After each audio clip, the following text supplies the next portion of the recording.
Sutra.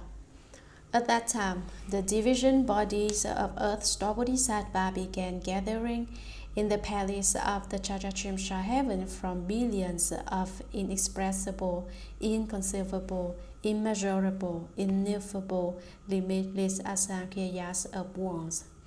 They came from wherever hells are found. Due to the spiritual powers of the First Come One, each came from his own direction and was joined by thousands of billions of nayutas of those who had obtained liberation from the path of karma. All brought incense and flowers as offerings to the Buddha. Those groups who came were irreversible from Anuttara Samyak Sambuddhi because they had been touched and transformed by Earth's Bodhisattva. For long aeons, they had wandered in birth and death, undergoing suffering within the six paths without even temporary respite. Now they had reached various levels of sagehood due to the great compassion and deep vows of Earth's Bodhisattva. They felt joyful as they arrived at the Trayastrimsha Heaven and gazed at the First Come One, their eyes not leaving him for a moment. Commentary. Chapter 2. The Division Bodies Gather. The Earth-Star Sutra consists of 3 rows and a total of 13 chapters. This is the second chapter. Division Bodies. How does a body divide up? Division bodies can be said to be divided spirits. It can also be said to be divided natures or divided minds. Why are they called divided spirits? It is because Bodhisattvas have a kind of spiritual sense or intuition. When they connect with that spiritual sense, all prayers are answered. This kind of spiritual sense resembles 1,000 reflections of the moon in 1,000 ponds of water, 10,000 miles of clear sky across 10,000 cloudless miles. With 1,000 pools, there are 1,000 reflections of the moon in these bodies of water. The moonlight on these pools is the spirit as well as the nature, or it can be said to be the body or the mind. Because there are bodies of water, there are reflections of the moonlight. Without bodies of water, the moon remains essentially undivided. Where there is a body of water, there is moonlight. Does that mean a portion of the moon is there in the water? No, nevertheless, water allows moonlight to show. Therefore, it is said, 1,000 reflections of the moon in 1,000 ponds of water, 10,000 miles of clear sky across 10,000 cloudless miles. If 10,000 miles of land have no clouds overhead, that 10,000 miles of land is bright and sunny. Earth's Bodhisattva's division bodies originally do not exist. Why do we say they are division bodies? Because of living beings' conditions, they are division bodies. What are these division bodies like? Let me give you another simple analogy. Division bodies resemble photographs. It starts with one person. After taking a picture comes out. So, the image of the picture has no ability, no spiritual sensor, and no life. However, the division bodies of Earth's Bodhisattva are divisions of his body, which are the same as his original body. There are billions of division bodies. Earth's Bodhisattva's division bodies are such that when he sees a place with hells, he sends a body to that hell to teach and transform living beings. Everywhere throughout the 3,000 great thousand worlds, to every place and every corner with hells, he sends division bodies there to teach and transform living beings. Because Earth's Bodhisattva has made vows to teach and transform living beings in their hells, his division bodies are everywhere there are hells. This is what it means by division bodies. Gathering is returning, which means the divided bodies have all come coming back together, gathering together. At that time, from billions of inconceivable is this state to be imagined. Inexpressible is the number with language, immeasurable, ineffable, limitless samkhya's of worlds. From wherever hells are found, division bodies of earth's Bodhisattva began gathering in the palace of the Trayastrimsha Heaven. Because wherever there are hells, there is a division body of earth's Bodhisattva. There are countless earth's Bodhisattvas. Therefore, there are that many earth's Bodhisattvas gathered together at the heaven of 33. Due to the spiritual powers of the first come one, because of Shakyamuni Buddha's awesome spiritual power, each division body of earth's Bodhisattva came from his own direction and was joined by thousands of billions of Nayutas of those who had obtained liberation from the path of karma. Division bodies of earth's Bodhisattva and these living beings all brought incense and flowers as offerings to the Buddha. Those groups who came with the earth's Bodhisattva were irreversible from Anuttara Samyak Sambuddhi because they had been taught and transformed by earth's Bodhisattva. Because of the Bodhisattva's teaching and transformation, they forever attained irreversibility from the state of unsurpassed, proper and equal right enlightenment. They, for long eons, had wandered in the current of birth and death, floating up and sinking down, resembling waves, dying after being born and being born after dying. Birth and death in cycles like tides. They underwent immeasurable suffering within the six paths without even temporary respite. Because of the great compassion and deep vows of earth's Bodhisattva, I will not become a Buddha until the hells are emptied. I will only attain Bodhi after all beings have been saved. Those individuals had reached various levels of sagehood, such as the first stage, second stage, third stage, fourth stage, arhat, or other stages of sagehood.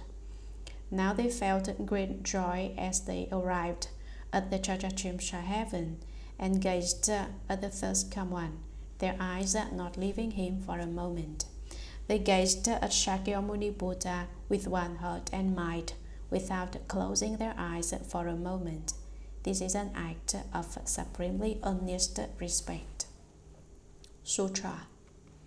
At that time, the world-honored one stretched forth his golden-colored arm and rubbed the crowds of all the division bodies of earth's Bodhisattva Mahasattva gathered from billions of inexpressible, inconceivable, immeasurable, ineffable, limitless samkhya's of worlds and said, I teach and transform obstinate beings such as these within the evil worlds of the five turbidities, causing their minds to be regulated and subdued so that they renounce the deviant and return to the proper.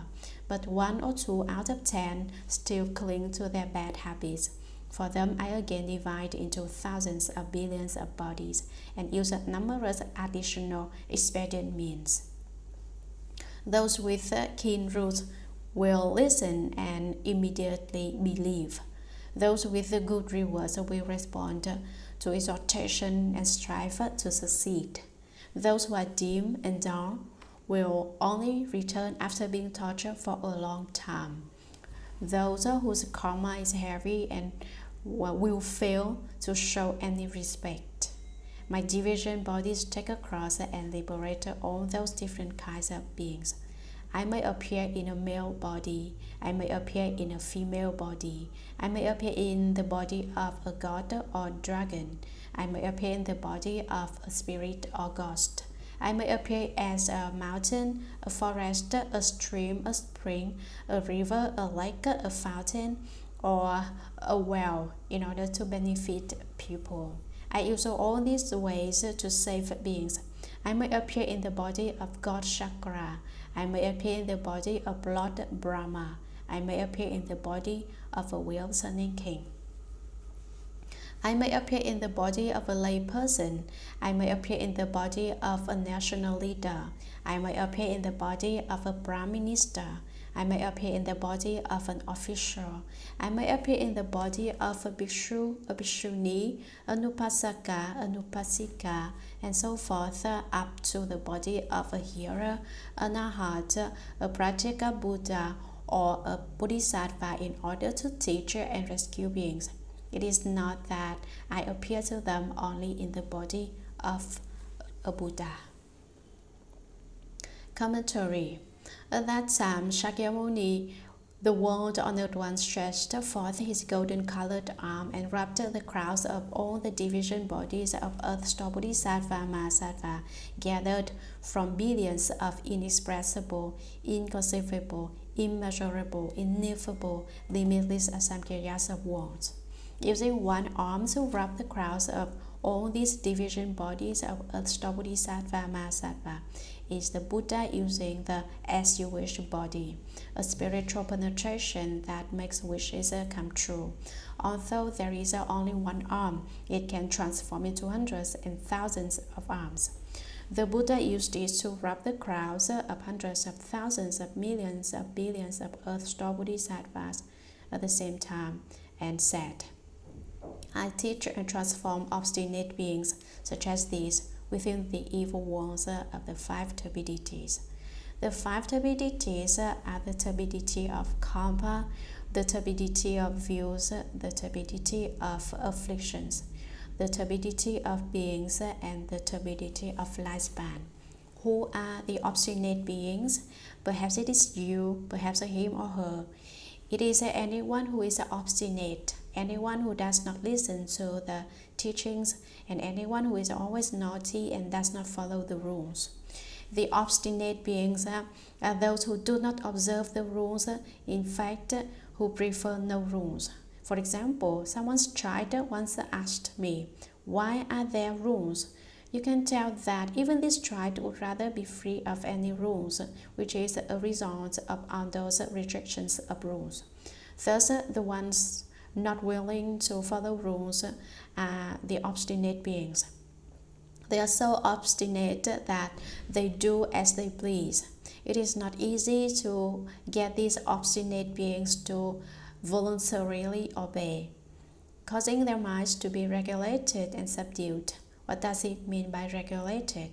For example, American cooking places no emphasis on seasoning, disregarding the flavors. However, Chinese cooking especially focuses on regulating the flavors, using sourness, sweetness, bitterness, spiciness to modify the flavors until the food becomes very delicious. This is the meaning of regulated. For example, at the time of the city-states, Yiya was an expert at creating delicious dishes by mixing sour flavors, sweet flavors, bitter flavors, and spicy flavors. Therefore, Mencius said, Yiya understands what my mouth wants. Yiya was a famous emperor chef for the emperor in ancient China. Subdued means submission, voluntary obedience without objections. No matter what Dharma you speak of, they listen and accept all Buddhist teachings without a bit of doubt or objection. This is being subdued. It is not that there are no new arhats, that no one is enlightened during the 500 years after the Buddha's nirvana. Actually, someone can become enlightened at any place and any time, and our heart can be everywhere and at any time. However, an enlightened heart should avoid displaying spiritual powers or interfere with others' business. For example, Indian Dharma masters Muateng and True Fa Lan in China had spiritual powers. Even Bodhidharma, the patriarch who was born thousands of years after the Buddha's nirvana, or Elder Master Su Yun, Empty Cloud, who is a contemporary and preeminent Chinese monk, are all arhats, bodhisattvas. Not only are they arhats, they are at the state of bodhisattvas. The same with Vinaya Master Hong Yi and Elder Dharma Master Yin Guang of recent times. Elder Dharma Master Yin Guang is commonly recognized as a manifestation of great strength bodhisattva in China. After the Buddha entered Nirvana, China has had many individuals with great virtue. Even 500 years, 1,000 years, 10,000 years after the Buddha entered Nirvana, anyone who truly cultivates according to the Buddha's teachings will reach sagehood, will become enlightened. So that they renounce the divine views and divine knowledge and return to the proper view and proper knowledge, but 1 or 2 out of 10 still cling to their bad habits. They have not completely removed them yet. For them, I, Shakyamuni Buddha, again divide into thousands of billions of bodies and use numerous additional expedient means, setting up many Dharma doors. Those with keen roots, meaning people with deep and profuse good roots, will listen and immediately believe. They are brilliant and sharp and have much wisdom. Once they hear the Dharma spoken, they believe it. Those with good rewards will respond to exhortation and strive to succeed. Maybe they have done good deeds in their past lives, planted causes that lead to favorable consequences. They will respond to the eager pleading to succeed. Eager pleading is not like persuading someone just once. It is like when we have the intention to deliver someone to salvation. We do not just try once and give up. If it does not work on one try, we try again. If it does not work the second time, we keep trying. For example, for people living far away, you need to write more letters telling them about the Buddha Dharma. For people living close by, you should interact with them more often and explain the Buddha's teachings to them. Volunteer to convert people instead of being converted.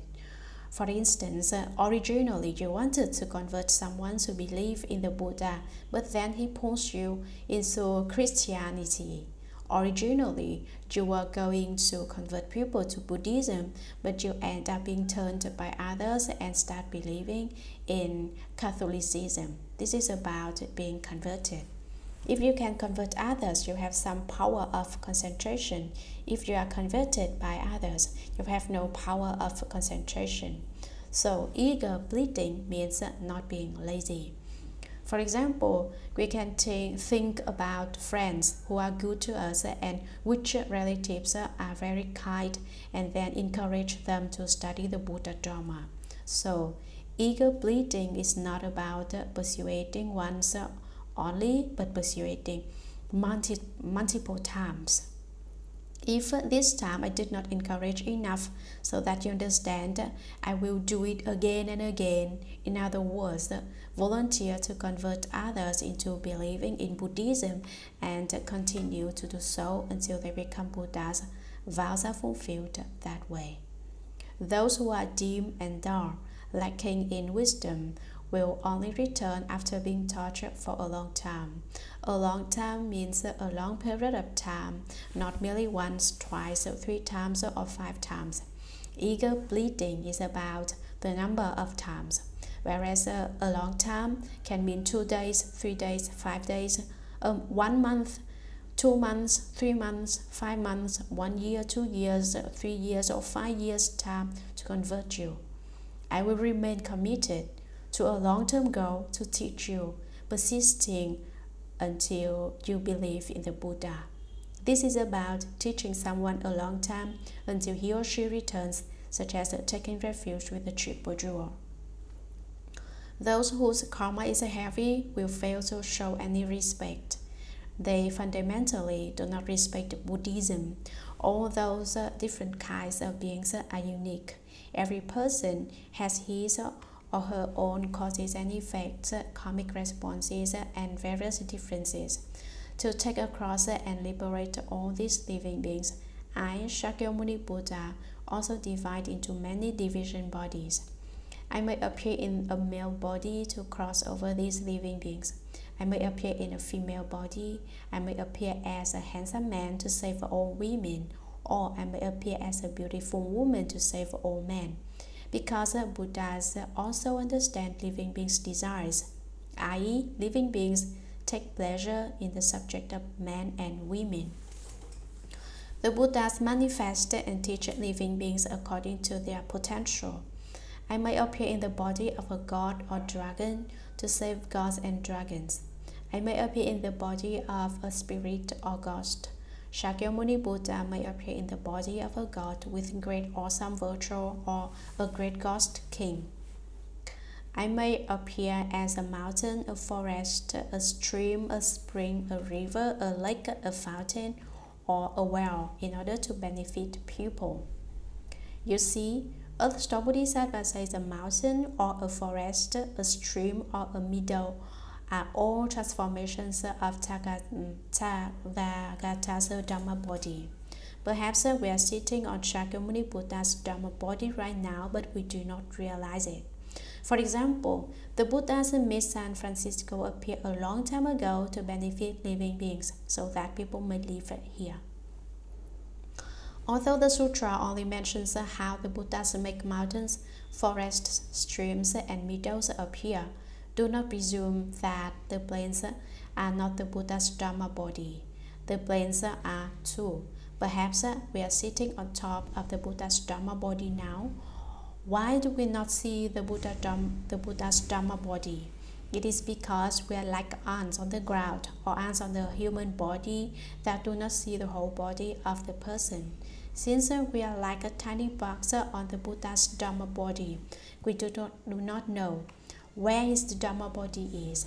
In reality, we are on his Dharma body but do not know it. Shakyamuni Buddha may make a river, a pond, a spring, or a well appear. In general, why do Buddhas manifest such things? It is to benefit people. I use all these ways to save beings. The Buddhas make a mountain appear so as you take a walk in the mountains and absorb some of the energy there, your body resolve comes forth. Or you may breathe some fresh air in the forest without realizing that this is the air of the Buddha's Dharma body. All air in space is the Buddha's Chi.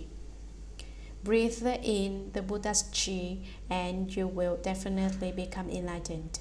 Do not be attached to the idea that no one will become enlightened 500 years after the Buddha's Nirvana. Even 5,000 years after the Buddha's Nirvana, people will become enlightened.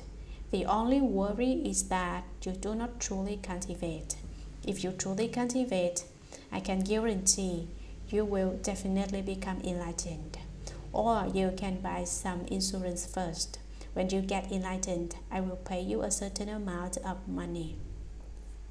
Even though you bought insurance earlier, once you became enlightened, you would not want that money. So I will still end up with the profits. The Buddhas may manifest as a river so that you feel comfortable bathing in the river and then become enlightened. Shakyamuni Buddha may manifest as a pond or a well.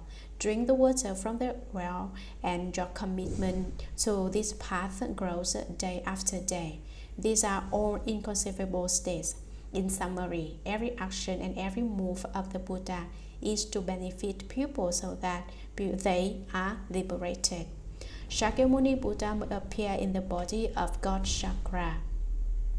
While meditating, God Shakra comes to bow to you and say he is a Shakra from the heavens. Why does he bow to you? He wants you to develop solid commitment to this path and courageous vigor. He may appear in the body of Lord Brahma or the body of wheel-turning king. A wheel-turning king has various treasures.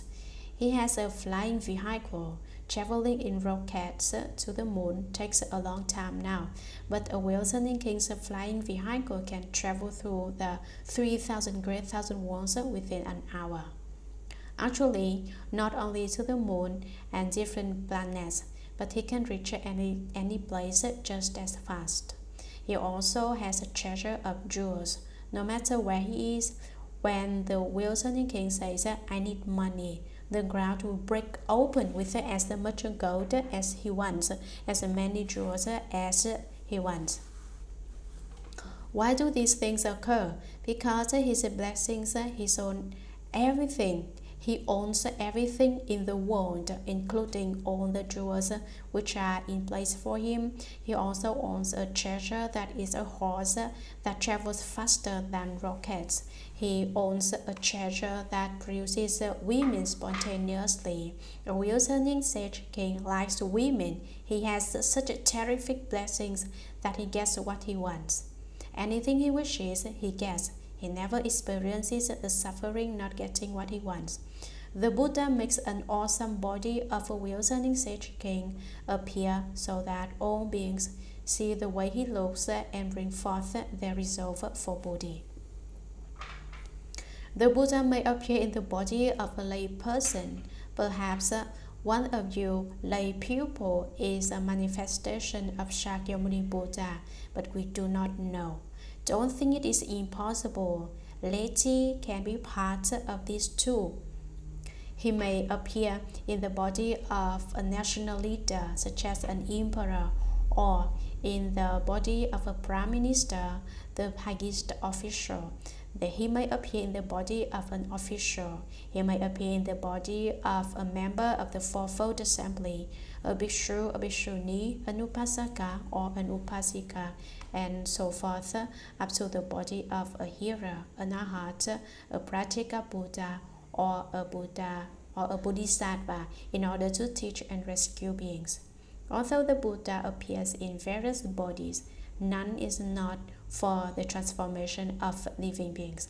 It is not that Shakyamuni Buddha appears only in the body of a Buddha to transform and liberate beings. Sutra. Reflect on how I have toiled for repeated eons and endured acute suffering to take across and free stubborn beings to resist beings' touch and continue to suffer for their offenses.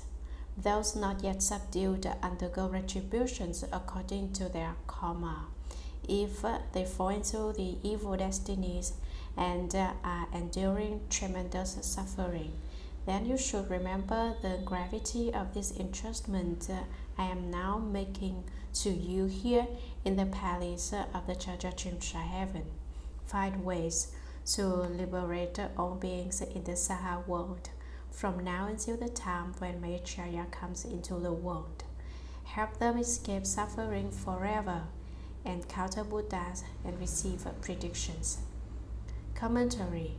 Reflect on how I have toiled for repeated eons, an unknowable long period of time, and endured acute suffering. You see, Shakyamuni Buddha does not have time to be lazy. This is toil. Suffering means the absence of joy. Toiling and suffering means not being lazy and not seeking happiness. Why? To take a cross and free stubborn beings to resist being touched and continue to suffer for their offenses. Do not think that these stubborn beings who resist lessons do not include us. Actually, you and I are among these stubborn beings. Do you realize how much thought and energy Shakyamuni Buddha has spent to teach and transform us, to liberate us? Yet we ourselves do not know shame and proudly think it is no big deal. Me is okay, it's fine for Shakyamuni Buddha to work a little bit harder. I don't want to learn Buddhism now. I don't want to cultivate. I want to be a little lazy, sleep a little bit more. We reason and argue for ourselves, being our own defense attorney. Those not yet subdued, not yet liberated, undergo retributions according to their karma. When they fall into the evil destinies, which are the hells, the realm of hungry ghosts, and the realm of animals, and are enduring tremendous suffering, then you should remember and think about the gravity of this entrustment I am now earnestly making to you here in the Palace of the Trayastrimsha Heaven. 5 ways to liberate all beings in the Saha world, from now until the time when Mayacharya comes into the world. Help them escape all suffering forever, encounter Buddhas and receive predictions of themselves becoming Buddhas. Now, let's talk about Elder Master Yin Kuang. He is a native of Shanxi province in China. After he received the precepts, he went to Potala Mountain for a secluded retreat. His retreat consisted of reading sutras all day. He read the sutras with utmost respect, sitting perfectly upright. He would change into a different set of clothing and shoes for the restroom. After he is done in the restroom and finishes cleaning himself, he puts on his clothes for reading the sutras. Even if the restroom is very clean, he nevertheless changes clothes. He never dresses in the attire worn while reading sutras to the restrooms, and he never wears the restroom clothes into the sutra room. He read the sutras respectfully every day. He lived at the Potala Mountain, Kuan Bodhisattva's way place, for 18 years, reading the sutras every day and never taking one day's break. After reading the sutras for 18 years, he went to Nanjing to lecture on the Amitabha Sutra. Imagine the scene of the Amitabha Sutra lecture. A greatly virtuous and preeminent monk lectures to an empty house. He was pleased that someone was so attentive and asked, "Do you understand what I explain?" He asked in his Shanxi accent. This person said, "Oh, Dharma Master, I don't understand." "You don't understand? What are you doing here?" he said. This person said, "I'm waiting for you to finish speaking the sutra so I can put the benches away. I am the bench keeper, not an audience member for the sutra lectures." The elder Dharma Master was very sad to hear this, and he swore to never lecture on the sutras in Nanjing again. See, no one listened to the sutra lectures except for one person who waited because he was the bench keeper. Later, Sangha's forest of laity invited him to speak on the Amitabha Sutra. He went to Shanghai to speak the sutra. This time, the audience was larger instead of non-existent. Since Buddhism was not thriving in Nanjing, no one will know about or attend the sutra lectures without advertisement, even if it was by a greatly virtuous and preeminent monk such as Dharma Master Yin Kuang. In Shanghai, however, some disciples who took refuge with him advertised their master's sutra lectures. "Come and listen, come and listen." They got all the Buddhists together to listen to the Dharma. There was one 18, 19, or 20-year-old student among them. She was not a Buddhist, but she dreamed one night about someone telling her, "Go to the forest of laity to listen to sutra lectures." Great strength Bodhisattva is there, propagating the Buddha Dharma, explaining the Amitabha Sutra. The next morning, she read the newspapers and read that Elder Master Yin Kuang was going to lecture on the Amitabha Sutra at the forest of laity. How strange! How come I dreamt that it was a great strength Bodhisattva speaking the Amitabha Sutra there? She thought. She went to listen to the Sutra lectures, bringing many classmates with her too. She told these students that she dreamt that this Dharma master was a great strength Bodhisattva. She did not know who great strength Bodhisattva was, so she asked the Buddhists, "What is great strength Bodhisattva?"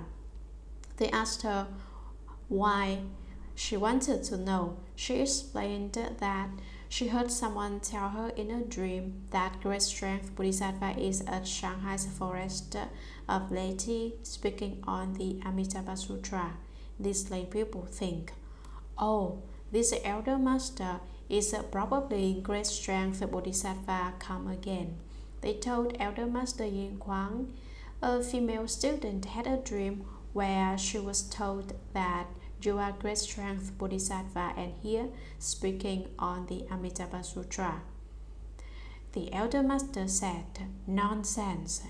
He scolded these people and no one dared to say any more. Thereafter, this female student took refuge with the elder master Yin Kuang. That female student was also told in her dream that great strength Bodhisattva will stay for 3 more years. He will then disappear. Indeed, 3 years later, this great strength Bodhisattva, Elder Master Yin Kuang, entered Nirvana in 1944. It was only after his Nirvana that people realized that he was a great strength Bodhisattva come again. Elder Master Yin Kuang enjoyed copying out the text in the Shuragama Sutra's great strength Bodhisattva's perfect penetration through mindfulness of the Buddha chapter the most. Many lay people on the master's calligraphy on this chapter. Elder Dharma Master Yin Kuang is a contemporary enlightened master with great virtue and preeminence. No one can presume that there will be no arhats 500 years after the Buddha's Nirvana, because here we have someone who was not only an arhat but surpasses arhats. When Elder Master Yin Kuang entered Nirvana, many shariras appeared after his cremation. Someone who has not attained the fruit of arhatship or enlightenment will not leave any sharira behind. People with shariras are not ordinary people.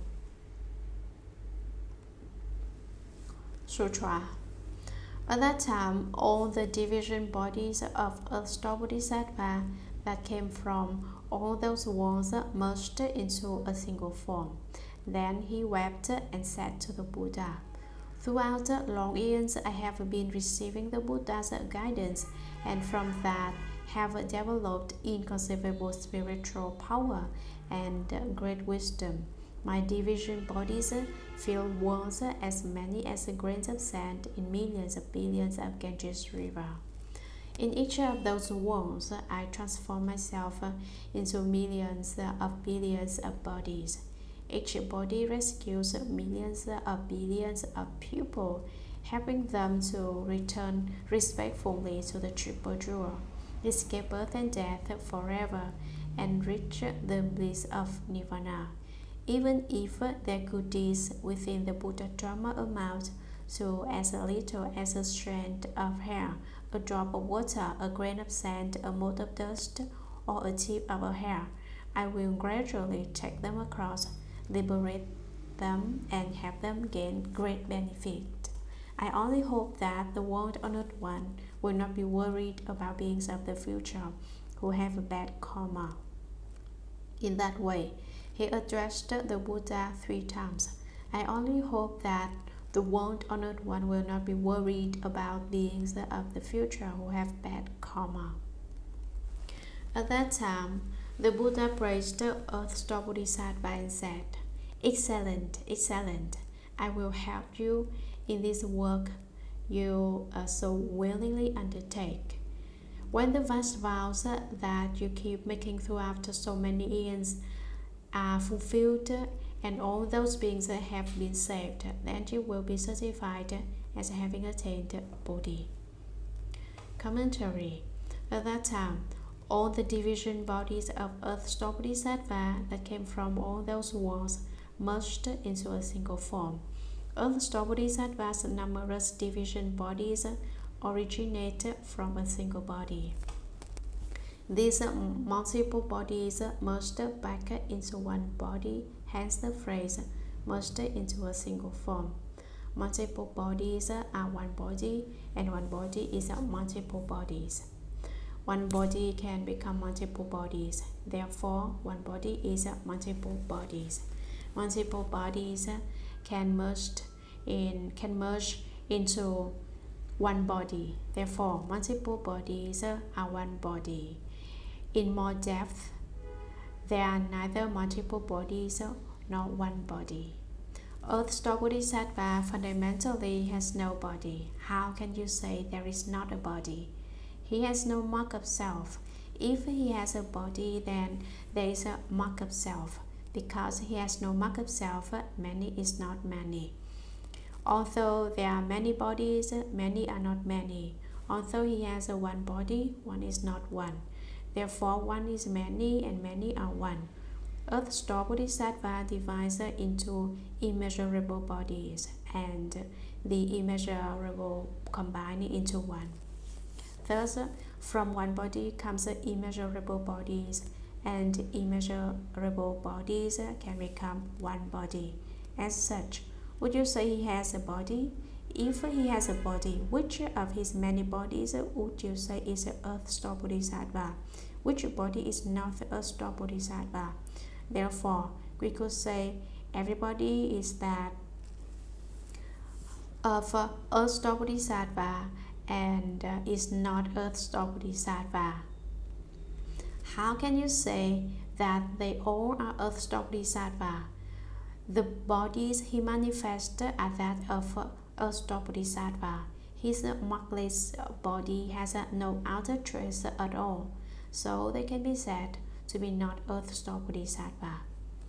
Furthermore, no matter who it is that wishes to emulate Earth-store Bodhisattva, that person is a division body of Earth-store Bodhisattva and is no different than Earth-store Bodhisattva. Why would you wish to emulate Earth-store Bodhisattva? You admire Earth-store Bodhisattva's actions, his wisdom, and the power of his vows. Why do you admire him? What is the reason? Actually, you know the reasons without my explanation. Although you know the reasons, you do not dare to admit it. Let me tell you now, let me verify that you are a division body of Earth-store Bodhisattva. That's why you admire Earth-store Bodhisattva. Emulate his aspirations and vows. Then you are a division body of Earth-store Bodhisattva. Although only a division body, if you can further cultivate according to Buddha Dharma, completely restore your self-nature to perfection, understand your mind and see your nature, you will enjoy spiritual powers and can return to become one with Earth-store Bodhisattva, merged into a single body, merged into a single form. That is what is meant by returning to the source and origin. After the division bodies of Earth-store Bodhisattva merged into a single form, he sadly wept and said to the Buddha, "Why would Earth-store Bodhisattva be sad?" There are four meanings. 1. He is sad for being in the 6 destinies, for creating karma and not reforming. All devas, humans, asuras, beings in the hells, hungry ghosts, and animals reincarnate in the 6 destinies, creating karma without remorse or repentance. This is the first meaning. 2. He said that all beings are obstinate and difficult to teach. Living beings are the most obstinate. Tell them about Buddha Dharma and they refuse to listen. Talk to them about subjects other than the Buddha Dharma. They are very happy. Suppose you mention to someone, so and so is the best, he has an excellent education and character, everything about him is good. This person will not pay much attention listening. If you speak to this person about how bad the other person is, how clever is his ways of trickery, and how no one knows his bad deeds, though he committed them. Say things like this and people will pay attention to how to be mean. They pay no heed to ways to be good, such as study the Buddha Dharma well. They would not want to learn. If you say, take this drug and you will experience some amazing discoveries, they would take the hallucinogen and become dazed and confused as if they were drifting to the land of ultimate bliss. Recreational drugs are most awful, but they would take it once, then once more, until they take it numerous times. Everything changes for him when he takes drugs. He feels bigger than the universe. Afterwards, though, he experiences fatigue and problems such as headaches and aches in his body. Some do not want to work at all, lying there like a dead person. He still does not wake up though, and wonders, why am I like this? He thinks if he will just take a bit more drugs, he will become enlightened. This route was too weak. He thinks the drug is not powerful enough. If I take more, I will probably become enlightened immediately next time, succeed instantaneously. Is this not the utmost stupidity? You tell them to study the Buddha Dharma. They refuse and secretly break the law and take this kind of stuff. Obstinate beings willingly and happily commit this kind of act. Difficult to teach. You teach him to study Buddhism, he is not happy. You make up some fraudulent tricks, he digs right in despite the harm he brings himself. You see, this is the human mind. Thus, the second kind of sadness that grows out of compassion for obstinate beings who are difficult to teach, being too obstinate. 3. What is the Earth-Star Bodhisattva's third kind of sadness? It is due to the setting sun of the Tathagata's wisdom. The Buddha is equivalent to a sun. He will enter Nirvana soon. Therefore, Earth-Star Bodhisattva is sad that the sun of wisdom is setting. 4. What is the fourth kind of sadness? It is due to major issues that Shakyamuni Buddha entrusted Earth-Star Bodhisattva within the Palace of the Trayastrimsha Heavens. Earth-Star Bodhisattva will teach and transform all beings until Maitreya comes to the world, delivering them to the shore of Buddhahood and receive predictions of Buddhahood for the future. This is a very important responsibility. Shakyamuni Buddha gave such an important duty to Earth-Star Bodhisattva, so this is the fourth kind of sadness. The division bodies of Earth-Star Bodhisattva merged into a single form.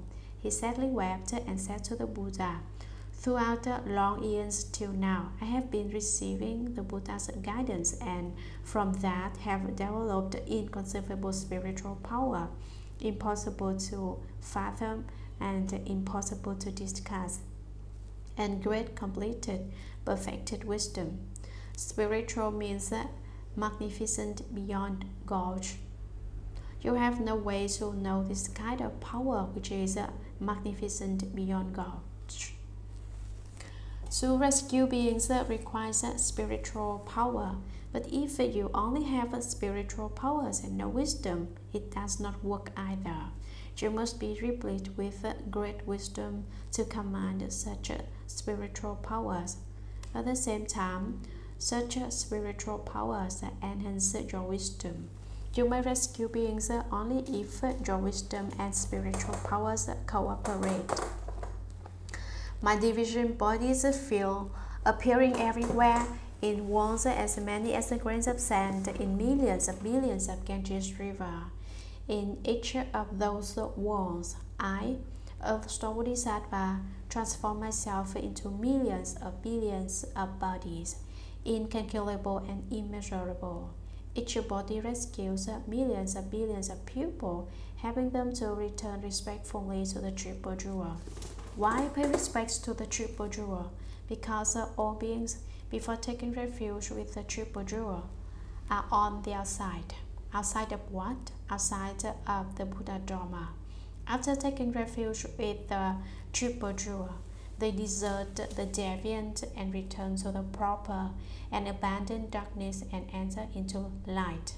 Therefore, you must return respectfully to the Triple Jewel and take refuge with the Buddha, the Dharma, and the Sangha. Escape birth and death forever and reach the bliss of Nirvana, which is a happiness with the four qualities: permanence, joy, true self, and purity. Even if their good deeds within the Buddha Dharma amount to as little as a strand of hair, a drop of water, a grain of sand, a mote of dust, which are the lightest, tiniest, smallest, and the most minute unit of good. During the Shuragama Sutra lectures, I spoke of the mote of dust bordering upon emptiness. It is a mote of dust we can see divided into 7, which becomes the mote of dust bordering upon emptiness. It is the smallest unit, and let us say this, or the tip of a hair is as much good living beings do. This hair is not like a hair from your head. It is the tiny hair on your body, the thinnest, though the hair on your head is already very light and tiny. All living beings, although committing only so little good, plant good roots by doing so. I will gradually take them across from suffering to happiness, liberate them, and help them gain great benefit. What is a great benefit? Is it making a big fortune, earning a large profit? Making a big fortune is not great benefit. Then, is it holding a high office? That is no benefit either. It is getting you to become a Buddha. You see, is this a great benefit? Who will make you sure you become a Buddha? Earth-star Bodhisattva. Earth-star Bodhisattva will use his great spiritual powers, great wisdom, and various inconceivable wonderful Dharma to make it impossible for you to refuse. Like the saying, one wants to stop but cannot. You want to stop and say, I will not study Buddhism anymore, but you have no way to stop.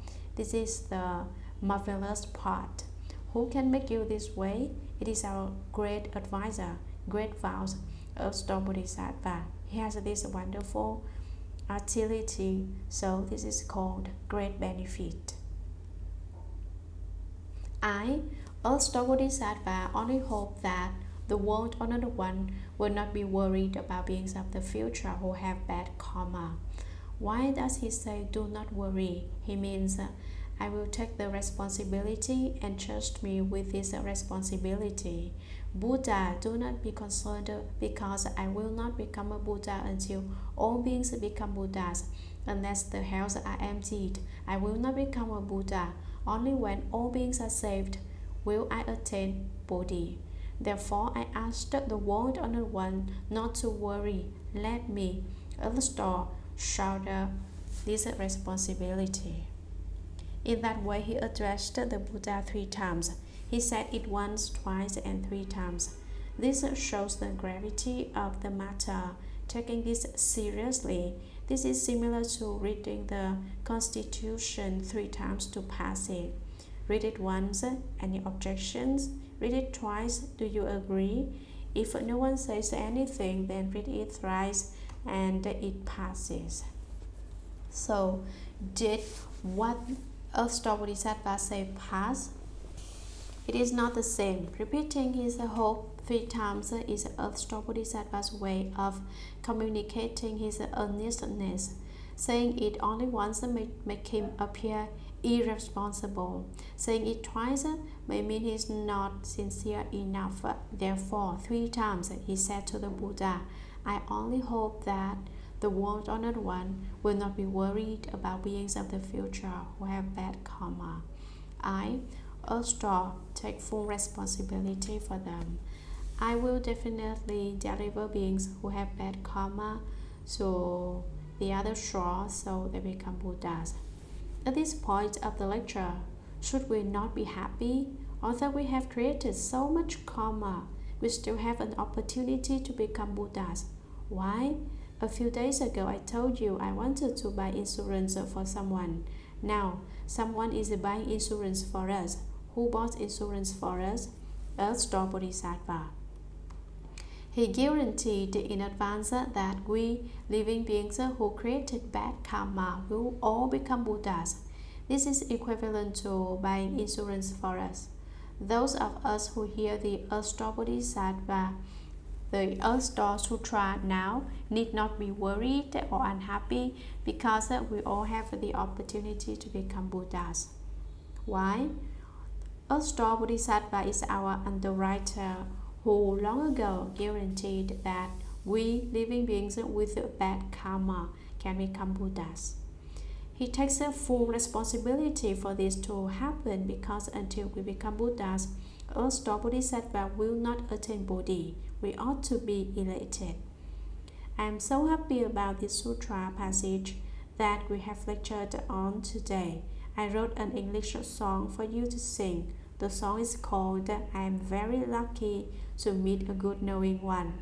Who is the good knowing one? It is the Earthstar Bodhisattva. Meeting Earthstar Bodhisattva means we have a guarantor who guarantees in advance that we will become Buddhas. How do we know? Just read what he repeated 3 times to the Buddha. I only hope that the world-honored one will not be worried about beings of the future who have bad karma. We know Earthstar Bodhisattva's grace and virtue are as high as the heaven and as thick as the earth. His kindness is as profound and lofty as the saying, looking up and yet it is higher, drilling in and yet it is even more firm. Earthstar Bodhisattva's state is inconceivable. At that time, the Buddha was very happy to hear Earthstar Bodhisattva guaranteeing that all beings will quickly become Buddhas, so he praised and said, "Excellent, excellent." Earthstar Bodhisattva addressed the Buddha 3 times. The Buddha praised him with excellent twice. The Buddha values him and regards him highly. Earthstar Bodhisattva is truly a great Bodhisattva. I will help you in this work you so willingly undertake, that you so enjoy. I will help you fulfill the vast vows that you keep making throughout so many eons. This vast vow is represented by the 4 vast vows. Living beings are numberless, I vow to deliver them. Afflictions are endless, I vow to cut them off.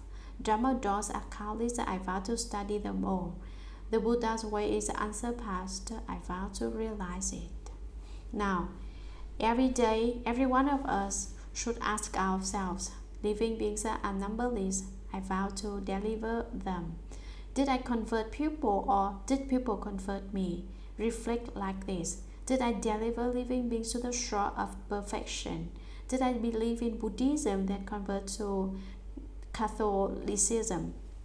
After I started believing in Buddhism, someone said Jesus was the greatest for being nailed on the cross. So I started believing in Jesus again. Do situations like this occur? If so, you are being converted by others instead of converting others. Living beings are numberless, I vow to deliver them. Did you do it? How about afflictions are endless, I vow to cut them off. Dharma doors are countless, I vow to study them all. The Buddha's way is unsurpassed, I vow to realize it. We should inquire within every day. Afflictions are endless, I vow to cut them off. Are my afflictions eliminated? Do I get mad when someone is slightly rude to me? Do I become extremely ignorant? Do situations like this occur? If so, I have not ended them. Therefore, I am not completely in control. I must test myself when opportunities arise. Afflictions are endless. I vow to cut them off. Your understanding of the Buddha Dharma is only superficial if you have not ended your afflictions. When you have found the acquired the Buddha Dharma and entered the sea of the Buddha Dharma. Dharma doors are countless. I vow to study them all. The number of paths to the Buddha Dharma is infinite. 84,000 is still a general number, for how can the paths to the Buddha Dharma be limited to only 84,000? They are immeasurable and limitless Dharma doors. That's why we say Dharma doors are countless. I vow to study them all. It is not enough that I know the Shuragama Mantra by heart.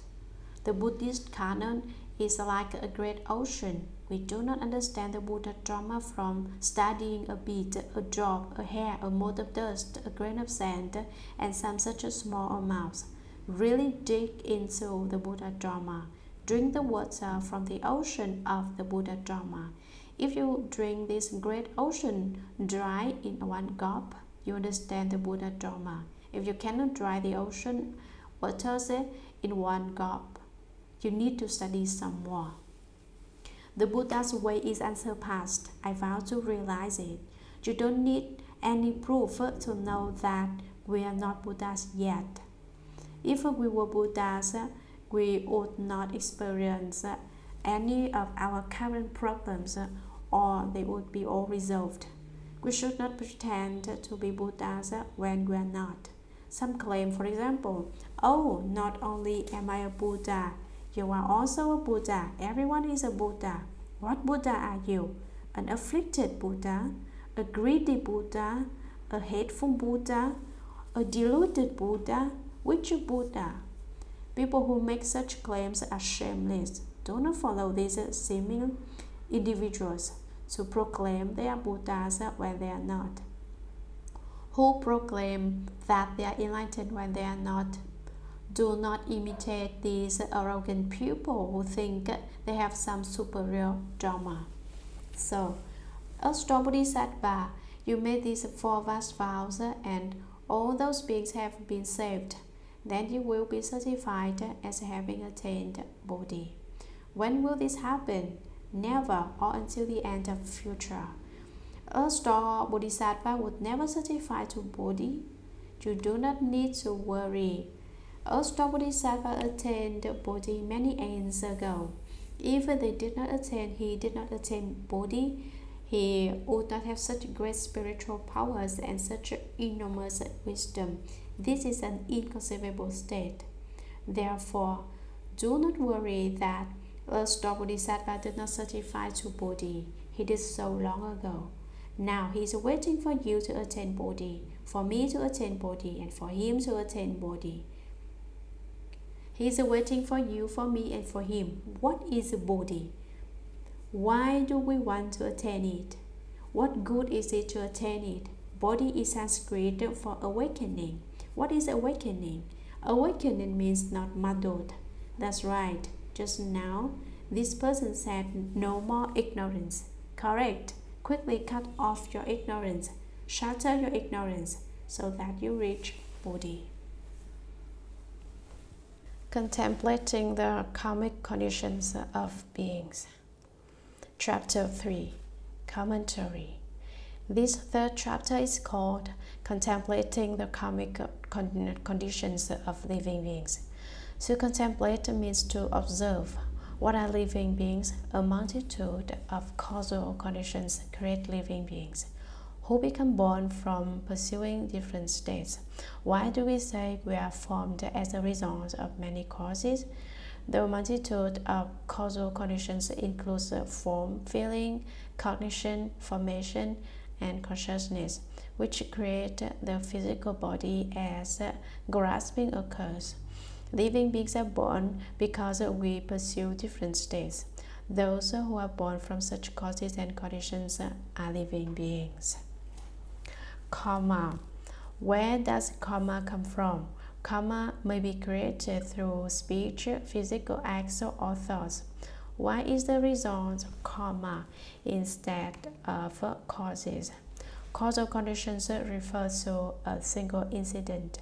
Karma is an accumulation of many causal conditions after a long period of time.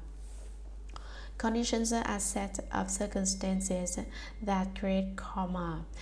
Every living being has his or her own karmic conditions, and the states that he or she experiences are different. Some living beings always encounter happy states. Why?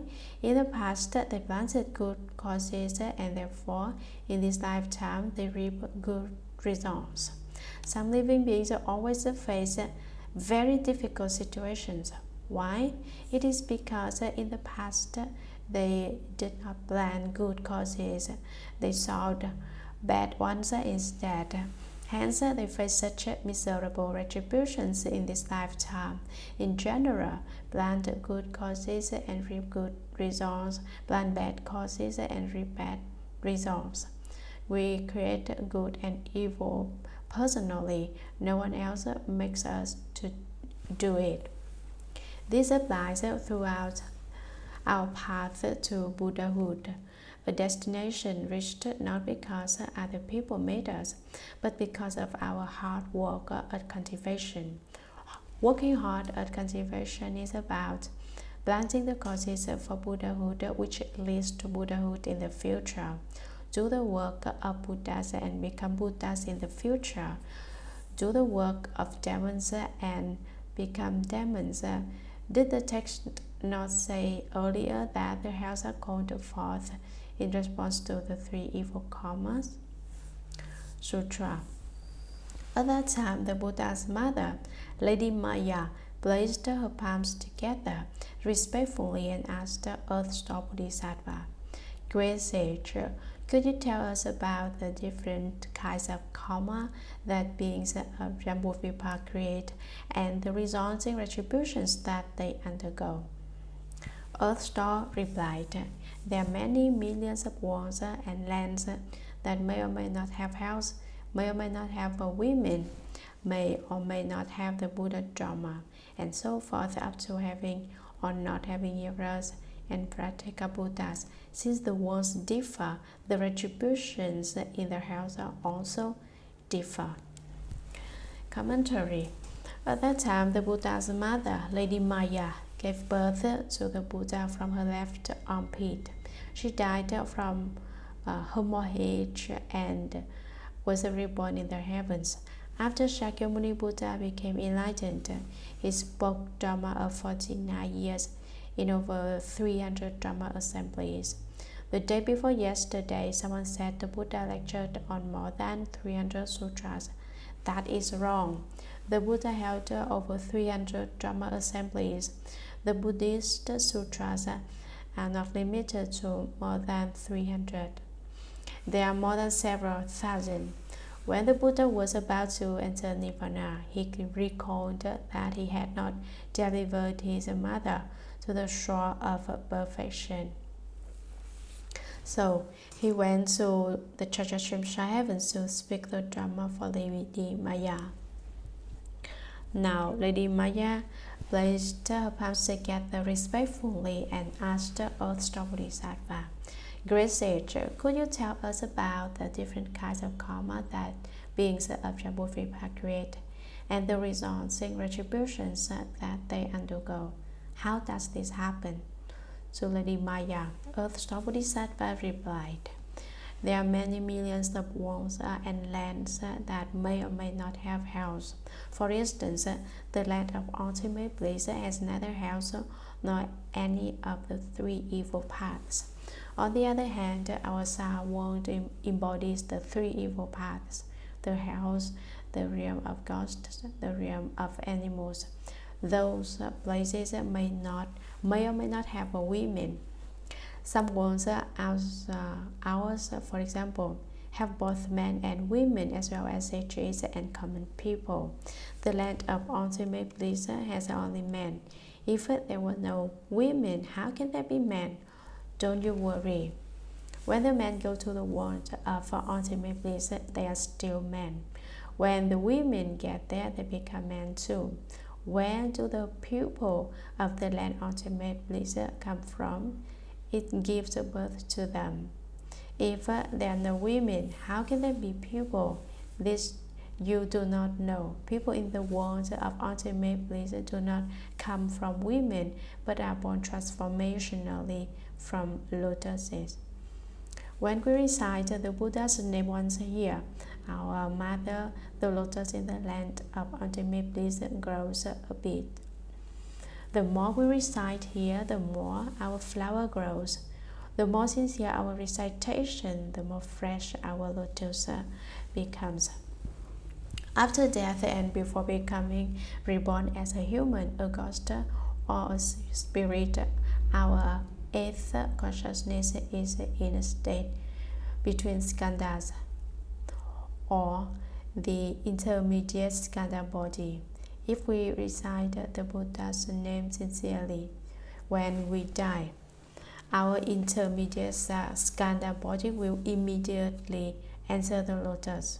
When the lotus blooms, a child in the land of ultimate bliss is born. Since the birth originates with lotuses, there are only men and no women. May or may not have a Buddha Dharma. Perhaps there is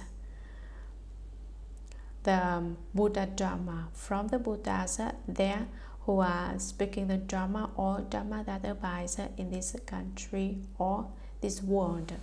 There are places where no one speaks the Dharma, where there are no Buddha images, sutras, or monastics.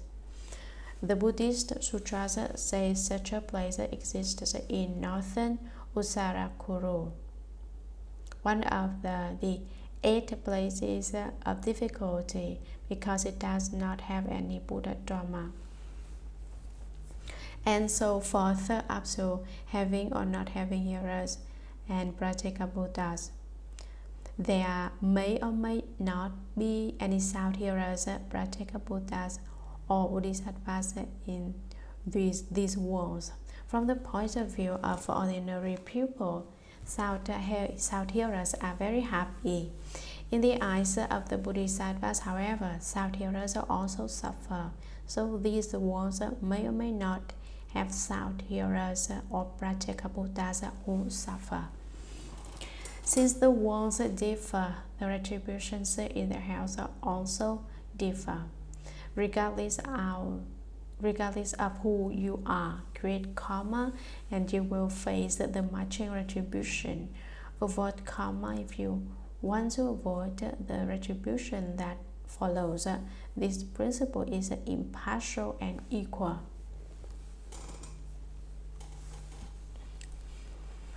Sutra. Lady Maya spoke again to the Bodhisattva.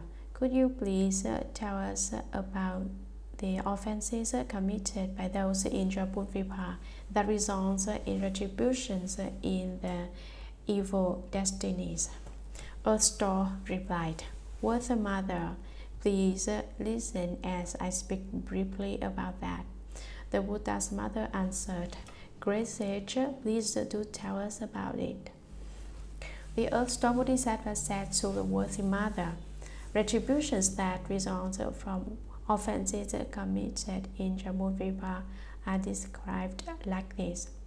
Beings who are not filial to their parents, even to the point of harming or killing them, will fall into the relentless hell where for thousands of billions of years they will seek escape in vain. Commentary. Lady Maya spoke again to the Bodhisattva. The Buddha's mother repeated to Earthstore Bodhisattva, Could you please tell us about the offenses committed by those in Jambudvipa that result in retributions in the evil destinies? The awful ones are too far away and I have not been to them. Even if I have, I do not remember. Therefore I asked not about the other ones, but only of Jambudvipa. I wish to know the offenses of those in Jambudvipa, the evil destinies that result and the retribution from different offenses, I would like to listen. Will the sagely one please tell me? When a star Bodhisattva heard the Buddha's mother plead in this manner, he answered, "Worthy mother, please listen to what I have to say. As I speak briefly about that type of principle, I will not explain it in detail because I may not even finish in several great eons." The Buddha's mother answered, "Great sage, please do tell us about it." The Buddha's mother heard what a star Bodhisattva said and responded, "I am most delighted and wish for the Bodhisattva to speak." A star Bodhisattva said to the worthy mother, "Retributions that result from offenses committed in Jambudvipa are described like this. At that time, a star Bodhisattva told the Buddha's mother that in this world of Jambudvipa, the names of the hells in response to offenses created and retributions received are as many as the ones he shall describe. Beings who are not filial to their parents, even to the point of harming or killing them, we living beings should be filial to our parents. For those who are not filial commit offenses, even to go as far as murdering them. All these are offenses. Filial piety is important because it is the basis of humanity. If people are not filial, they forget their very origin. Therefore it is said, "Father gave me a life, mother raised me." Their kindness as vast as a high heaven, as manifold as the hairs on the at the head, is difficult to repay. What is filial piety? Does it mean buying delicious foods for our parents? Is it filiality to buy them some fine food, some fine clothes? No, these are superficial forms of filial piety. Filial piety is about complying with our parents. I enjoy what my parents delight in. I like what my parents like. Suppose my father likes to smoke opium. If he smoked one once a day, I smoked two. Would that be filial piety? It certainly would not. When I said comply, I mean to comply with his wishes, not with his eating habit. If the latter were intended, you might as well tell your father who likes bread and butter, "I like that too. You're just going to have to wait while I eat it." That would be fighting, not complying. To comply means to accord with another's wish.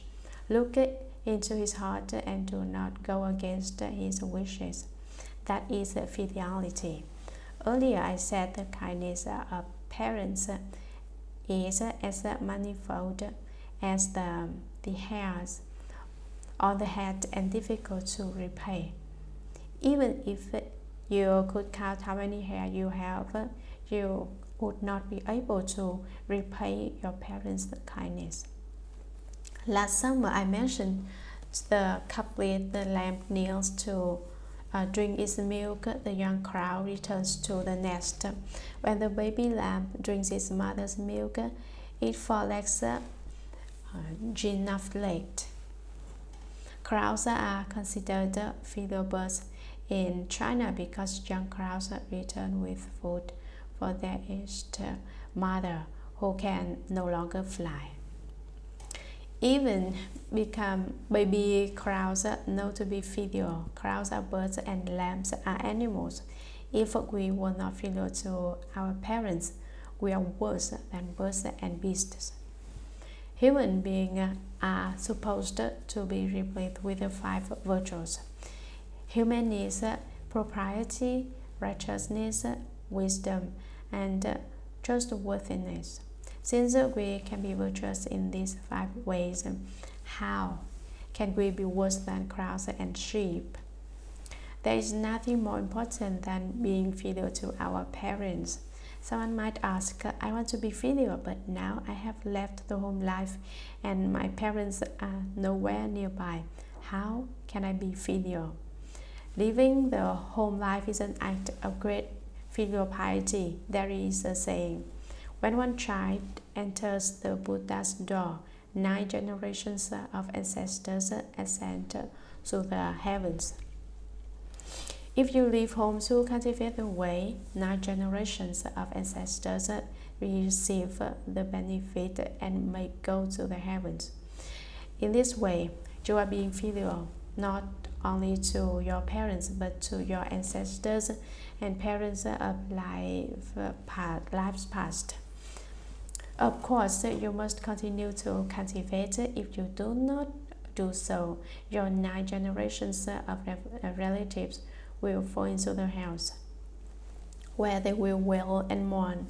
We had a descendant who left the home life to cultivate, and because of him we should have been born in the heavens. Who would have thought that he is so lazy that he sleeps all day instead of cultivating? Now our offenses cannot be pardoned, so we fall into the house once again. The mere act of living home life is not sufficiently powerful to cause your 9 generations of ancestors to be reborn in the heavens. If you do not cultivate, they will not enter the heavens. But if you do cultivate, you are practicing great filiality that helps your parents. Speaking of which, I was in the Buddha home for some time today and thought, we have a Sramanara who has not been up.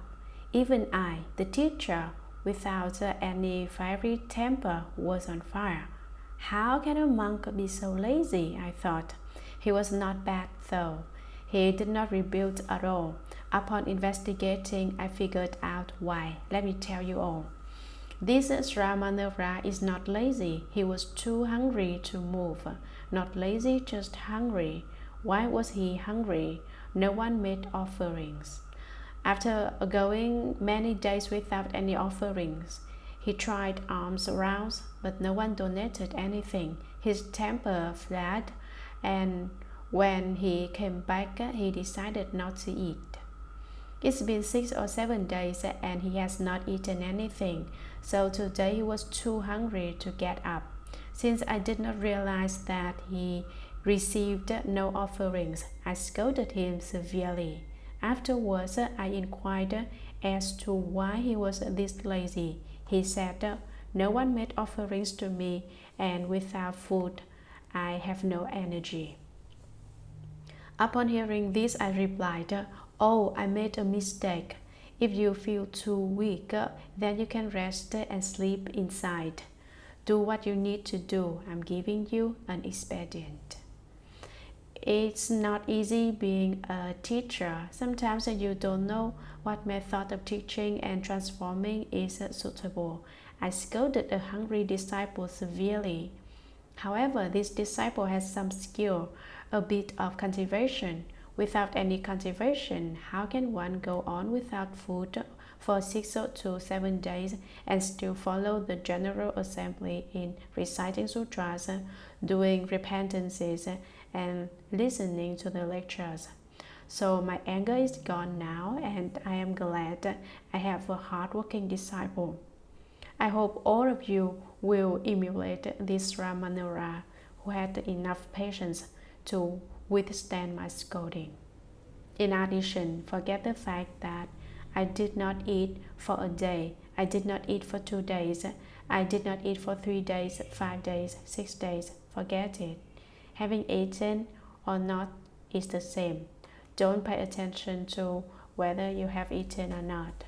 Forgetting that, you are really cultivating. You could not forget if you were not really cultivating. True concentration is derived from true practice. With real concentration, you will not notice that I'm scolding you, not to mention hitting you. Questions like who's hitting me or where am I do not even occur because there is no I. When there is no self, there is true concentration. If there's still an I, so that you hit me, you scold me, and I haven't eaten, still exist, then you haven't forgotten this self. Consequently, concentration will not grow. You must forget the self before concentration develops. When concentration is born, you have some real skill. Beings who are not filial to their parents, even to the point of harming or killing them. Those who kill their father or mother, for example, will fall into the relentless hell, where for thousands of billions of years they will seek escape in vain. It will be difficult for them to escape the hells. Sutra. Beings who shed the Buddha's blood, slander the triple jewel, and do not venerate sutras will fall into the relentless hell, where for thousands of billions of years they will seek escape in vain. Commentary. Beings who shed the Buddha's blood. Suppose innocent living beings do commit some offense such as shed the Buddha's blood. Now that Shakyamuni Buddha entered Nirvana, how can we make the Buddha bleed? We do not live in a time when the Buddha is in the world and have never seen the Buddha. How can we make the Buddha bleed?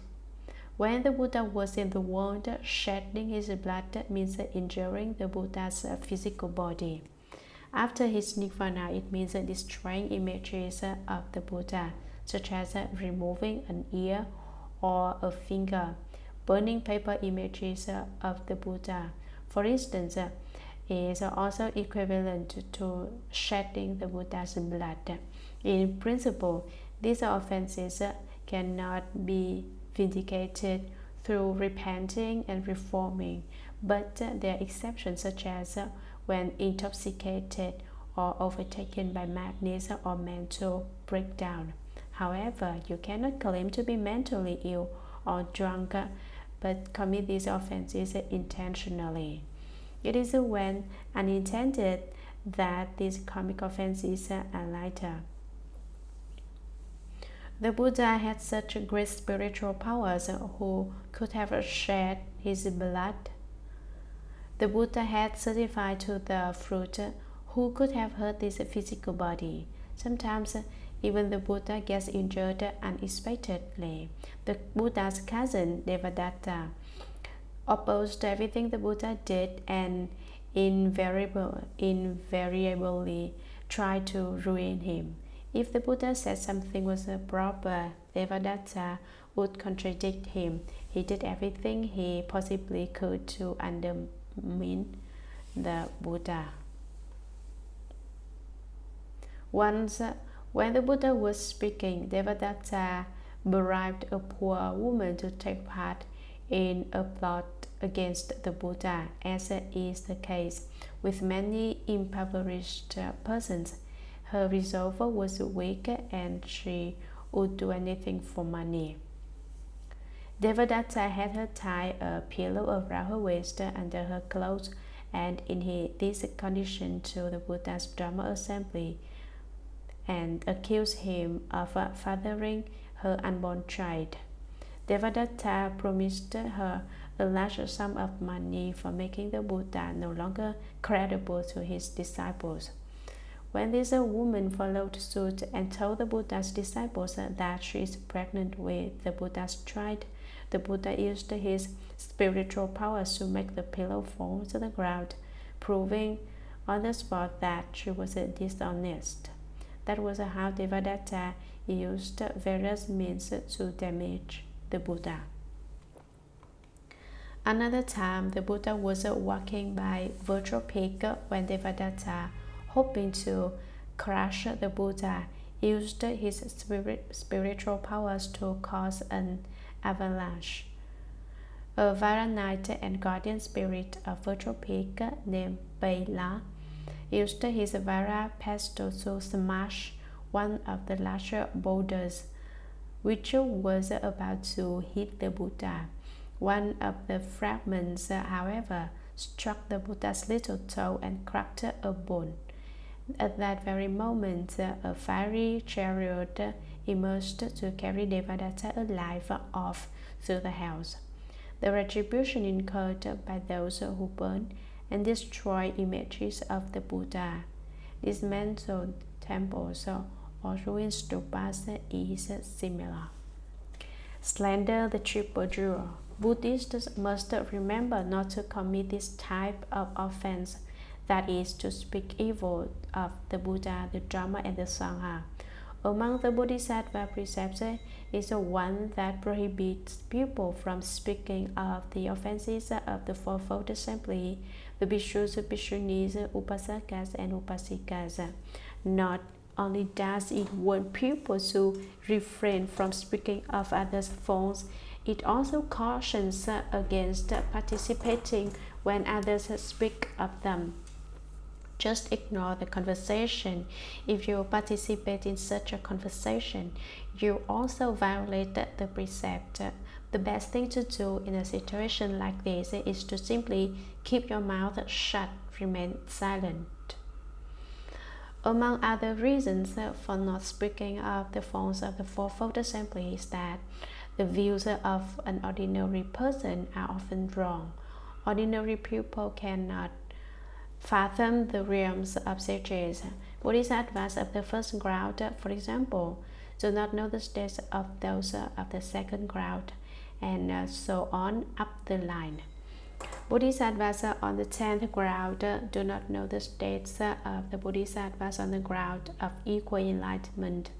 Arhats of the first fruition do not know the states of second fruition arhats. Before you acquire true wisdom, you may not say harmful things about the fourfold assembly, which is one form of slandering the triple jewel. Even though people may very clearly be in the wrong, you should not speak of it. Just do things correctly yourself, rather than acting like a camera and goes about photographing faults and never examining itself. At this point, some stories come to mind. During the reign of Emperor Wu of the Liang dynasty, there was a Dhyana master named Chu Kung who ate 2 pigeons every day.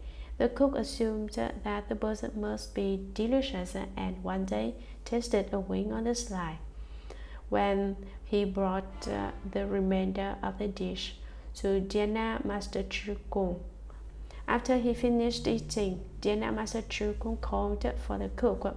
"Why did you eat some of my pigeons?"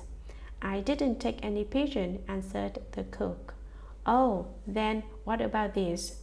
said Dhyana master Chu Kung. He opened his mouth and 2 live pigeons emerged. One of the birds flew off, but the other had a wing missing. "If you didn't, where's the wing of this bird?" asked Dhyana master Chu Kung. Although in both cases the man ate pigeons, Dhyana master Chu Kung swallowed and chopped up and cooked the pigeon, then spit it out alive. The cook, on the other hand, could not do it. Dhyana master Chu Kung's state was one of eating and yet not eating.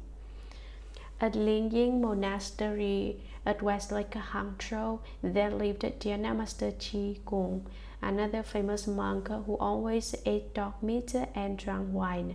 He was invariably inebriated, and everyone said, "There goes another tippling monk." In his drunkenness, however, Chi Kung tortured and transformed living beings. Once a Buddha image was not yet gilded and with gold, so he told the abbot, "I will gild this Buddha image. No one else needs to do it." The abbot of his temple agreed and then waited. After some time, the image was still not finished, so the abbot questioned Dhyana master Chi Kung about the matter. The Dhyana master agreed to do the work that very evening. When night came, however, he merely kept on with his drinking.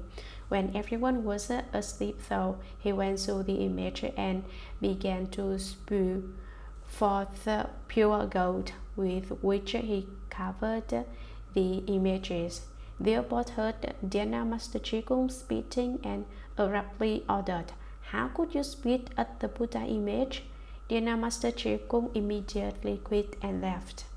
The next morning, their both inspected the image. He found that it was covered with gold except for a small spot on the crown of the head. Although a master goldsmith completed the work, his ordinary gold could not match the supplied by Dhyana Master Chikung. The states of our hearts are inconceivable. So you see, you should not speak of the faults of the Fourfold Assembly. It is not so serious if you criticize the ordinary pupil, but should you criticize a sage, then penalty you might incur will be very great, enough to cause you to fall into the hells. People slander the triple jewel because they do not have faith. Another cause is mixing with bad company. People who do not understand and therefore slander the Buddha Dharma. Associating with such people may cause one to be influenced by their bad habits. Some people berate and slander the triple jewel and use flattery for ill gain. Such a person's minds are crooked. They engage in flattery to get what they want. They are stupid, yet puffed up with their own intelligence, like the 5,000 bhikshus who left the assembly during the speaking of the Lotus Sutra. Because they had a tiny bit of cleverness, they looked down on others and slandered the good Dharma, thus blinding the selective Dharma eye of living beings. What is the retribution for such persons? In the future, they will be deformed and crippled, without arms, hands, ears, or legs. They may not be able to walk or have some speech impediment. Mules are people who slandered the triple jewel. After they commit this offense, they fall into the hells, where they spend 2 million years of hellish retribution, after which they are born into the realms of the animals, possibly as a horse, cow, sheep, chicken, or dog. After 2 million years among the animals, they may be reborn as humans, but they will be disabled. Either they will be without eyes, therefore blind, without ears, therefore deaf, or perhaps without tongues, or even with tongues, but yet they cannot speak. In general, they will be disabled and ugly. They undergo this kind of suffering and fall into the relentless hells after death, such as the retribution of slandering the triple jewel in lives past. And do not venerate sutras. Sutras must be treated with respect, for, as it says in the Diamond Sutra, wherever this sutra is, there is a Buddha. Sutras are the Dharma body of the Buddha, toward which we must be very respectful. Places where sutras are set must be organized and clean, and without acts of defilement. They should also be stored above other books. Also make sure that Buddhist sutras are on the side where we lay our head in a room, and not on the side where we lay our feet. Our beds are unclean, thus sutras must not be placed there. If you do not show the same respect for sutras that you show the Buddha, you are slandering and harming the triple jewel. The retribution for not respecting sutras is the same. One falls into the relentless hell, where for thousands of billions of years they will seek escape in vain. It would be impossible to exit the hells despite such a long duration. Remember this section of the sutra especially. It is very important. Buddhists must be respectful of the triple jewel and sutras and must not shed the Buddha's blood. Sutra Beings who usurp or damage the property of the eternal dwelling, who defile bhikshus or bhikshunis who commit sexual acts within the Sangharama, or who kill or harm beings there, will fall into the relentless hell, where for thousands of billions of years they will seek escape in vain. Commentary: beings who usurp or damage the property of the eternally dwelling.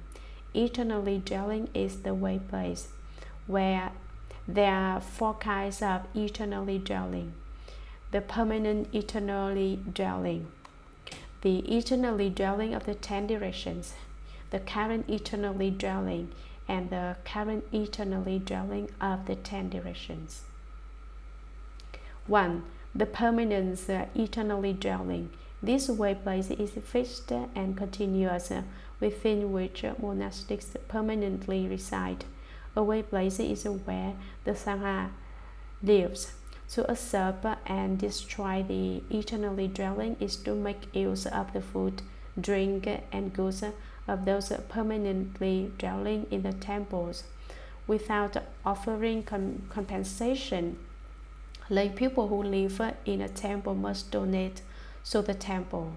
If you live in a temple even for a few days and do not offer a monetary contribution, you usurp the goods of those permanently dwelling there.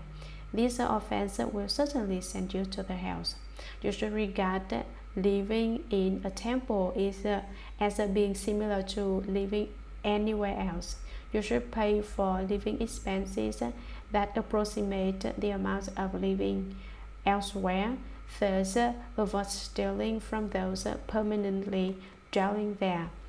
I tell my refuge disciples to make sure they never commit this offense, but always help the way place.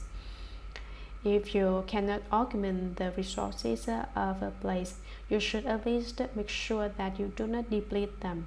People who do not understand any Buddhist principles think they are getting a bargain by living in a temple for free.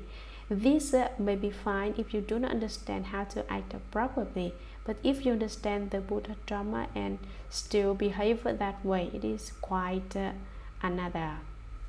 This principle holds true not only for lay people, but for those who have left home life as well. Anywhere I go to stay long term as a monk, I will pay half of the estimated cost for spending the night at a nearby hotel. E.g., I pay $3 for an approximated charge of $5. Wherever I go, I do this unless I have absolutely nothing, when that is okay. If I do have something, I will not usurp or damage the property of the eternally dwelling. Since the eternally dwelling is like the great earth, where a great assembly may live, we must take care not to drain the supplies, such as depleting the food supply so that deprive others of it. That would be an offense. If you alone starve to death, that would be no problem, but I cannot deprive the assembly of its food. The eternally dwelling monastics must have food and drinks, unlike my little disciple who can do without. Food is like the sky overhead. We need it, so we hurt the eternally dwelling if we have nothing for them. With this attitude, you will not commit a grave offense in this area. For those of us who have studied the Buddha Dharma, we need to make a donation to the temple, even if it's a little less than the payment at other places. At least you have done your best. To give none and then run away is to usurp or damage the property of the eternally dwelling. 2. The eternally dwelling of the 10 directions. It is a place where any member of the Sangha from any place may stay. 3. The current eternally dwelling. The people who are currently living here are referred to as the current eternally dwelling. 4. The current eternally dwelling of the 10 directions. This refers to the actual property left by deceased Sangha members, which may be divided among the Sangha members of the 10 directions. The difference is that goods of the current eternally dwelling are only available to those living here temporarily. Those who come afterwards do not have a share, whereas that of the current eternally dwelling of the 10 directions is available to all, those who come earlier and later. Who defile bhikshus or bhikshunis, some brutes, haras, and rape nuns, they commit offenses. Who commit sexual acts within the Sangharama. The Sangharama is a still pure place. In other words, any Bodhimanda or temple. No one should be indulgent or unruly by engaging in sexual activity at any Sangharama or any place where there is a Buddha image. A man who suffered from a genital ulcer once asked Mahamanudgalyayana the origin of his disease and was told, "In your past life, you wantonly engaged in sexual activity in a Sangharama. Having committed this offense, your male genital often festers with sores."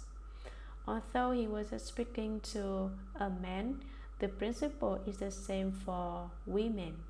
Anyone who violates this rule will, in the future, be born in the house. After being in the house, they will be reborn and their genitals will often grow ulcers. These diseases are incurable. The cause and effect of these causes and conditions must be believed. If you do not believe, in the future you will undergo the retribution.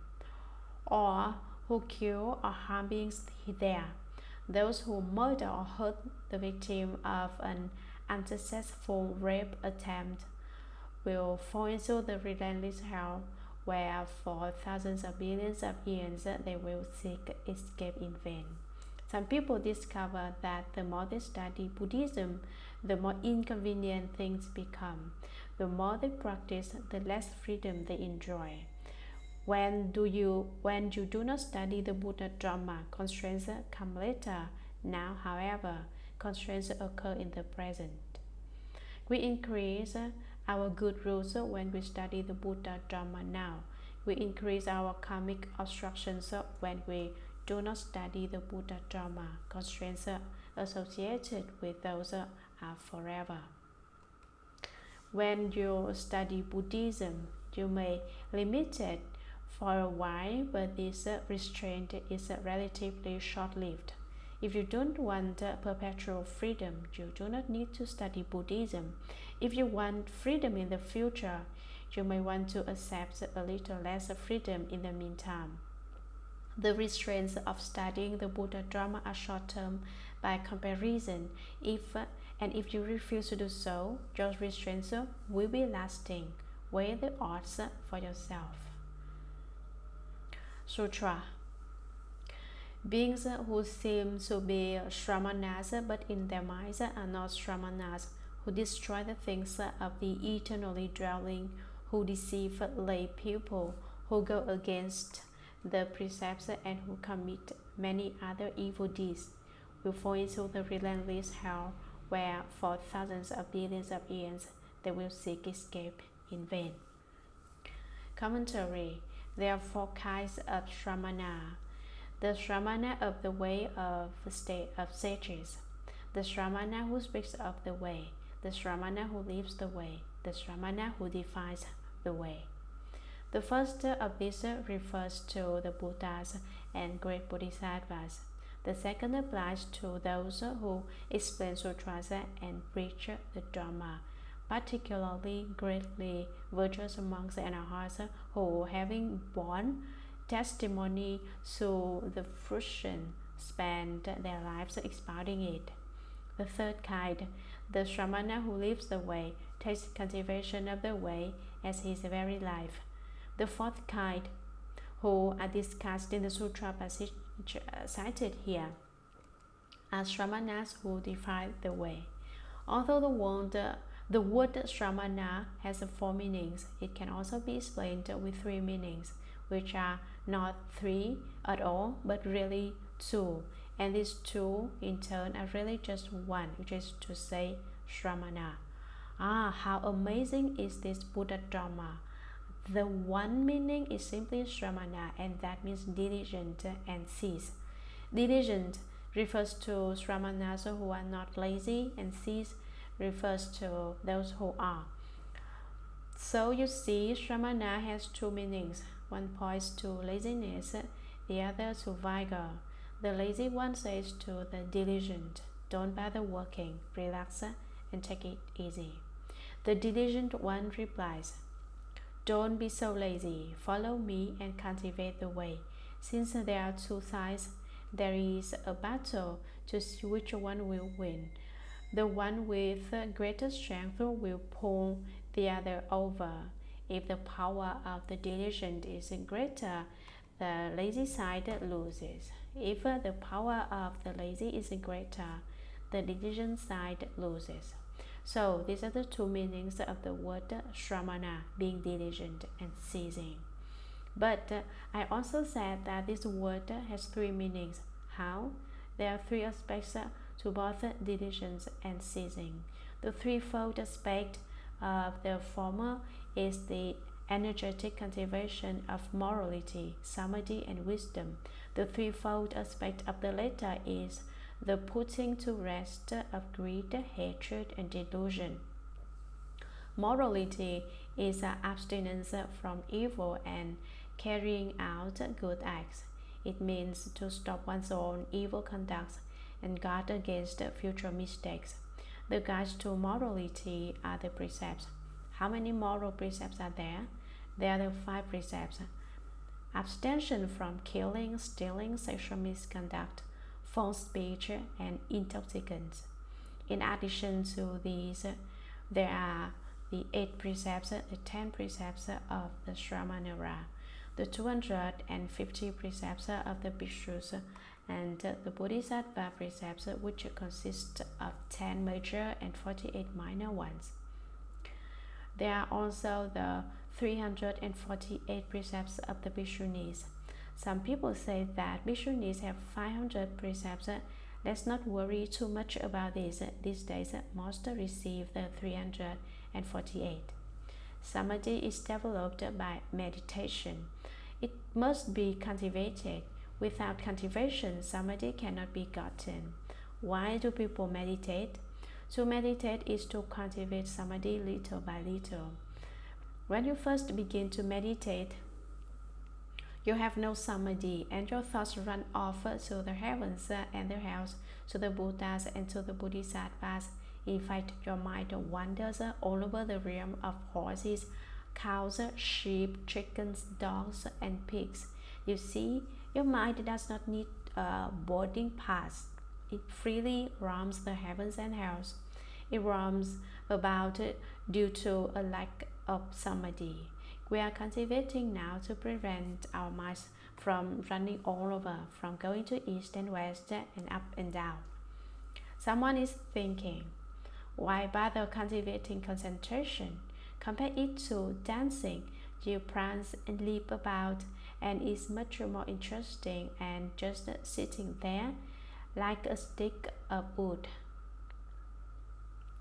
What are the advantages of samadhi anyway? It seems so rigid. Basically, it has no advantages. Then why bother with it, you ask? If you wish to reveal your inherent wisdom, you must first of all cultivate samadhi. For if you are not able to concentrate, your thoughts will be scattered about, and you will never manifest any wisdom. Wisdom comes from samadhi. If you want to be released from delusion, cultivate samadhi. Now, let me introduce someone who said that when meditating, He felt as if he were on the edge of a great precipice, on the edge of a very deep abyss, and was frightened.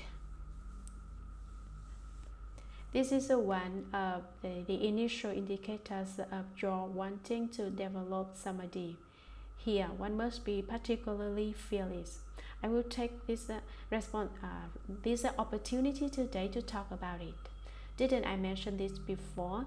If you are meditating and you feel that there is a great slab of iron suspended above your head on the verge of breaking loose, or if you feel a bomb is about to go off, do not be affected by it, because if you are, it will be quite easy to enter the realm of the demons.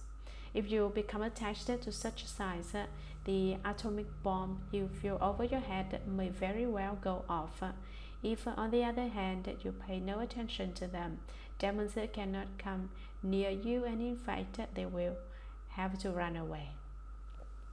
The mental state in which a huge crevasse appears while you are in meditation represents your karmic obstacles, which are heavier and deeper than 10,000-foot abyss. Now, you know how heavy your karmic obstacles are. It should urge you to cultivate, but do not be fearful. Sometimes you are meditating, you may feel blissful freedom, which is so joyful that you forget everything else. This is a taste of dhyana, the most blissful experience in the world of form, which far surpasses connubial pleasures or pleasures from taking intoxicants. It is a state that cannot be described. It is said that only the one who drinks tea knows whether it is cold or not. The same is true of the flavor of dhyana. If you have experienced this state, you know what it is like. You can tell what stage or level someone as soon as they describe it.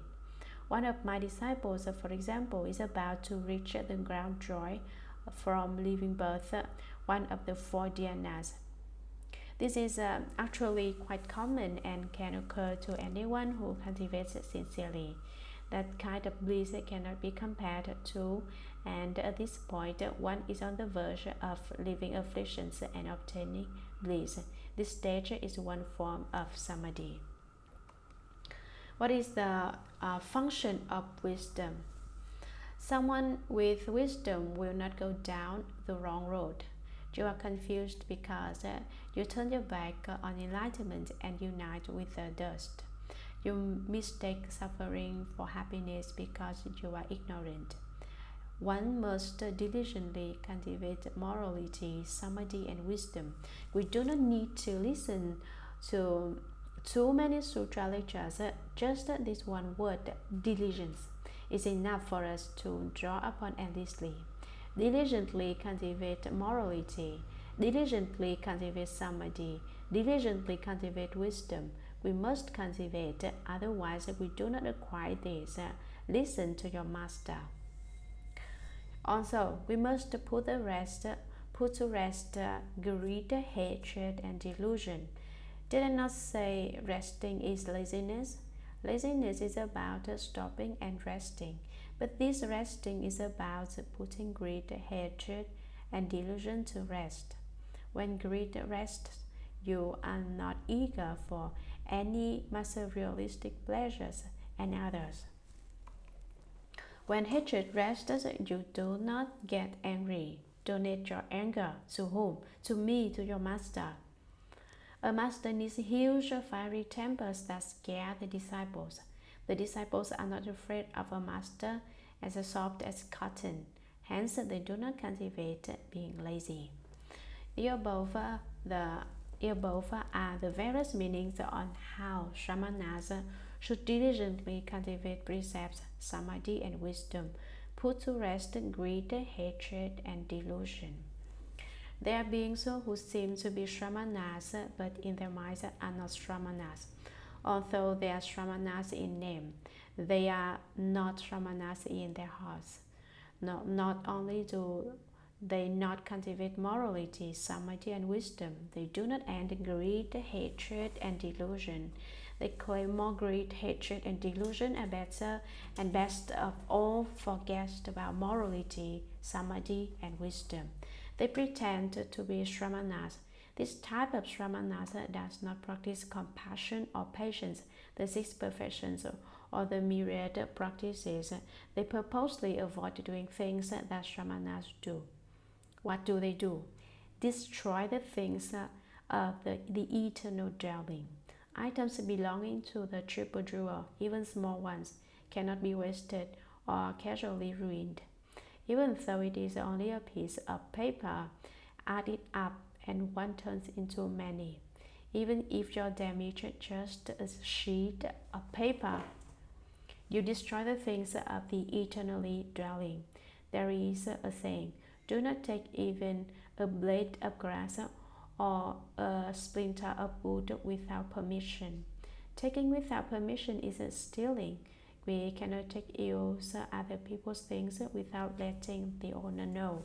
Otherwise, that would be a theft, a violation of the precept against stealing. If as simple a thing as a needle and thread is given to you as an offering, it may not be used carelessly, and most certainly may not be given away. Even monastics cannot give away goods belonging to the temple to others. You may give away your personal belongings, such as an article of used clothing. Community items, however, even something as minute as a piece of thread, cannot be casually given away to win friends. It is a mistake to gain personal favors so that people will feel obliged to aid and support you. Monastics must pay particular attention to this. Destroying the things of the eternally dwelling does not refer only to a large quantity of items, but merely giving away a sheet of paper, a piece of thread, or even a grain of rice based on emotion. Even monastics do not have the right to give away community items, even if it is just a stick of incense. Those who constantly deceive and lie to lay people, who go against or violate the precepts, such as the 5 precepts, the 10 precepts, the 10 major and 48 minor precepts, or the 250 precepts, and who commit many other, not just one, unimaginable evil deeds, will fall into the relentless hell, where for thousands of billions of years they will seek escape in vain. Sutra. Beings who steal the wealth and property of the eternally dwelling, including its grains, food and drink, and clothing, or who take anything at all that was not given to them, will fall into the relentless hell, where for thousands of billions of aeons they will seek escape in vain. Commentary. If there were beings who steal the wealth and property of the eternally dwelling, what items belonging to the temple do they steal? Money, grains, food, or clothing? Once a great Bodhisattva who made the vow, if there are people who committed the 5 severe, the 4 heavy, and the 10 evil deeds, I can save them. However, if they steal from the eternally dwelling, whether it be a blade of grass or a splinter of wood, I cannot save them because it is impossible. I can save those who have killed as many as 84,000 of their parents or committed some such heavy offense. I can save them. Using the power of my vow, I will save them from the hells. However, if they steal food, monetary goods, or even just a grain of rice from a temple, I cannot and will not save them. A Bodhisattva made such a vow. So stealing from the eternally dwelling is a gravest offense, As Buddhists, we must be very clear on this point. Without the permission from the monastery, do not take anything, be it valuables, grains, or food. If you do so, you will fall into the relentless hell, where for thousands or billions of years you will seek escape in vain. Sutra. Earth Store continued. Worthy Mother, beings who commit such offenses will fall into the fivefold relentless hell, where they will constantly seek temporary relief from their suffering, but will never receive even a moment's relief. Commentary. Earth-Star Bodhisattva continued. Worthy Mother, or Lady Maya, beings who commit such offenses will fall into the fivefold relentless hell. 5 kinds of relentless hells, where they will constantly seek temporary relief from their suffering, but will never receive even a moment's relief. Sutra. Lady Maya further asked Earth Star Bodhisattva, why is that hell called relentless? Earth Star replied, Worthy Mother, all the hells are within the Great Iron Ring Mountain. The 18 great hells and the 500 subsequent ones each have their own names.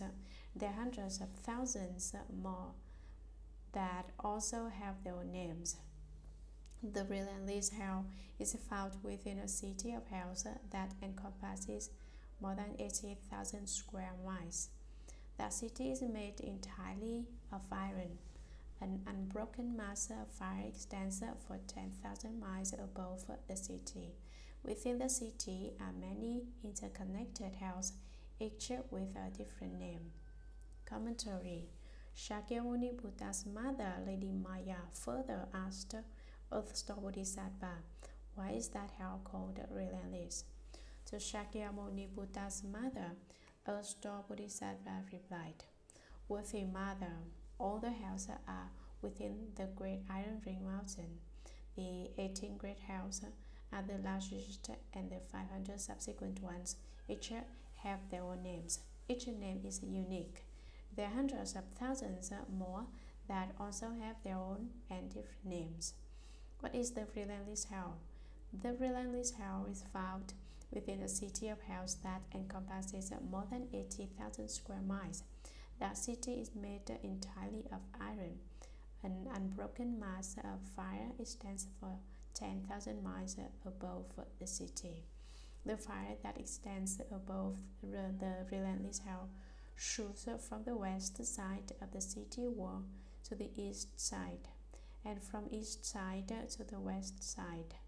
Balls of fire also shoot from the south side of the city wall to the north side, and from north to south. This hell is full of fire and evil beasts everywhere. That is hardly any empty space. Within the city are many interconnected hells, each with a different name. Sutra. There is just one hell called relentless. Its circumference is 18,000 miles.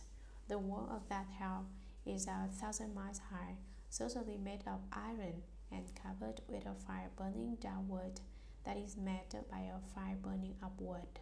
Iron snakes and dogs spewing fire rays back and forth along the top of that wall. Commentary. There is just one hell called relentless. This hell is named relentless because the sufferings there are incessant. Who are the souls suffering in the hells? Those who committed offenses. Typically, someone dies without being too consciousness of the pain. For example, someone is burned to death at once in a fire, or someone dies at once from the slash of a knife. Once they are dead, they do not notice any pain. In the hells, however, do beings notice their pain after death? They do not. But after they die once, they are born again, then die and are born and are reborn repeatedly. How do they come to life again. There are two kinds of wind in the house. What are they? One is putrid and the other is fragrant. Both are known as clever breezes, which strangely enough blow and revive the dead. Those resurrected by the putrid wind are born again but ugly in appearance. Those resurrected by the fragrance wind are good looking. Most of those who are revived by the putrid wind continue to suffer, while those destined for the heavens are revived by the fragrant one. The fragrant breeze makes beings beautiful. In contrast, the putrid wind blows over and beings causes them to be ugly like asuras. As I described earlier, all their facial features bunched together as tightly as if they were in one company. Is that not ugly? Revival by the putrid wind occurs instantly, and there is not the slightest interruption in the suffering. Its circumference of this large city is 18,000 miles. The wall of that hell is 1,000 miles high. Because the wall of that hell is 1,000 miles high, all sunlight is blocked. It is dark in the house except fires cast enough light to see by. The fires are the fires of karma, which roast and sear the skin, burning people as they suffer intolerable pain. Think about it. What do you do if you have to go there? No one is ever at ease in such a place.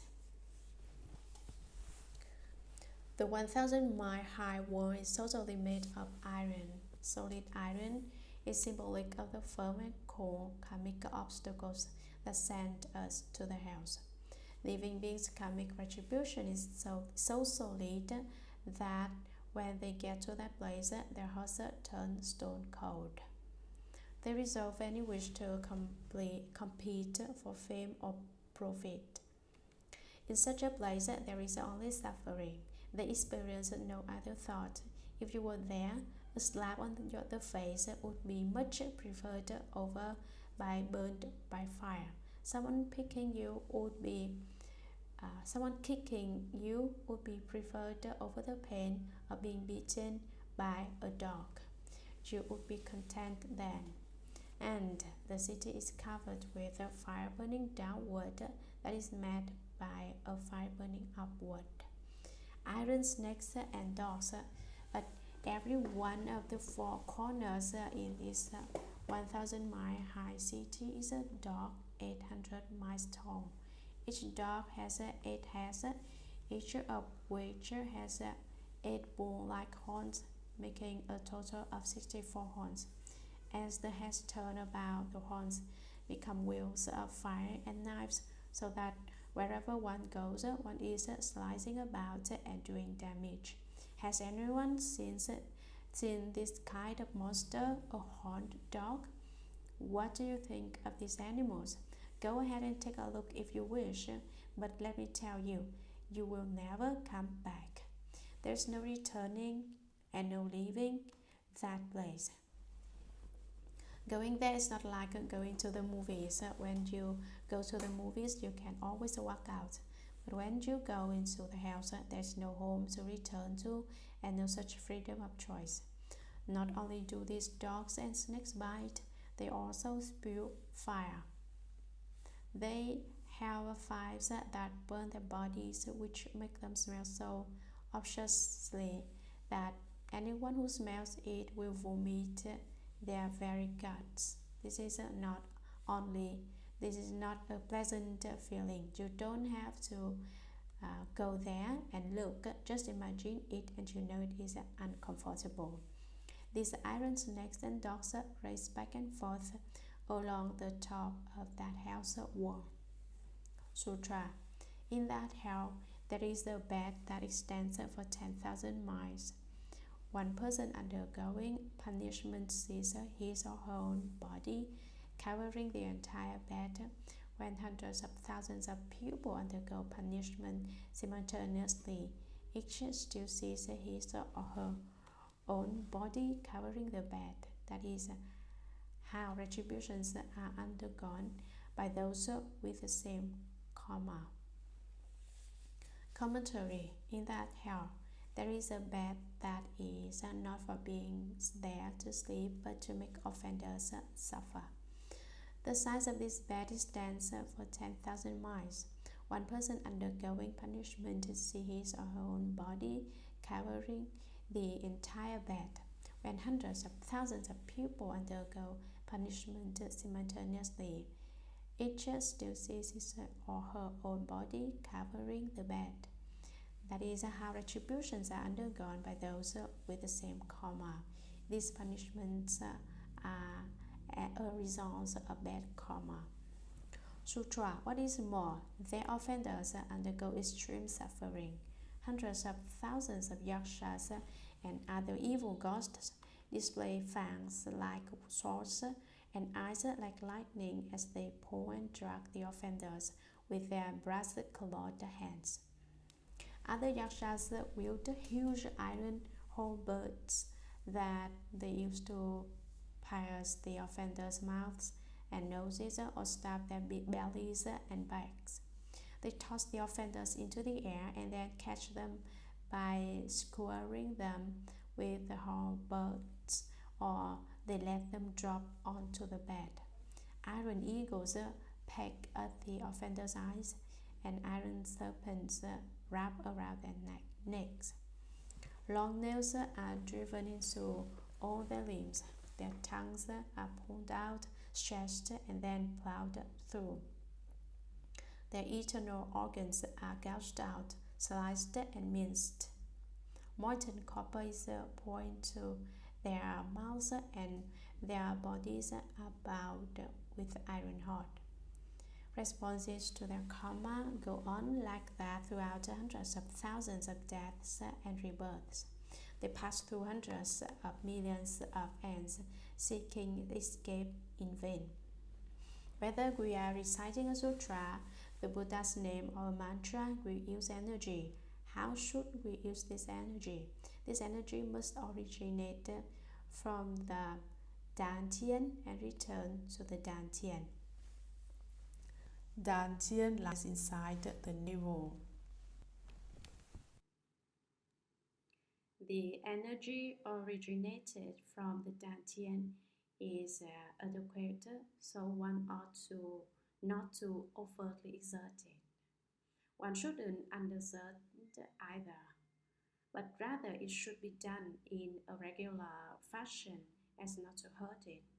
Energy originating from the Dantian, the fundamental source, is continuous and inexhaustible. However, if you do not know how to use it, you may injure your energy or even cut it off. Be aware of this point. If you know how to utilize it, whether writing or doing anything, then you do things with one fell swoop and an indication of your mastery. What is more, there are many offenders who undergo the various kinds of extreme suffering in their hells. Hundreds of thousands of yakshas. Yakshas are speedy ghosts and evil ones. There are many kinds of yakshas, such as the flying yakshas and the ground traveling yakshas, and other evil ghosts. Evil ghosts are just yakshas, and yakshas are just evil ghosts. Among the various kinds of yakshas, this particular type of evil ghosts referred to are the ground traveling yakshas. They display fangs like swords. Their mouths are like caverns of blood, their teeth like blades, and eyes like lightning as they pull and drag the offenders with their brass-colored hands. Their eyes shine like lightning, and their hands are made of brass or as strong as brass. These ghosts pick offenders up and toss them about with their enormous strength, throwing them perhaps several yards, perhaps 100. Beings there have to go where these ghosts order. Other yakshas wield huge iron halberds that they use to pierce the offender's body, mouths and noses, or stab their bellies and backs. They toss the offenders into the air and then catch them by skewering them with halberds, or they let them drop onto the bed, not to let them sleep but poke and pierce them with these iron halberds. Iron eagles peck at the offender's eyes and heads and crack open the skulls to eat the brains. And one type of iron serpents in particular that wrap around their necks. Long nails are driven into all their limbs and joints. Their tongues are pulled out, stretched, and then plowed through. Don't lie or engage in gossip. Regardless of how others treat us, we refuse to critique others. For if we do, we will enter this hell, and our tongue will be plucked or plowed through like a field. Their internal organs are gouged out, sliced, and miced. Moistened copper is poured into their mouths, and their bodies are bound with hot iron. Responses to their karma go on like that throughout at least hundreds of thousands of deaths and rebirths. They undergo 10,000 deaths and as many births in a single day. They pass through hundreds of millions of years seeking escape in vain. It is difficult to leave this hell. Sutra. When this world is destroyed, they find themselves in another world.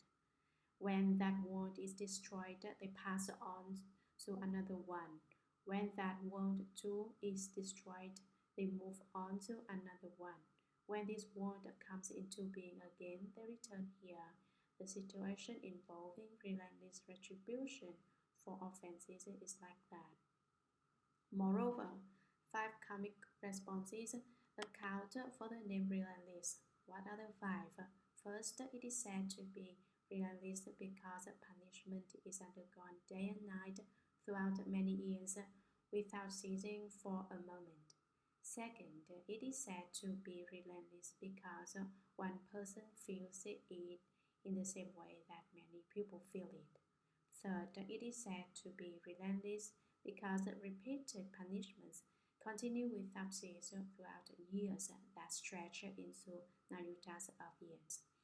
Those punishments are inflicted by instruments of torture such as forks and clubs, or by eagles, serpents, wolves, and dogs, or by pounding, grinding, sawing, drilling, chiseling, cutting, and chopping, or by boiling liquids, iron nets, iron ropes, iron asses, and iron horses, or by rawhide stripes bound around one's head and moistened iron poured over one's body, and by meals of iron pellets and drinks of moistened iron.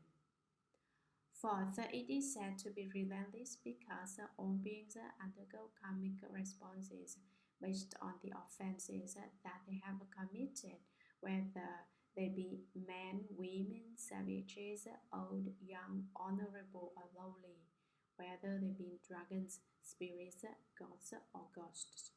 Fifth, it is said to be relentless because offenders continually undergo 10,000 deaths and as many rebirths each day and night from the moment they first enter this hell, and on through hundreds of thousands of years.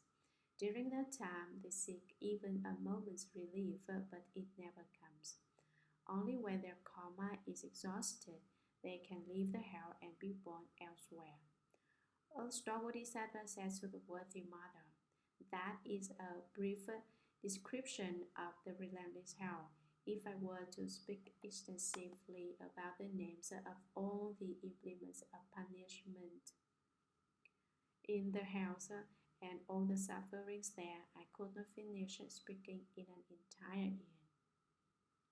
After hearing that, Lady Maya placed her palms together sorrowfully, made obeisance, and withdrew. Commentary. Right now, the average lifespan of a human being is a bit over 60 years. This, of course, it is just an average which does not consider the exception. So those who live to be 100 or those who die at the age of 1 or 2. Neither one is an average of most people. When Shakyamuni Buddha was in the world, the average lifespan was 70 to 80 years. Now it is 60 to 70 years. At the beginning, a human lifespan is 84,000 years. Every century, the human lifespan decreases by 1 year, and man's height diminishes by an inch. When the lifespan decreases to 10 years, it will turn and again begin to increase until it reaches 84,000 years. The period during which the lifespan diminishes is called a decreasing eon.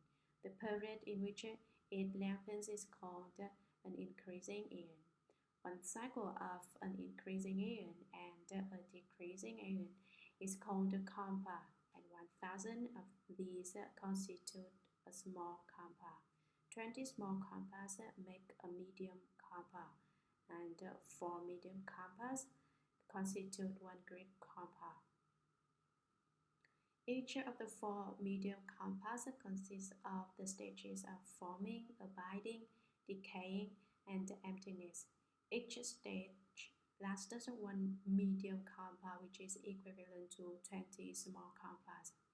This world in which we live has its times of forming, abiding, decaying, and emptiness. Every world decays. Places that were dry land several thousand years ago are now submerged and no longer exist. Earthquakes eradicate entire villages, districts, or even countries. This is what is meant by when this world is destroyed, they find themselves in another world. It is not the case that when this world ends, one's karma in their house is exhausted. Far from it. One simply moves to house in another world where the deeds done with the body find retribution.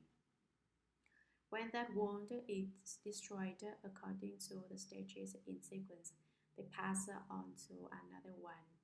When that world too is destroyed, they move on to another one. In general, they move out of places that are destroyed and move on to places that are intact. When this world comes into being again, they return here. The situation involving relentless retribution for offenses is like that. This is what is meant. What is meant by relentless? The retribution for offenses is continuous and never quits. Moreover, 5 karmic responses account for the name relentless. This hell is called relentless or avashi in Sanskrit because of 5 events that occur due to the power of karma. What are the 5 relentless aspects? First, it is said to be relentless because punishment is undergone day and night throughout many or countless years without ceasing for a moment. There is no respite from the bitter retribution received due to one's own karmic creation. Second, it is said to be relentless because one person feels it in the same way that many people feel it. One person in this hell is as full as many people in it. Third, it is said to be relentless because repeated punishments continue without cease throughout years that stretch into limitless nayutas of years. Those punishments are inflicted by instruments of torture such as forks and clubs. The body is both a tool for creating the karma and a tool for receiving the retribution. Or by eagles, serpents, wolves, and dogs, or by pounding, such as grating someone in a rice mill, grinding, sawing, drilling, chiseling someone's bone marrow with iron, cutting and chopping someone's bones to pieces, or by boiling someone in pot of oily liquids. Is that not miserable? Such as iron nets, iron ropes, iron asses, and iron horses, or by rawhide stripes bound around one's head, and moistened iron poured over one's body, or by meals of iron pellets when someone is hungry, and drinks of molten iron when someone is thirsty for tea or water. Fourth, it is said to be relentless because all beings undergo karmic responses based on the offenses that they have committed, whether they be men, women, savages. Savages refer to tribes in peripheral regions, such as the barbarous people in various parts of China. In southern China, there were the southern barbarians. For example, Mancha said of Su Xing, a native of Chu, he is a southern barbarian with a tongue like a bird's, which is not in the heritage of kings. He talks the way a bird chirps. You have no idea what he is saying. In historical China, people in Shandong, East Mountain, Shanxi, West Mountain, Henan, Southern River, and Hebei, Northern River, all spoke Mandarin. People south of Hunan, Southern Lake were called Southern Barbarians because they could not be understood by Mandarin speakers. We do not need to mention English because the Chinese did not even understand each other then. Hence, Southerners were called barbarians. The West and China have not established exchanges or communication then. The word for barbarian contains the word insect because the Southerners were considered snake-like. People in Western China were called Chuan, canine. The Easterners were called Yi and Northerners Di, which both contain the radical canine in it. Basically, they were seen as transformed from dogs. The Chinese character for the Chiang pupil has the radicate goat on top.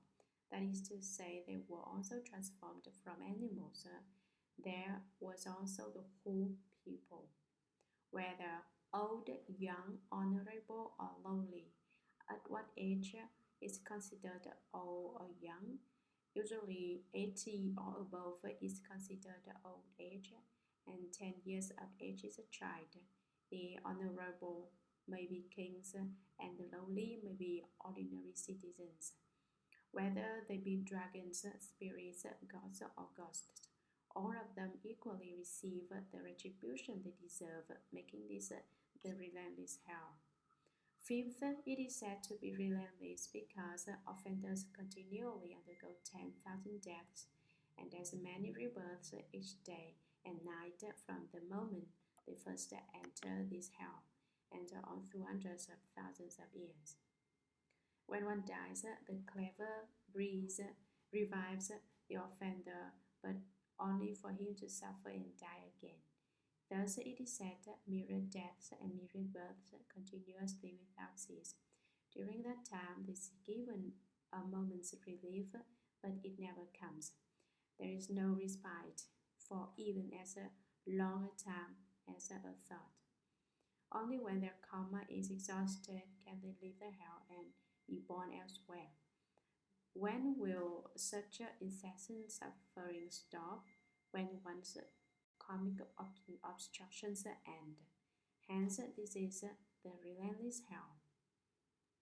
Earth's Bodhisattva says to the worthy Mother Lady Maya, that is a brief description of the relentless hell. If I were to speak extensively about the names of all the implements of punishment in the hells and all the sufferings there, in detail. I could not finish speaking in an entire end even if I want to. After hearing that, Lady Maya, Shakyamuni Buddha's mother, placed her palms together and extreme sorrowfully made obeisance to Earth's Bodhisattva and withdrew. Commentary.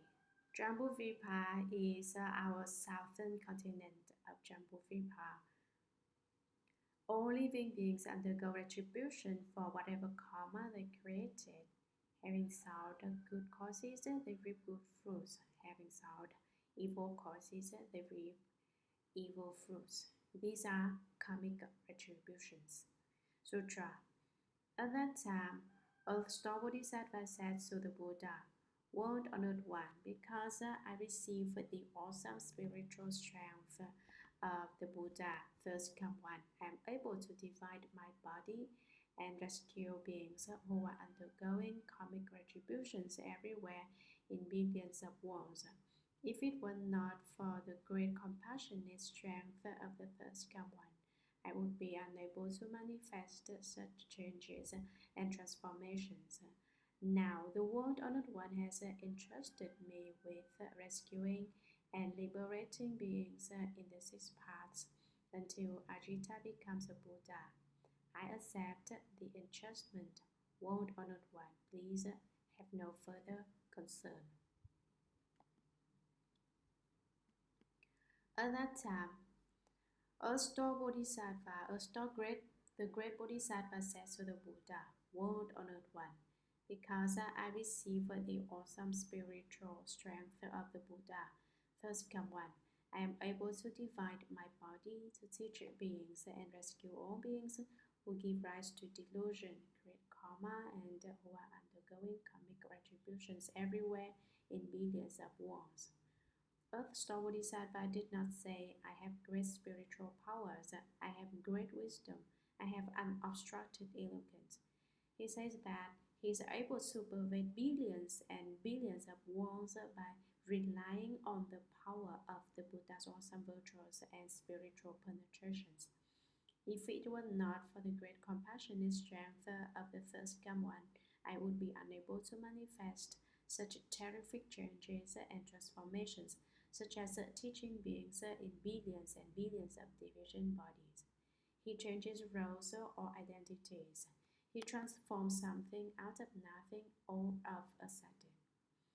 Now, the World Honored One has entrusted me with rescuing and liberating beings in the six paths of gods, humans, hell beings, hungry ghosts, animals, and asuras, until Ajita becomes a Buddha. Does anyone know who Ajita is? You may not know Ajita, but you might have heard of Maitreya. Which Bodhisattva is Ajita? He is a Maitreya Bodhisattva. Maitreya Bodhisattva's name means incomparably victorious. He can overcome everything. No one can defeat him. His name means something so powerful. It is no wonder no one can defeat him. Since he smiles all day long and never gets angry, he enjoys wisdom that overcomes everything.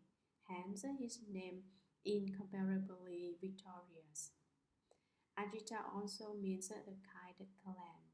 I accept the enchantment. I agree to do this now. World Honored One, please have no further concern. Do not worry. Sutra.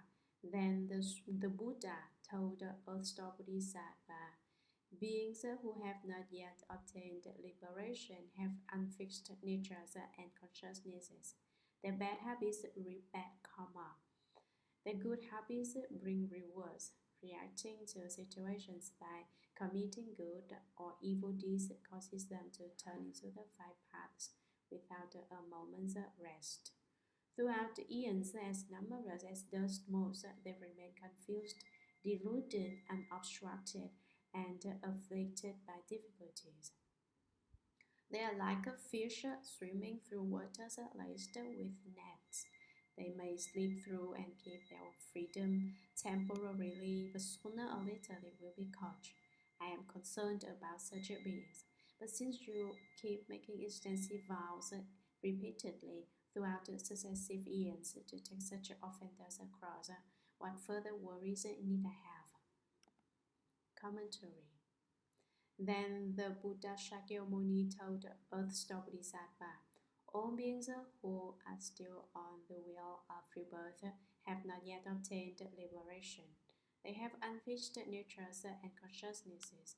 They may have wanted to study the Buddha Dharma originally, but once they do, they change their goal, which means they are unfixed in natures and consciousnesses.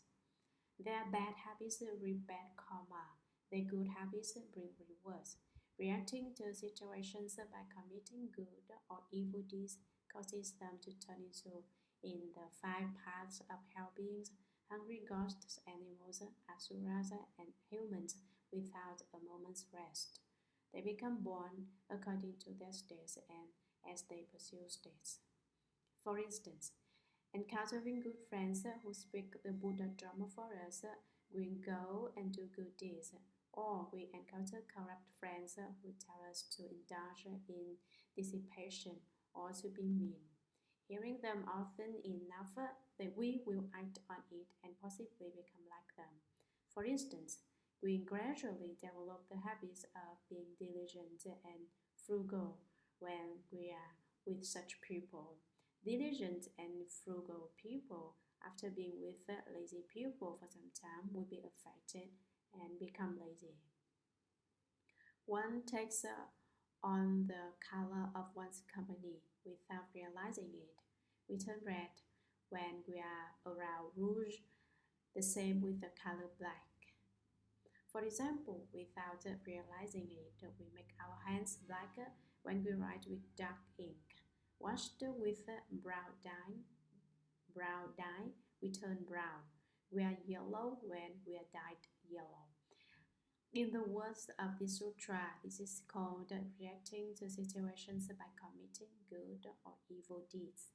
People who do not drink will start drinking for some reason when they are always with friends who drink. Draw near druggies and eventually they will turn into druggies.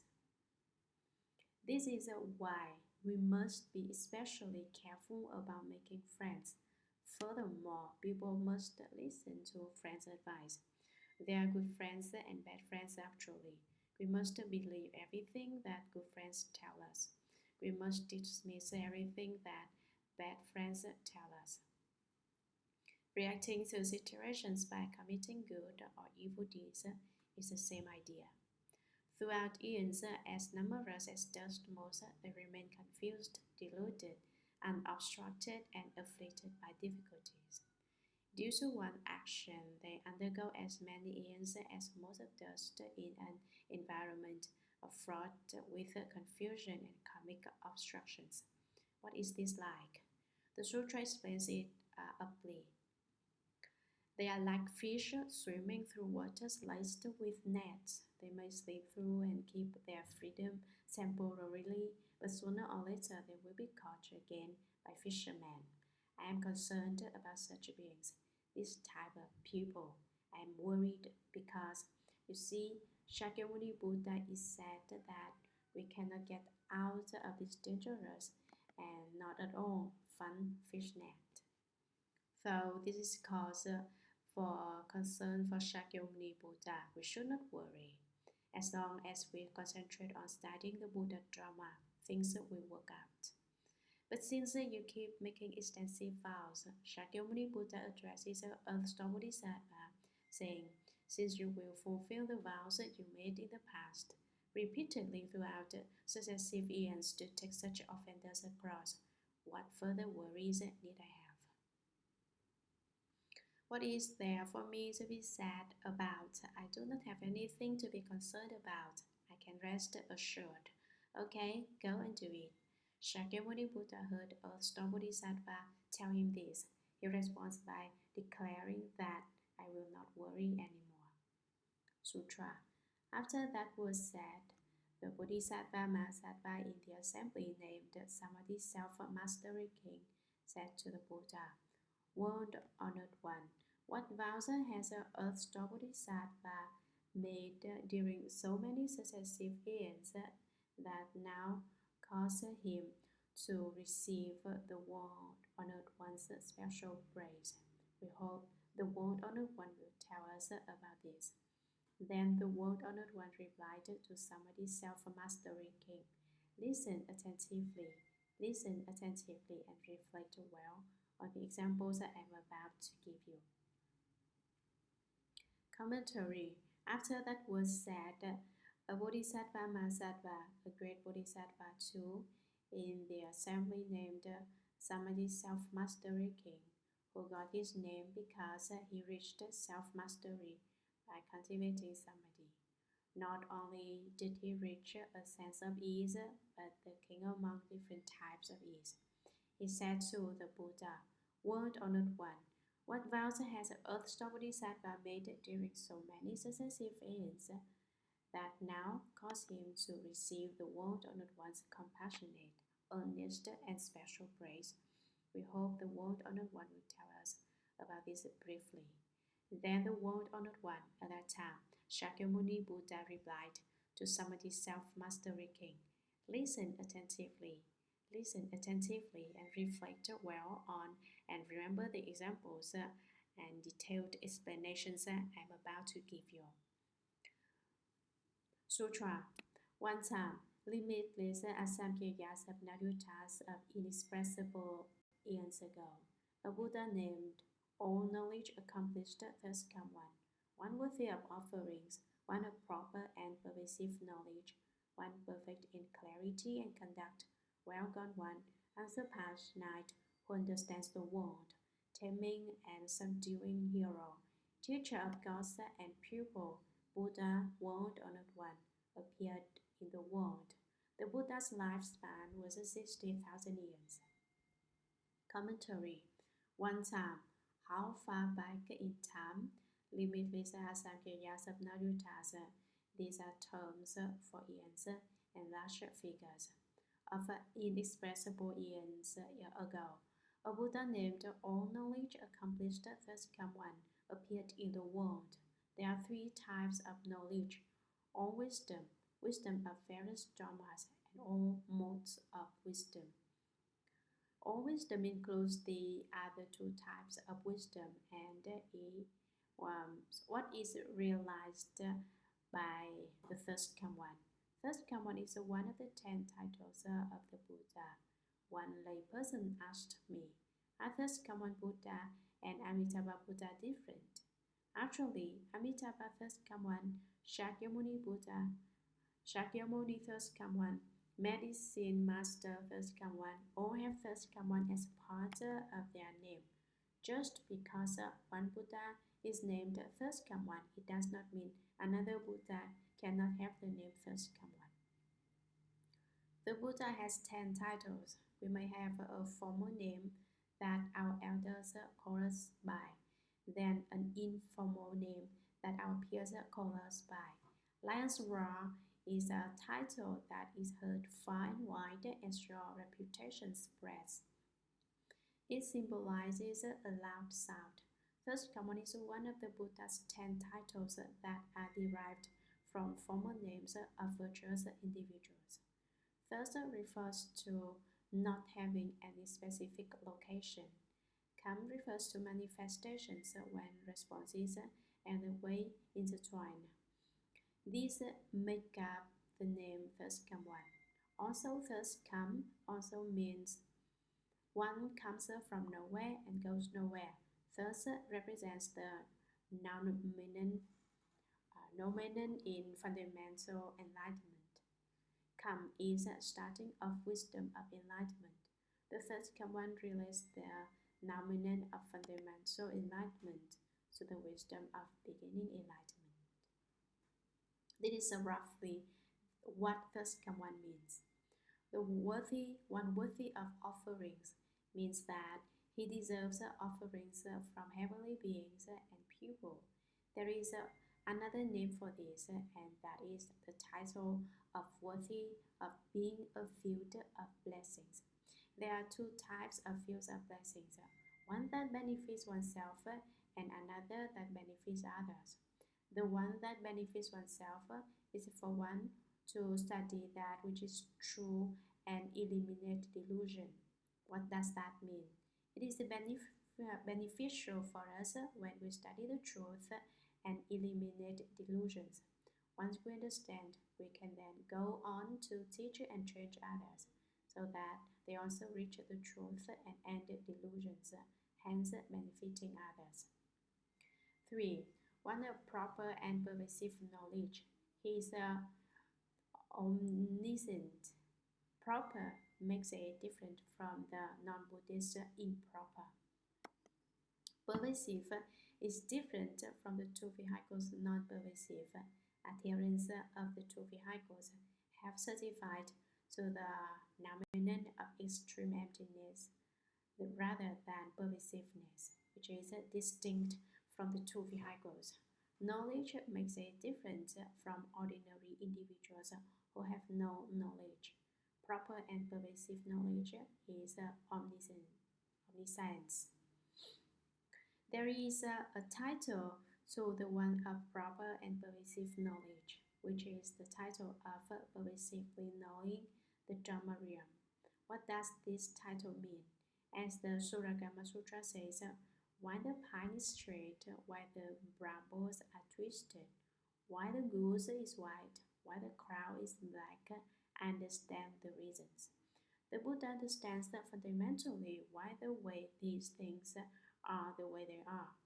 He even knows the number of raindrops, even just one beyond the 3,000 great thousand worlds. The Buddha received this title because he is omniscient, which is pervasively knowing the Dharma realm. One perfect in clarity and conduct. Clarity is also wisdom, while contemplation is a blessing.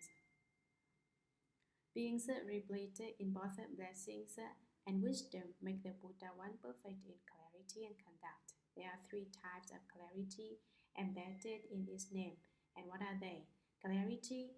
There is clarity with the heavenly eye from acquiring the penetration of the heavenly eye. Clarity of past lives. One understands everything that occurred in lives past. And clarity in ending outflows. There is also a special title to one perfect in clarity and conduct, which is the title of results that show virtues at the causal level. At the level of consequences, the Buddha manifests the virtues the conducts he cultivated in the past. Well gone one who understands the world.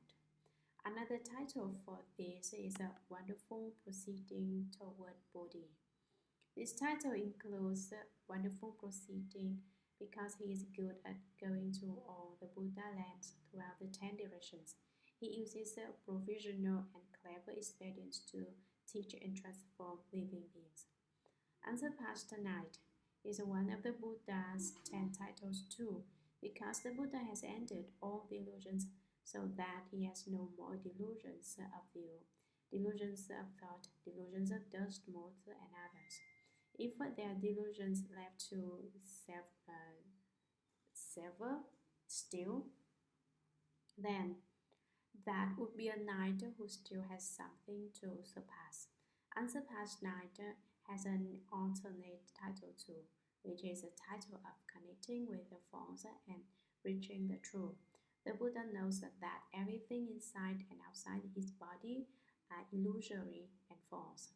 Only the Buddha vehicle is true, and hence the title of connecting with the false and reaching the true. Taming and subduing hero with metaphorically steers a carriage. In Science times, carts are drawn by horses with someone whipping the horses and steering the cart. Driving a car nowadays is like steering a carriage. One evening, someone said to me, "A driver is a taming and subduing hero. What does this hero tame and subdue? He tames and subdues beings of the six realms so that they reach the Buddha's fruit of Bodhi. This is the greatest hero. because he tames and subdues living beings so that they will become liberated from birth and death, transcending the six paths of transmigration. There is also another title to taming and subduing hero, and that is the title of gathering in and transforming so they comply with the way. He transforms living beings, saving all so that they cultivate according to this path. Teacher of gods and pupil, the Buddha is the role model for gods and pupil throughout the Triple Realm. He also goes by the title of speaking the Dharma according to potential. The ninth name is Buddha. Buddha is a half of the Sanskrit word Buddhaya. Since the Chinese prefers things simple, the word became Buddha. The Buddha also goes by the title of perfect and clear in the three enlightenments. The three types of enlightenment are self-enlightenment, enlightenment of others, and perfection in enlightening conducts. When the three types of enlightenment are perfected, one is replete with the myriad virtues, hence one becomes a Buddha. The last one is the world-honored one. Whether the world or beyond the world, the Buddha is respected. This name also goes by the title of being the only honored one in the Triple Realm. The Triple Realm consists of the desire realm, the form realm, and the formless realm. The Buddha is alone honored. When Shakyamuni Buddha was born, he pointed at the sky with one hand and pointed down at the earth with another hand, proclaiming, "Above and below, I alone am honored." This is why the 10th name for the Buddha is the world-honored one, and an alias by the title of being the only honored one in the Triple Realm. There are 6 meanings to the name world-honored one. 1. Self-mastery. The Buddha is most at ease. 2. Blazes like fire. 3. Proper and adorned. 4. Universally known. Everyone knows the name Buddha. 5. Auspiciousness. The name world-honored one means auspiciousness. 6. Honored.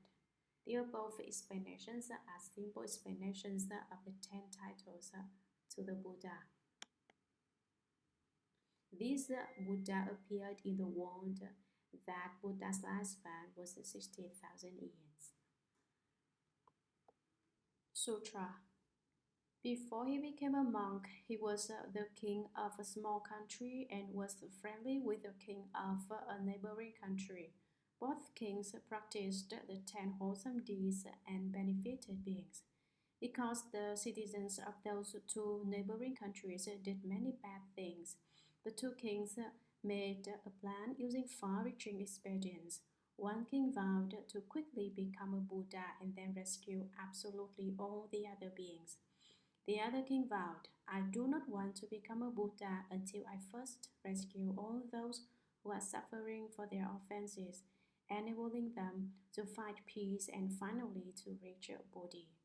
The Buddha told the Bodhisattva Samadhi self-mastery king, "The king who vowed to quickly become a Buddha is an all-knowledge accomplished thirst come one. The king who vowed to keep saving beings who are suffering for their offenses rather than become a Buddha is an earth-star Bodhisattva." Commentary. Before he became a monk, before this all-knowledge accomplished thirst come one left the householder's life, he was the king of a small country and was friendly with the king of a neighboring country. He was friends with a neighboring country, with a neighboring king. Both kings practiced the 10 wholesome deeds, which are not killing, not stealing, not committing sexual misconduct, not being greedy, not being angry, not being deluded, not speaking harshly, not lying, not speaking frivolously, and not speaking divisively. They did these 10 kinds of good deeds and benefited beings. Because all the citizens of those two neighboring countries did many bad things, the two kings held a discussion, thought of some ways and made a plan using far-reaching experience to help their pupil. One king vowed to quickly become a Buddha. One of the kings made a vow that said, "I hope I will become a Buddha soon." What will he do once he becomes a Buddha soon? Once he becomes a Buddha, he will then do a good job of rescuing absolutely all the other beings who are creating evil. Without exception, all evil creating beings will be saved. The other king vowed, "I do not want to become a Buddha until I first rescue all those who are suffering for their offenses, enabling them to find peace and finally to reach Bodhi. If I do not first save all beings who created evil and bear offenses so that they leave suffering and reach peace and happiness and even to Buddhahood, I will never become a Buddha. I must save all beings before I become a Buddha. I will not become a Buddha if there is still one being who is not yet a Buddha." The Buddha told the Bodhisattva Samadhi self-mastery king, the king who vowed to quickly become a Buddha is the thirst come one we just talked about. All knowledge accomplished thirst come one. The king who vowed to keep saving beings who are suffering for their offenses rather than become a Buddha is an earth-store Bodhisattva. Who is the king who refuses to become a Buddha if there is any being not yet a Buddha? He is an earth-store Bodhisattva, and that is a vow he made in the past. Sutra. Another time, limitless Asamkhya years ago, a Buddha named Pure Lotus Eyes Thirst Come One appeared in the world. His lifespan was 40 years. In his Dharma image age, Anahat, who had accumulated blessings from rescuing beings, met a woman named Bright Eyes, who offered a meal to him once while he was teaching and transforming beings. "What is your wish?" asked the Arhat.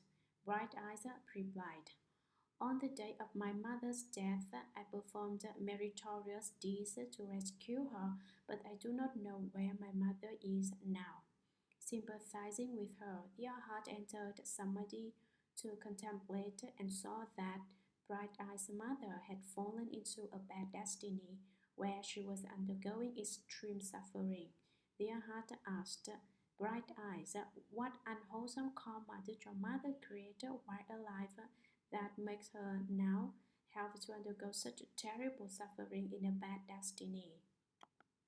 Bright Eyes replied, "My mother enjoyed eating fish, turtles, and other sea creatures. She especially liked to fry or broil fish and turtle eggs. Every time she ate those, she took thousands of lives. Oh, Venerable One, please be compassionate and tell me how she can be saved." The Arhat took pity on Bright Eyes and used his skillful means. He urged Bright Eyes thus, with a sincere resolve, "Be mindful of Pure Lotus Eyes Thirst Come One, and also make carved and painted images of him. When you do so, both the living and the dead will be rewarded." Commentary. Another time, limitless Asamkhya aeons ago, a Buddha named Pure Lotus Eyes Thirst Come One appeared in the world. His lifespan was 40 years. In his Dharma image age, the Dharma image age after this, Buddha entered Nirvana. An Arhat who certified to the fruition and who had accumulated blessings to rescue beings met a woman named Bright Eyes, who offered a meal to him once a while. He was teaching and transforming beings. "What is your wish? What do you wish in return for your offering to me? What advantages are you hoping for?" asked the Arhat. Bright Eyes replied, "On the day of my mother's death, I performed meritorious deeds to rescue her, but I do not know where my mother is now. In which realm did my mother become reborn?" Sympathizing with her, the Arhat meditated, entered Samadhi to contemplate, and saw that Bright Eyes' mother had fallen into a bad destiny where she was undergoing extreme suffering. The Arhat saw these states and asked, Bright eyes, what unwholesome karma did your mother create while alive that makes her now have to undergo such a terrible suffering and a bad destiny in the house? Bright eyes replied, my mother enjoyed eating fish, turtles, and other sea creatures. She did not eat only fish and turtles. What else did she eat? She especially liked to fry or broil fish and turtle eggs. She ate with an abundant indulgence. She forgets everything else, including her life, when she has food like this in front of her. Every time she ate those, she took thousands of lives. Were we to count the number of lives she took, there would be as many as billions upon billions. Oh, Venerable One, please be compassionate and tell me how she can be saved. Please think of a way to save my mother.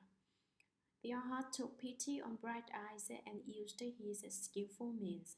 He urged Bright Eyes thus, with sincere resolve, be mindful of pure lotus eyes thus come one, and also make carved and painted images of him. When you do so, both the living and the dead will be rewarded. This way, you and your mother both acquire benefits, whether those alive or passed away experiences advantages. Sutra. Bright Eyes heard that, quickly renounced everything she loved, and swiftly commissioned painted images of the Buddha. Then she made offerings before them. The reverence she felt moved her to tears, and she wept in grief as she beheld and bowed to the Buddha. Suddenly, near the end of the night, in a dream, she saw that Buddha's body, dazzling gold in color and as large as Mount Sumeru, emitting great light. He said to Bright Eyes, your mother will be born in your household before long, and as soon as an infant can feel hunger and cold, he will speak. Shortly thereafter, a maidservant in the household bore a son who spoke before he was 3 days old. Lowering his head and weeping, he said to Bright Eyes, the karmic conditions we create during our lives and deaths result in retributions that we ourselves must undergo. I am your mother and have been in darkness for a long time. Since you and I parted, I have repeatedly fallen into the great house. Upon receiving the power of your blessings, I have been reborn as a servant's child with a short lifespan. 13 years from now, I will fall into the evil paths again. Do you have some way to free me so that I can avoid them? Commentary. Bright Eyes heard that Aha teach her to pay respects and make offerings to pure lotus eyes thus come one. So she quickly renounced, exchanged, or sold everything she loved, the way the Brahman woman sold her house as mentioned earlier. This woman, Bright Eyes, sold everything she cherished. The most precious, valuables, and impossible to give up things were given away or sold, and she swiftly commissioned painted images of the Buddha on paper, silk, and other fabric. Then she made offerings of incense, flowers, lamps, candles, and fruits, and different kinds of food, clothing, and bedding before them. The most sincere reverence she felt moved her to tears, and she wept in grief as she beheld and bowed to the Buddha. Since she knew that her mother fell into one of the evil realms and is enduring the suffering of that evil realm, she sobbed out of sadness. She took a look at the Buddha image, then bowed. Suddenly, near the end of the night, in a dream, she saw that Buddha's body. It felt like a dream, though it was not a dream. Since she was extremely sincere, she experienced a state where response and the way intertwined. She saw a Buddha in her room. If the sutra were just to say that she saw a vision, it may seem too strange. So the sutra says that she saw a Buddha in a dream. The Buddha, dazzling gold in color and as large as Mount Sumeru, emitting great light. He said to Bright Eyes, Your mother will be born in your household before long, and as soon as that infant can feel hunger and cold, he will speak. Just you wait. Shortly thereafter, a maidservant in the house bore a son who spoke before he was 3 days old. Maidservants are usually of a lower class and has to do what their employers order. So soon, their maid gave birth to a son. Usually, children start talking at the age of 3 or 4, but this child was not yet 3 days old and can speak. What did he say? Lowering his head as if bowing to the Buddha image and weeping, he said to Bright Eyes, "The karmic conditions we create during our lives and deaths result in retributions that we ourselves must undergo. We must face positive and negative consequences ourselves. I am your mother and have been in darkness, devoid of light from the sun, the moon, or the stars for a long time.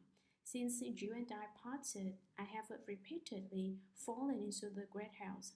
Upon receiving the power of your blessings, for which I am very grateful, I have been reborn as a servant's child with a short lifespan. Although reincarnated as a human being, I am of a lower class that is not so critical, as I will die an early death. 13 years from now, I will fall into the evil paths again. Do you have some way to free me so that I can avoid them? Hurry up and think of a way to liberate me from the suffering in the evil realms." Sutra. When Bright Eyes heard those words, she knew without a doubt that they were her mother's. Choked with sobs, she said to the servant's child, "Since you were my mother, you should know your own past offenses. What unwholesome karma did you create that made you fall into the evil paths?" The maidservant's son answered, "I am undergoing retribution for 2 kinds of karma, killing and slandering.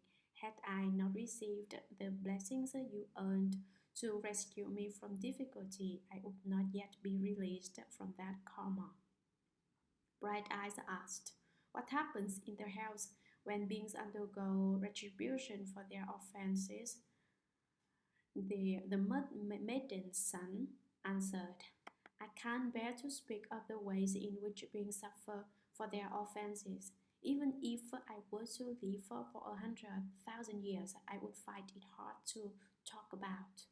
When Bright Eyes heard that, she wept bitterly and spoke into the air, saying, "I vow that my mother will be released from the hells forever.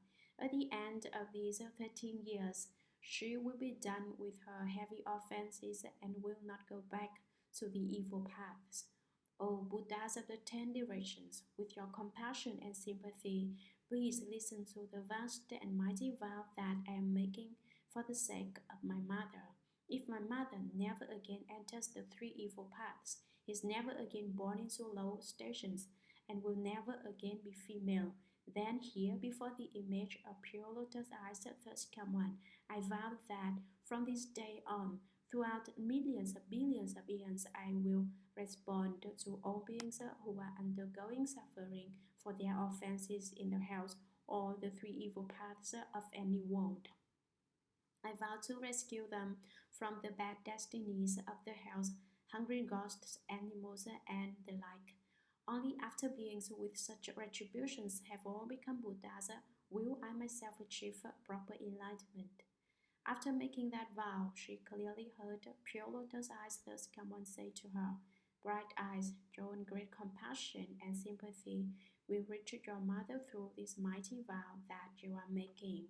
My contemplation shows me that after 13 years, your mother will be done with this retribution and will be born as a Brahman with a lifespan of 100 years. After that retribution, she will be born in the land of no concern with a lifespan of uncountable eons. Later, she will realize the fruition of Buddhahood and save people and gods as numerous as sand grains in the Ganges. Shakyamuni Buddha told the Samadhi self-mastery king, "Dear heart, whose blessings have bright eyes, then is now inexhaustible intention Bodhisattva. The mother of Bright Eyes is now liberation Bodhisattva. Bright Eye herself is now Earth Star Bodhisattva. Commentary. When Bright Eyes heard those words from her maid's newborn son, she knew without a doubt that they were her mother's. She knew without a doubt that the child was formerly her mother. Choked with sobs, she could hardly speak or cry out loud. She cannot seem to laugh or cry even if she wants to. She is all choked up because she is extremely sad.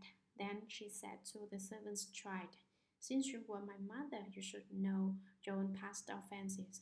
What unwholesome karma did you create that made you fall into the evil paths?" The maidservant's son answered, "I am undergoing retribution for two kinds of karma, killing and slandering. She killed a lot of fish eggs because she liked boiled or fried fish and turtle eggs. This type of karma from killing is tremendous. She slandered the triple jewel and spoke harshly so many beings. Two types of serious offenses led her to face this type of retribution.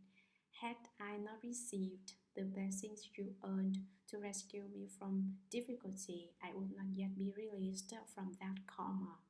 Based on the karma I created, I should not have been released from my suffering yet."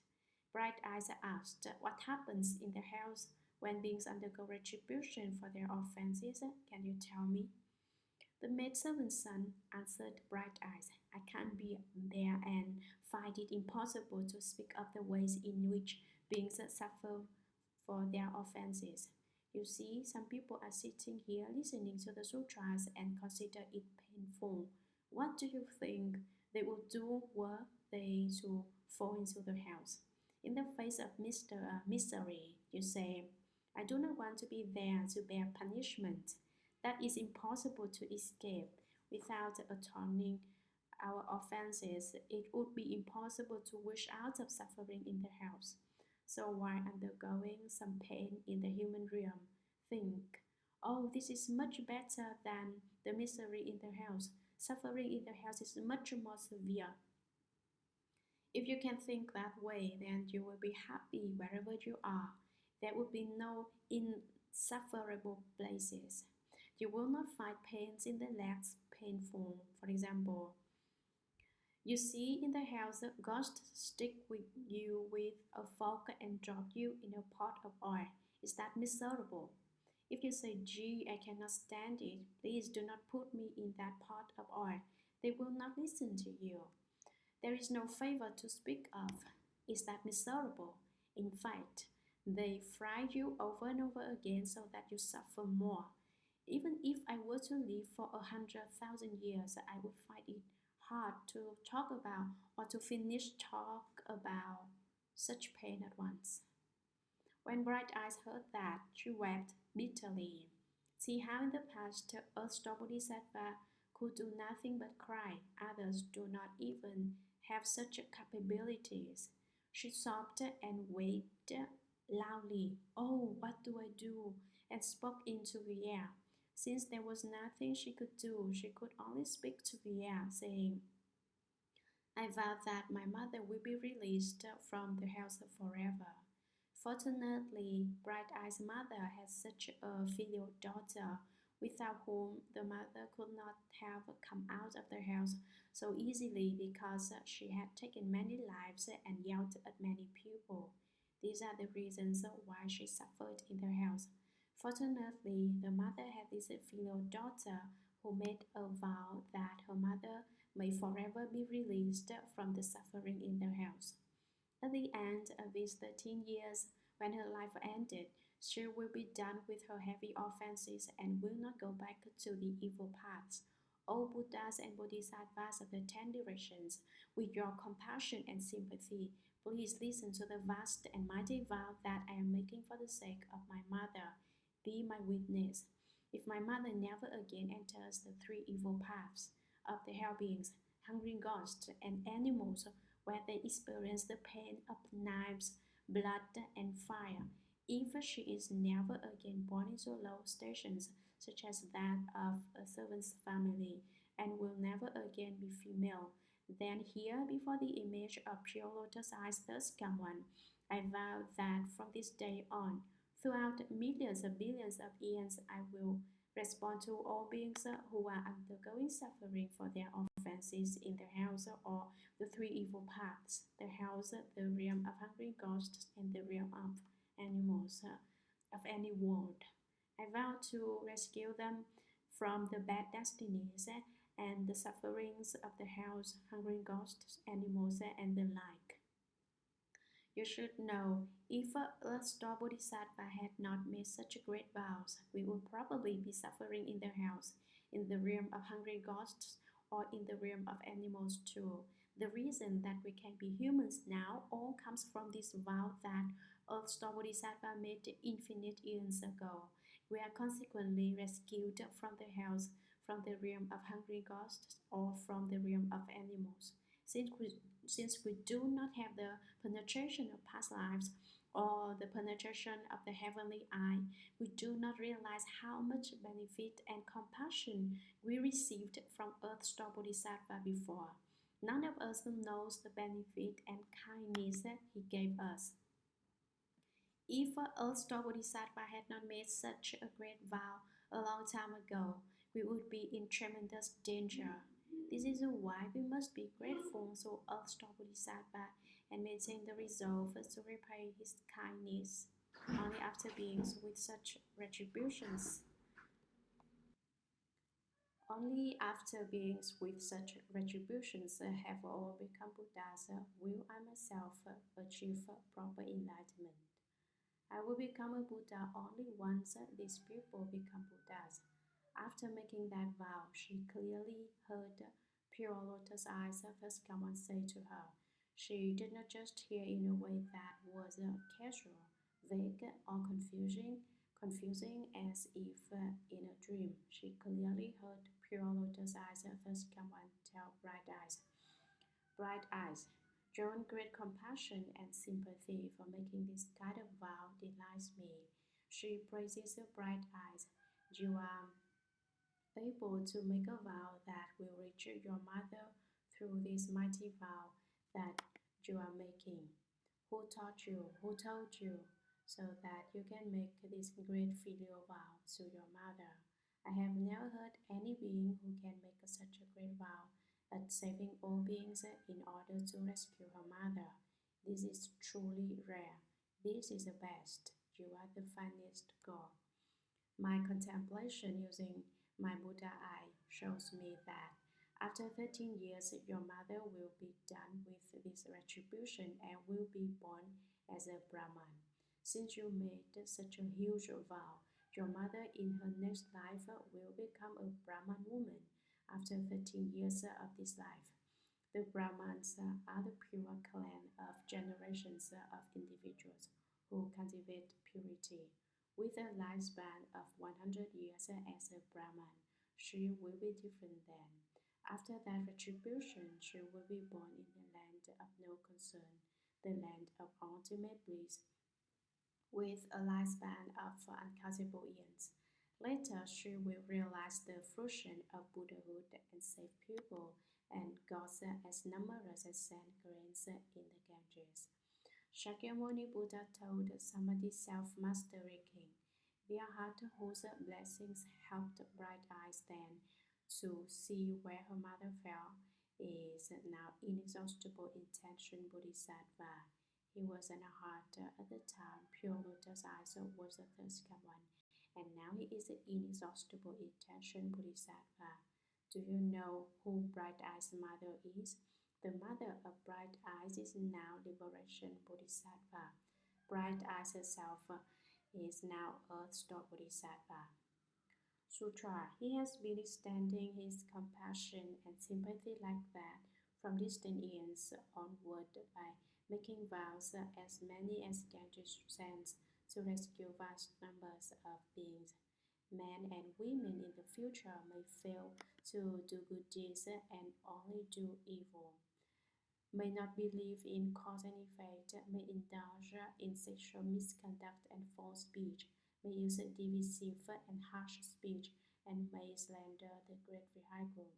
Beings with karma like that should certainly fall into bad destinies. Commentary. He has been extending his compassion and sympathy like that from distant years onward by making vows as many as Ganges sends to rescue vast numbers of beings. During an eon long, long ago, this earth Bodhisattva was extremely compassionate and sympathetic toward living beings as described above. So he made as many vows as the number of sand grains in the Ganges River. Now, the number of vows is not so as small as described in the sutras. It is equivalent to infinity. He universally teaches and transforms all beings, liberating all beings. Men and women in the future may fail to do good deeds and only do evil. People should do no evil and devote to doing every kind of good. These people, however, do not do any act of goodness, but do every kind of evil. They may not believe in cause and effect.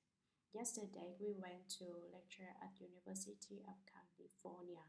After the lecture, one Chinese student asked me outside, "Does Buddhism believe in cause and effect?"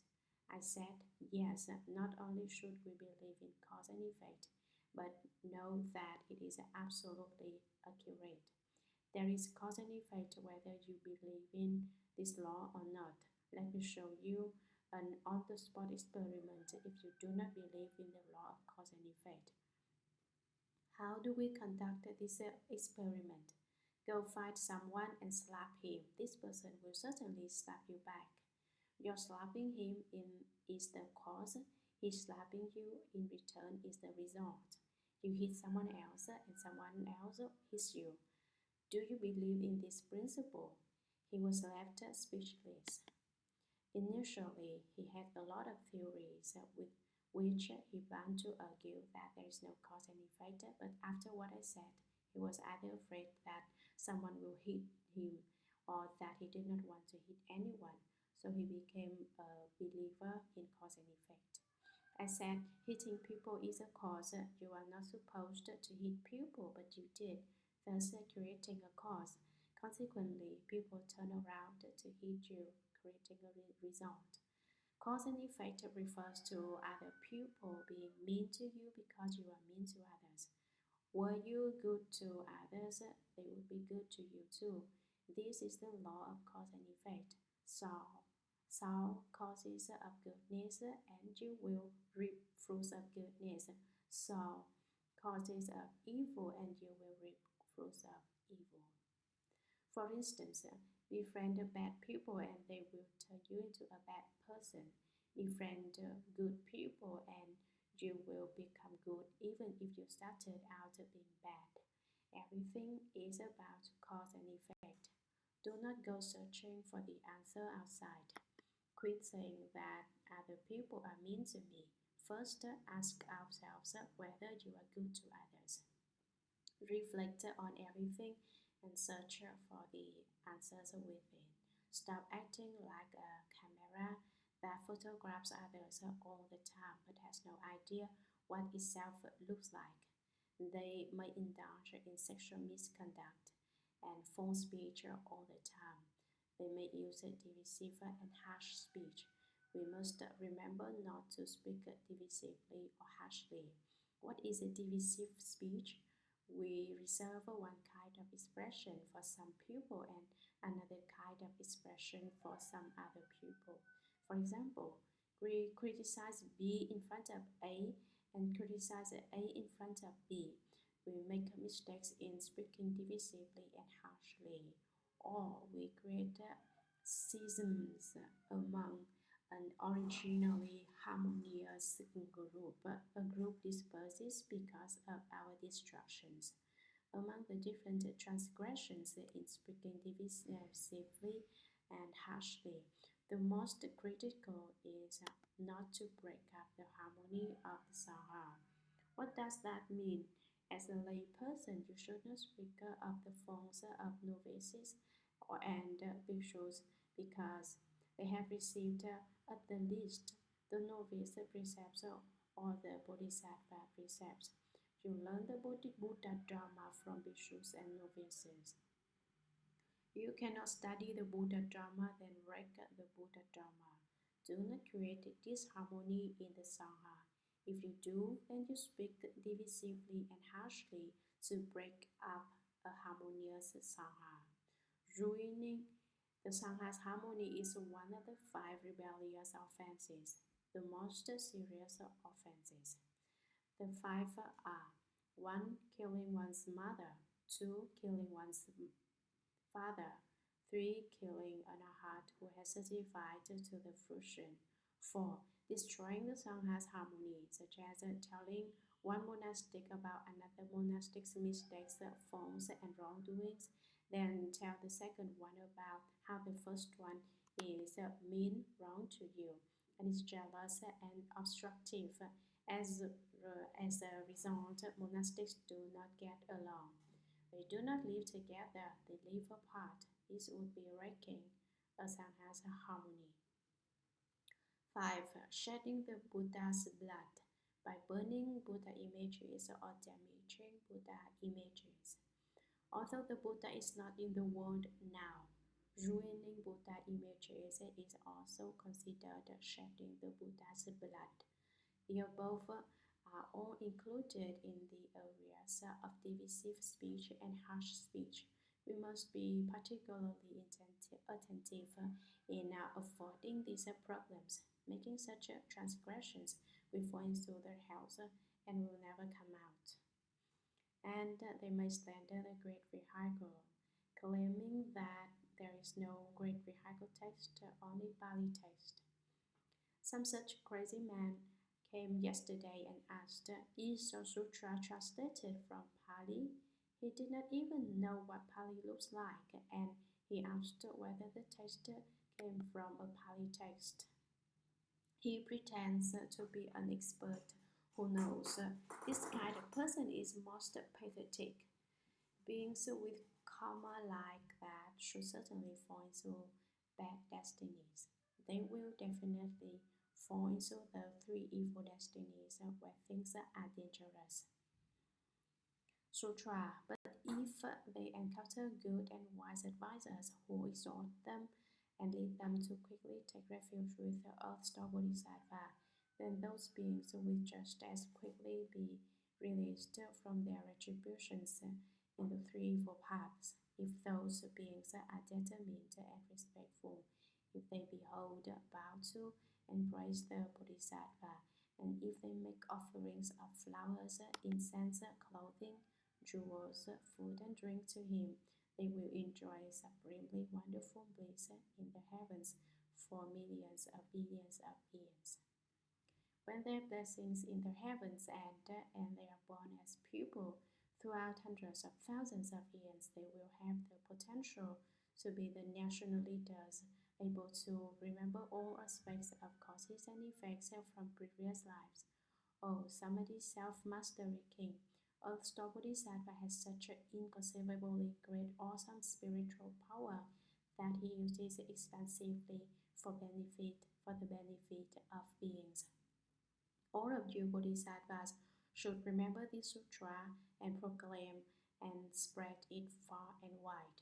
Samadhi self-mastery king Bodhisattva said to the Buddha, World honored one, please do not be concerned.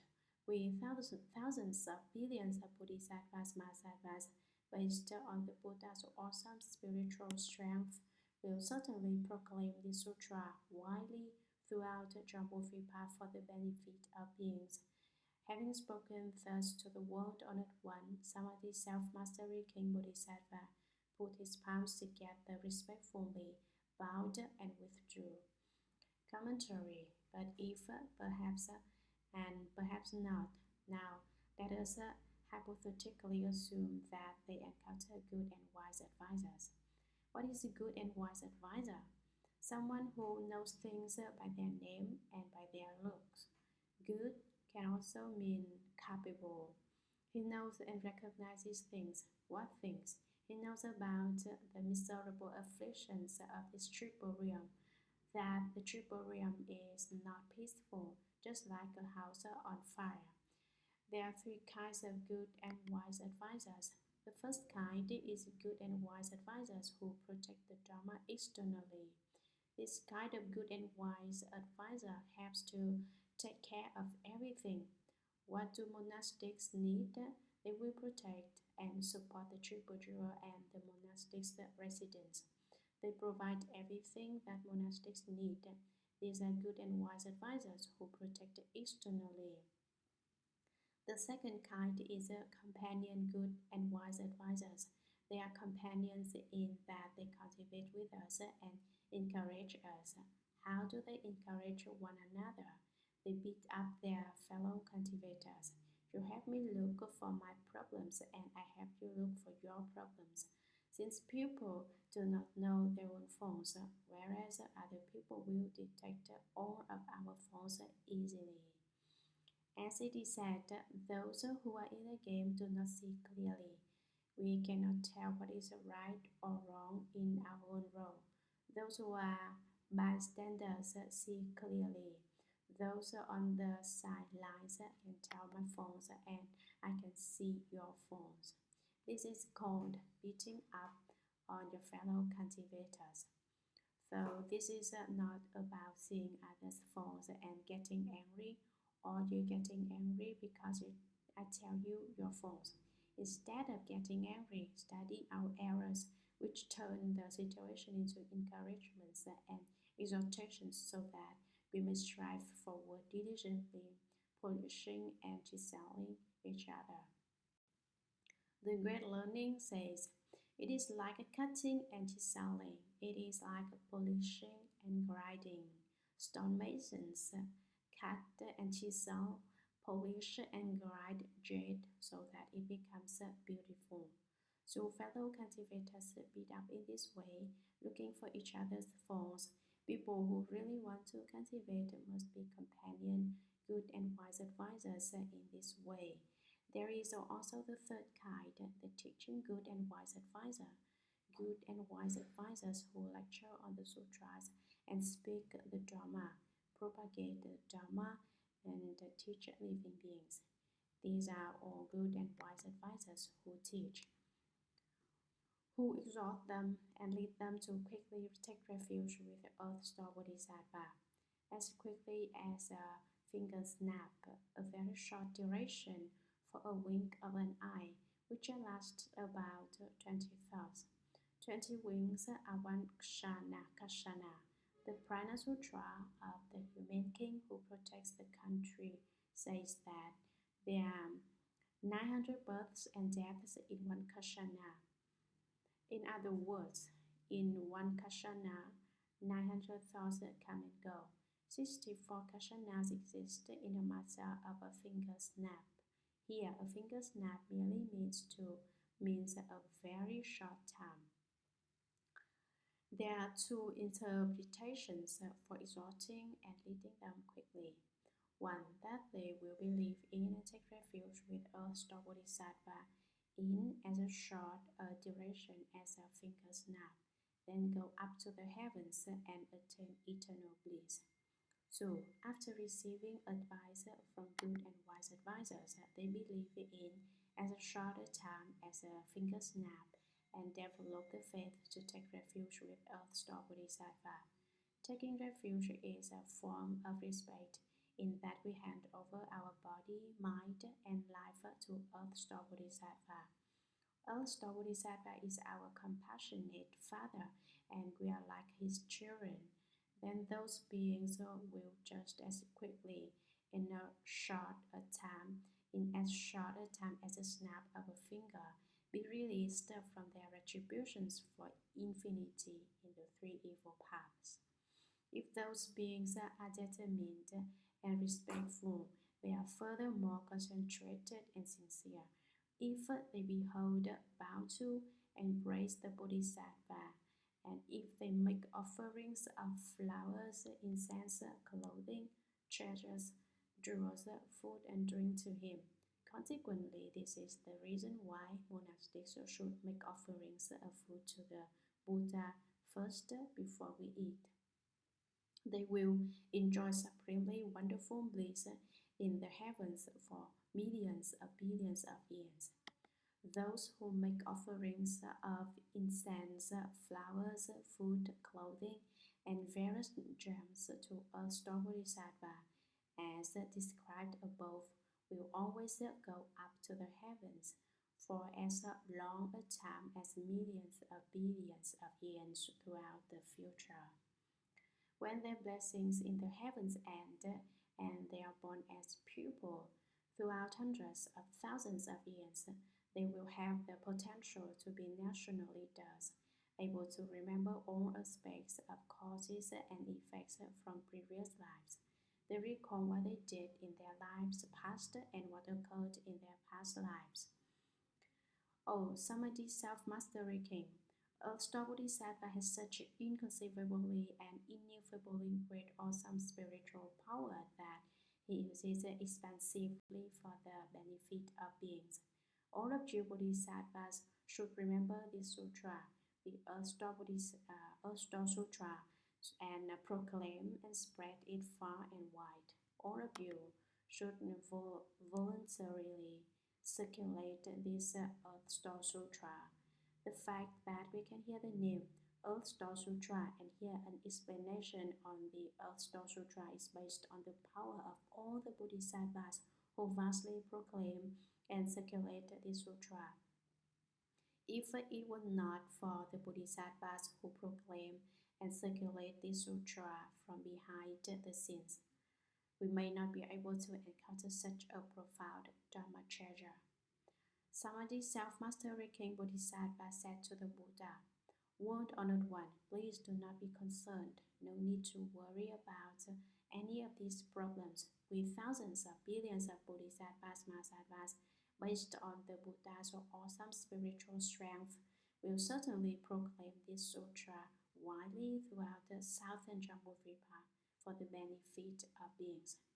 Having spoken thus to the World Honored One, Samadhi self-mastery King Bodhisattva put his palms together respectfully, bowed to Shakyamuni Buddha, and withdrew to sit down on the side. Sutra. At that time, the four heavenly kings rose from their seats, put their palms together respectfully, and said to the Buddha, "World Honored One, Earth Star Bodhisattva has been making such great vows from distant eons past until now. Why is it that even now he has not yet finished taking beings across? Why does he continue to renew his vast and mighty vows? Please, World Honored One, explain that for us." Commentary. At that time, when Samadhi self-mastery King Bodhisattva respectfully bowed, withdrew to sit down on the side, the four heavenly kings who live halfway up Mount Sumeru, surrounded by the 7 gems of gold, silver, lapis lazuli, crystal, carnelian, red pearls, and agate. The city built with these 7 gems is 42,000 yonas tall, surrounded by 7 rows of trees, 7 layers of nets, and 7 rows of fences in an adorned fashion. The 4 heavenly kings are the heavenly king of the east, the heavenly king of the south, the heavenly king of the north, and the heavenly king of the west. The heavenly king of the east is named the Cha, which means the heavenly king who guards nations. He protects all beings and nations. He has 99 sons, all named Indras. Some of the ghosts and spirits that he leads are fragrant spirits, while some are odor ghosts. Who are the fragrant spirits? They are the Gandharvas among the eightfold division of ghosts and spirits. On his head is a horn. He runs towards any place where there is some nice scent because he enjoys fragrances. The Dread Emperor is King Indra, who burns a type of chandana incense so that when Gandharvas arrive, the Dread Emperor will order him to make music. Since the Dread Emperor is still in the sixth desire heavens and not yet left the state of the five sense objects, so he makes Gandharva play music for him. These music spirits of the Dread Emperor are also fragrance spirits. The heavenly king who upholds nations also leads other ghosts that have a stench about them. They are called Putanas, who are also in the Shuragama Mantra. His capability or spiritual power is to release a stench so that he smells it everywhere he is. The southern heavenly king's Sanskrit name is Vidaka, which means growth. He makes living beings gurus grow. He also has 99 sons, all named Indras. Each of these four great heavenly kings has 99 sons, all of whom are named Indras. All 396 of them are by the same name. Heavenly King Growth of the South also command most ghosts and spirits, among which there is a type called distant ghosts and another type called nearby ghosts. What are distant ghosts? They stay far away from people. What are nearby ghosts? They enjoy being people's ancestors and go to families to become their ancestors. What are distant ghosts called? They are the Kumbhadas in the Shuragama Mantra. What do Kumbhadas look like? They look like a large frog with no head or feet. It is thick and round so that you cannot even see its head or feet. Since it stays far away from people, it does not like to be close to people. Hence, it is called a distant ghost. There is another kind of ghost called Preta, which is also named in the Shuragama Mantra. This type of ghost enjoys going into families with ancestral blocks and being the family's ancestor. This type of ghost enjoys being close to people, so they are called nearby ghosts. The heavenly king of the West has a Sanskrit name Visa, which means various languages. He knows how to speak any language. He also has a title called Vasai's Heavenly King. He also leads some ghosts. Which ones? They are Pisacas that eat essences. They are also insanity ghosts because they make people insane. This type of ghost is people's essences where intercourse occurs. They go to those places to eat this kind of impurities. If Pisasa ghosts make people sick, then people do not know anything, but have to stay in an insane asylum. Actually, victims of these ghosts will not be cured easily of this illness, even if they were to stay at an insane asylum. The heavenly king of the West also leads venomous dragons. You are shot with its poison as soon as it looks at you. You are shot with its poison as soon as you hear its sounds. You are shot with its poison if you have any contact with it, and you are shot with its poison as soon as you smell it. The heavenly king of the West leads these two types of ghosts and spirits. He is in charge of these two. The heavenly king of the North is the leader among the four heavenly kings. The other three heavenly kings must obey his command. The heavenly king of the North also governs ghosts and spirits. Which ghosts? He is in charge of Yaksha ghosts and Rakshasa ghosts. There are many types of Yakshas. Some walk on land, some travel in air, and some are in the sky. Yakshas are also called speedy ghosts, which means that they run real fast, which is about the same as the speed of light. Hence, their name speedy ghosts. Rakshasa ghosts are scary ghosts that very evil, that are very evil. The four heavenly kings govern these ghosts and spirits of the world. They go to the heavenly king of the north for meetings. The heavenly king of the north is called Vaina, which means the heavenly king of erudition. Since he knows many things, the other three heavenly kings must listen to his orders. They will do what he tells them to do. Now, these four heavenly kings rose from their seats originally. Everyone was listening to the Amitabha Sutra together. Now they all get up from their seats. They put their palms together respectfully and said to the Buddha, World Honored One, Lord Bodhisattva has been making such great vows as described above from distant years past until now. Why is it that even now he has not yet finished taking beings across? Why does he continue to renew his vast and mighty vows?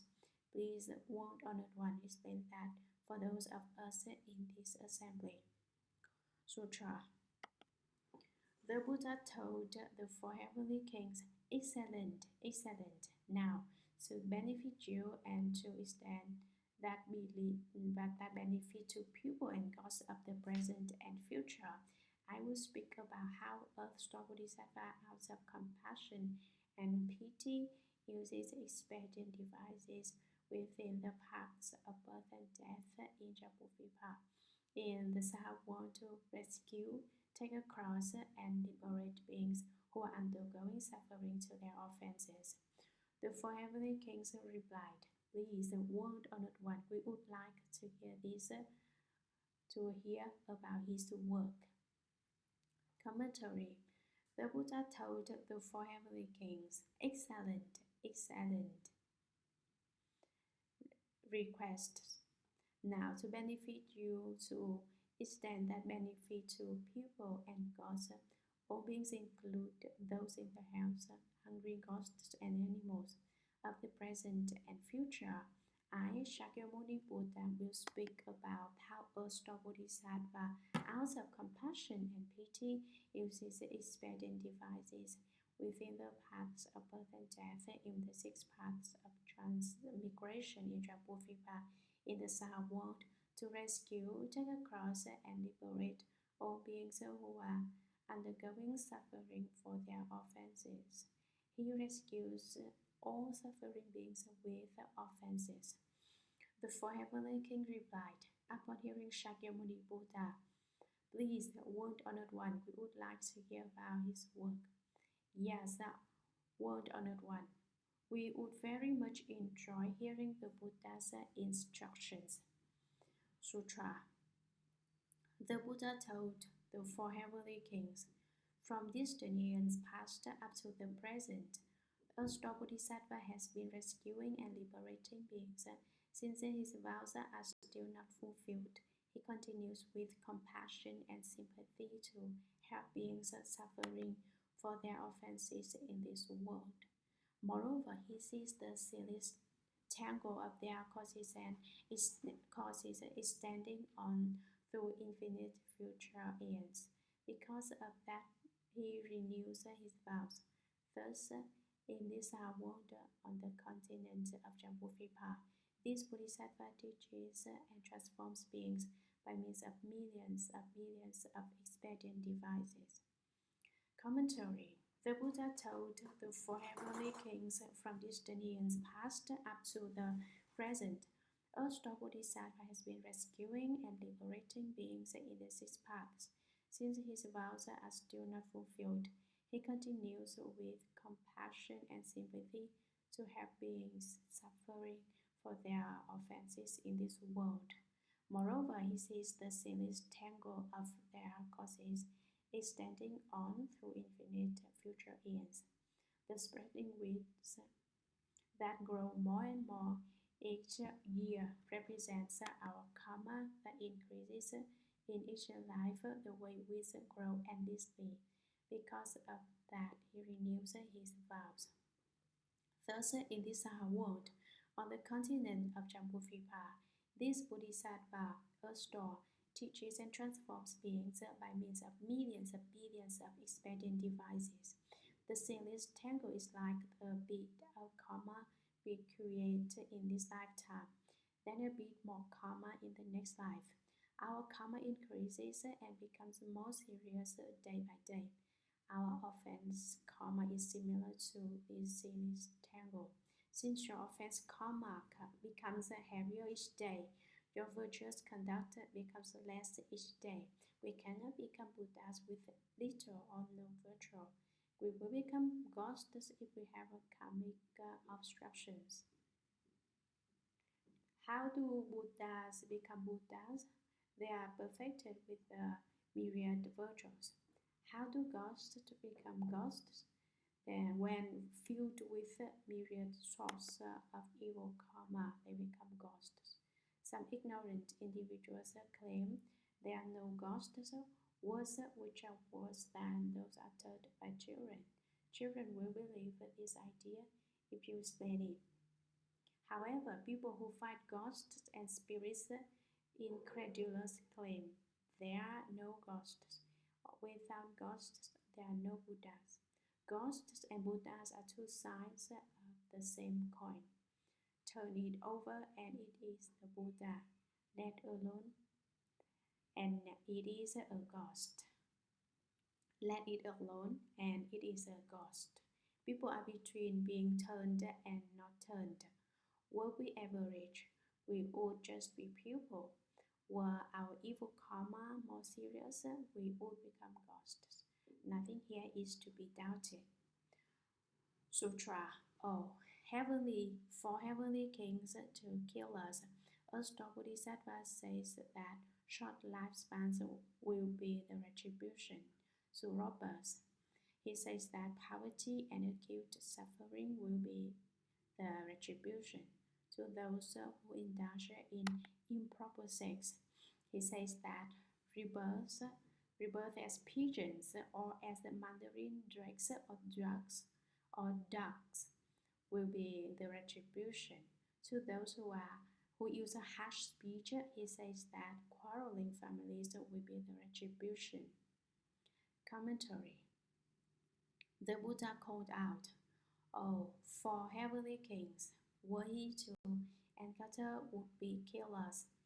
A star Bodhisattva says to them that short lifespans will be the retribution. He explains that those who enjoy killing in this lifetime and will experience many illness or short lives in future lives. How come their lives will be short, having taken lives in the past so that the victims live a short life? Consequently, the lives of killers will be short. So robbers and thieves, a star Bodhisattva says that poverty and acute suffering will be the retribution. What does robbing and stealing mean? Stealing means taking without letting anyone see. Robbing means taking someone else's belongings without their knowing. When a star Bodhisattva encounters people who like to steal and rob things, what does he say to them? He talks about the retribution of poverty and acute suffering. He explains that if you steal people's valuables now so that they become poor, then you will also become poor in future lives. See all those poor people who do not have anything to eat or wear because they experience retribution from stealing other people's goods or money in past lives. This is the reason why people are poor now. The more you steal, the poorer you become. The more you're afraid of having nothing, the more likely you will have nothing. A star Bodhisattva tells these people about the retribution of poverty and acute suffering. Poverty is one of the worst miseries. So those who indulge in improper sex, he says that rebirth as pigeons and or as the mandarin drakes or ducks will be the retribution. If you were to meet people who enjoy sexual misconduct, which refers to wrong and contemporary pleasures between non-official couples, not between those officially married couples, although it would be best to reduce sexual activity between official married couples too. Do not think that one can be casual and that the act is not an offense if it is with one's official partner. Sexual activity deludes people. The more sexual activity, the more deluded we are, so that we do not have a light about us. Why is there a light about you? There is a light about you because you do not engage in sexual activity, which leads to real wisdom. Engaging in sexual misconduct, improper sexual activity between men and women, is a transgression of the precepts. What retribution does he tell these people? He explains the retribution of becoming pigeons or mandarin dogs, foals in future lives. Sparrows and pigeons are very licentious. Pigeons will give birth to a nest full of title pigeons. Most foals procreate with males on top of females. Pigeons are different in that females are on top. They are so licentious that they give birth to a nest full of little pigeons. Mandarin drakes or ducks are very emotional. Males and females are together whether they are on land or in the land. They are inseparable. Although these foals are considered free, it is still bad because they are animals. People who enjoy sexual misconduct will be reborn as sparrows, pigeons, and mandarin drakes or ducks or the like. To those who use harsh speech or who enjoy scolding others, including divisive speech, frivolous speech, and lies, he says that quarreling families will be the retribution. He tells them that they will not get along and will always quarrel with their future retinues. Sutra. To those who slander, he says that being tongueless and having cankerous mouths will be the retribution. To the hateful, he says that being ugly and crippled will be the retribution. To the stingy, he says that not getting what they seek will be the retribution. To gluttons, he says that hunger, thirst, and sicknesses of the throat will be the retribution. To hunters, he says that a frightening insanity that destroys one's life will be the retribution. To those who oppose their parents, he says that being killed in natural disasters will be the retribution. To arsonists who burn mountains and forests, he says that trying to take their own lives in the confusion of insanity will be the retribution. Commentary. To those who slander the Buddha, the Dharma, and the Sangha, he, Earth Star Bodhisattva, says that being tongueless and having cankerous mouths will be the retribution. He says, you only speak nonsense in this lifetime, slander individuals and the triple jewel, ruining the triple jewel. In your future life, you will have no tongue and be unable to speak. In your future life, you will always have swords on your mouth. You will face the retribution of incurable swords. Why are people mute? It is because they slandered the triple jewel. How come that person has a lot of canker sores in his mouth, on his mouth that never quite heal? The reason why miracle doctors cannot heal him because he slandered the triple jewel in past lives. Hence, he faces the retribution of no tongue and canker sores in the mouth. So the hateful, who have the biggest temper, who get angry easily, and replete with qualities typical of asuras, he says that being ugly and crippled will be the retribution. When people get angry, they get red in the face, thick in the neck, and glare with their eyes, then they do not look too good. If they were that way, they will be very ugly in future lives. Why? Since they enjoy being that way in past lives, they will look especially ugly in this lifetime.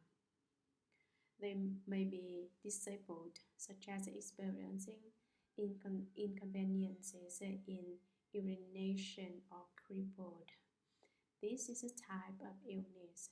If you get upset often, you will be ugly, disabled, and entangled by numerous illnesses in future lives.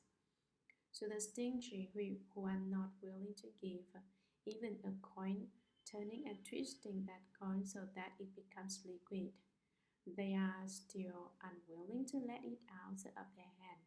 Stingy people are miserly and unwilling to give, refusing to let go of the money they grab onto. He, a star Bodhisattva, says that not getting what they seek will be the retribution. They will not have any of their wishes come true. To gluttons who want to eat non-stop, eating repeatedly without restraint. To people who eat without constraint, they do nothing but think about food all day. They eat then sleep, sleep then eat. A star Bodhisattva tells people who do not restrain their food intake.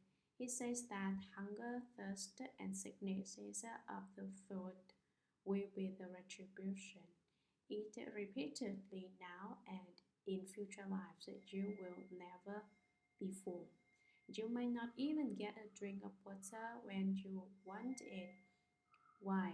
It is because your throat will develop some sickness so that it cannot swallow.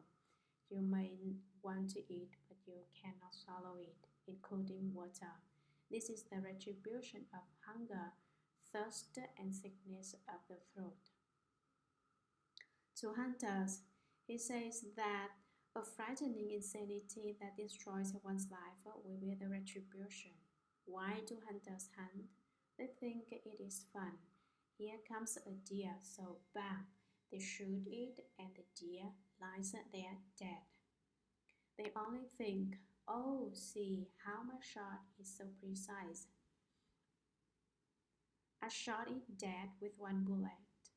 They are pleased with themselves for being so indulgent, unruly, unrestrained, and can do whatever they want. What should be said to hunters who indulge in their desires? Explain to them that since you killed in the future, you will experience a frightening insanity in some accidental death, such as a car accident, plane crash, train wreck, bus accident, and others. If you kill someone now, you will be killed by a car in the future. Explain this kind of cause and effect to them, and they may think, oh, that is very dangerous. They will quit hunting. A star Bodhisattva explains the appropriate Dharma for people. If you remember the retributions for this cause and effect, you will be able to explain the Dharma for anyone who you encounter. You are then a transformation of a star Bodhisattva. A star Bodhisattva is your partner to your firm. So after listening to the Star Sutra, we understand the retribution in cause and effect and should avoid doing anything wrong. To those who oppose their parents by being unfilial, beating, and scolding, he says that being killed in natural disasters will be the retribution. You cannot be unfilial to your parents because the universe will destroy you, such as death by a thunderbolt, by a falling tree knocked down in a windstorm, or by a falling tree, or by a collapsing house. These are retributions of death due to natural disasters. People who are not filial face the retribution of being hit by a thunderbolt, windstorm, or rain that washes down your house and crushes you. So arsonists who burn mountains and forests because they enjoy setting wildfires. He says that trying to take their own lives in the confusion of insanity will be the retribution. Do not set fire to burn down any mountain because in future lives you will go insane and die. Explain these different retributions to him. A star Bodhisattva teaches living beings everywhere, explaining the principle of cause and effect. Sutra. To cruel parents or step parents, he says that being flogged in future lives will be the retribution. To those who net and trap young animals, he says that being separated from one's own children will be the retribution. To those who slander the triple jewel, he says that being blind, deaf, or mute will be the retribution.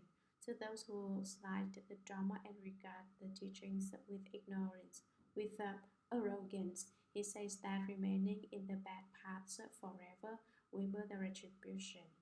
To those who destroy or misuse possessions of the eternally dwelling, he says that revolving in the house for hundreds of millions of years will be the retribution. To those who defy the pure conduct of others and bear false witness against members of the Sangha, he says that remaining in the animal realm forever will be the retribution. To those who scold, burn, behead, maim, or otherwise harm beings, he says that undergoing the very same suffering will be the retribution. Commentary. To cruel parents or step-parents, either real dad and step-mom, real mom and step-dad, step-dad and mom, or real dad and mom who have a favorite. Darshan of China, for example, had his real father and a stepmother. There are also real mothers and stepfathers. Someone's father dies and the mother remarries someone who becomes the stepfather. The stepdad may have favorites, preferring this child and hating that child. Ming Xian of China, for instance, is one of Confucius' students. His father was an official who remarried. The stepmother abused Ming Xian in cold places during the winter. She put reed pups in Ming Xian's padded jacket. For her real sons, he padded their jackets with cotton. Reed is fluffy and not warm enough. Only cotton can isolate chills and prevent cold. One day, official Ming, the father of Ming Xian, was going somewhere and told Ming Xian to steer the carriage. He was so cold that he trembled. Official Ming got upset. What is the matter with you? The weather is not even too cold. How can you be freezing the way you are? He picks up a whip and smacks him, which ripped his jacket. He took a look and saw that the padding was made entirely of reed pups. The father started crying, saying, I have so wronged my son. He is so cold because his stepmother treats him like this. He swore that he will get rid of his wife. When he got home, he was going to divorce his wife, but Ming Xian knelt down before his mother. He said, Please do not get rid of my stepmother. The father asked, Why? He said, One son alone bears the cold when the mother is around. Two sons have the chills with the mother gone. He says that he is the only one who bears the cold when his stepmother is around. But if his stepmother were to leave and remarry another, then two sons, stepbrothers, will both suffer the cold. His father thought it over and did not ask his wife to leave. The stepmother was moved by Ming Xian's words and thought, My son is so considerate. She treated him impartially. without discriminating against him in the future. Why are there people with step-parents? Perhaps their father passed away and their mother remarried. Perhaps their real mother dies and the stepfather remarries. Children in this situation usually suffer a great deal. I do not know whether this occurs in America or not. This occurs frequently in China. In general, parents usually do not love children who are not related to them by blood. They may be extremely vicious toward them. This is some of what it means by cruel parents or step-parents. He, Earth Bodhisattva, says that being flogged in future lives will be the retribution. What kind of cause and effect does he say to these people? He tells them in future lives they will face the retribution of being whipped and beaten. To those who net and trap young animals such as newborn or baby fish, sparrows, and other creatures, he says that being separated from one's own children will be the retribution. Do things like this, and in future lives you will separate from your family. Do you encounter situations where you cannot be together? You may have to go far away from your hometown so that not everyone can see each other. This is the retribution of being apart from your children. To those who formerly slander the triple jewel of the Buddha, the Dharma, and the Sangha, he says that being blind, deaf, or mute will be the retribution. You do not need to ask, and yet you can tell that blind, deaf, and mute individuals slandered the triple jewel in their past lives since limitless years ago. You will fall into the house if you slander the triple jewel. Once you fall into the house, you will not be able to get out of it until billions and billions of years later. Once you leave the house and before you become a human being, who knows how many lifetimes you would have to be an animal, how many years that you would have to be a horse, a cow, a sheep, a chicken, a dog, or a pig. As a human being, you will be poor, of a low class, blind, deaf, or mute as a result of having slandered the triple jewel. To those who slight the Dharma and regard the teachings with arrogance, those who look down on the Buddha Dharma and are conceited toward Buddhism, he says that remaining in the bad paths forever will be the retribution. To those who destroy or misuse possessions of the eternally dwelling of the temple, perhaps you ruin a piece of paper or a piece of wood for no reason. In general, to those who damage the temple's communal goods, it says that revolving in their house for hundreds of millions of years will be the retribution.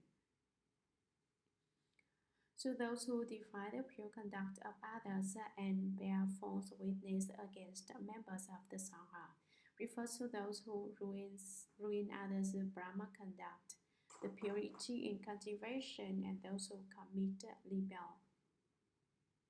This monk did not steal, but they say, I saw him steal. This monk did not kill, but they say, I saw him kill. Or, I saw him eat meat, I saw him drink somewhere, I saw him fooling around with women somewhere. They badmouth this monk for no good reason. To those who slander with false accusations, he says that remaining in the animal realm forever will be the retribution. This kind of people will fall into the house in the future and be an animal forever after they leave the house. Shakyamuni Buddha told the four heavenly kings that to those who scald, burn, behead, maim, or otherwise harm beings, he, Earth Bodhisattva, says that undergoing the very same suffering will be the retribution. Scald people with hot water, and in future lives you will be scalded with hot water too. Burn people with fire, and people will burn you in the future too. Cut people with a knife, and others will cut you with a knife in the future too. These are paybacks, whether death are handed over back and forth. You kill someone, someone kills you. Someone kills you and you kill someone. He explains this kind of retribution that is delivered back and forth. Sutra. To those who violate precepts and the regulations of pure eating, he says that being born as birds or beasts that must suffer from hunger and thirst will be the retribution. To those who make unprincipled and destructive use of things, it says that being unable to ever obtain what they seek will be the retribution. So the arrogant and haughty, he says that being servile and of low station will be the retribution. To those who use backbiting to cause discord among others, he says that being tongueless or having speech impediments will be the retribution. To those with deviant views, he says that being reborn in backward regions will be the retribution. Commentary. To those who violate precepts and the regulations of pure eating, people who receive the precepts should not break the precepts. They should observe the precepts. What does it mean by breaking the precepts? You transgress on purpose. It is okay if you did not know before and made mistakes. If you know and still make mistakes, then your offenses will be even more serious. You take another's life, so you received the precept against killing, so you break this precept. You steal, so you received the precept against stealing, so you break this precept. You engage in sexual conduct, so you receive the precept against committing sexual misconduct, so you break this precept. You lie, so you received the precept against lying, so you break this precept. You take intoxicants, so you receive the precept against taking intoxicants, so you break this precept. These are obvious transgressions that everyone knows, but transgressions also occur when people do not know about them. You appear not to make any transgressions, so when you did, transgressions can be apparent to most people. Transgressions can also be unknown to most people. Nevertheless, there are transgressions according to the Buddha Dharma. The following are 4 scenarios of transgressions that do not appear to be transgressions. 1. A bhikshu can adhere to the precepts completely, except that he is egoistic about keeping the precepts. There is still an I about who receives the precepts, an I who upholds the precepts, and an I who keeps the precepts. There is always a self, which is an attachment. Although he did not violate the precepts, he is not really keeping the precepts. Keeping the precepts means that you do not feel you are better than other people because you keep the precepts. 2. He can recite and apply the sutras and Vinaya, keeping the precepts completely. Obviously, he is separable from the view of his body. He does not talk about I, but talks about his body because he is attached to it. How is he attached to the body? He refuses to change his body. He refuses to change his old ways, such as being lax and lazy. He always works hard to make plans for his body. This is a view of the body. This is the second type of transgression that looks as if he is keeping the precepts and making no transgressions. 3. He practices the 12 Dudanga practices. Dudanga is a Sanskrit word that means upbeat and energetic. One is not sleepy or hungry. He strives up his spirit to fight off laziness. Sleepy, I am going to sit here and meditate. Hungry, I am going to avoid even water.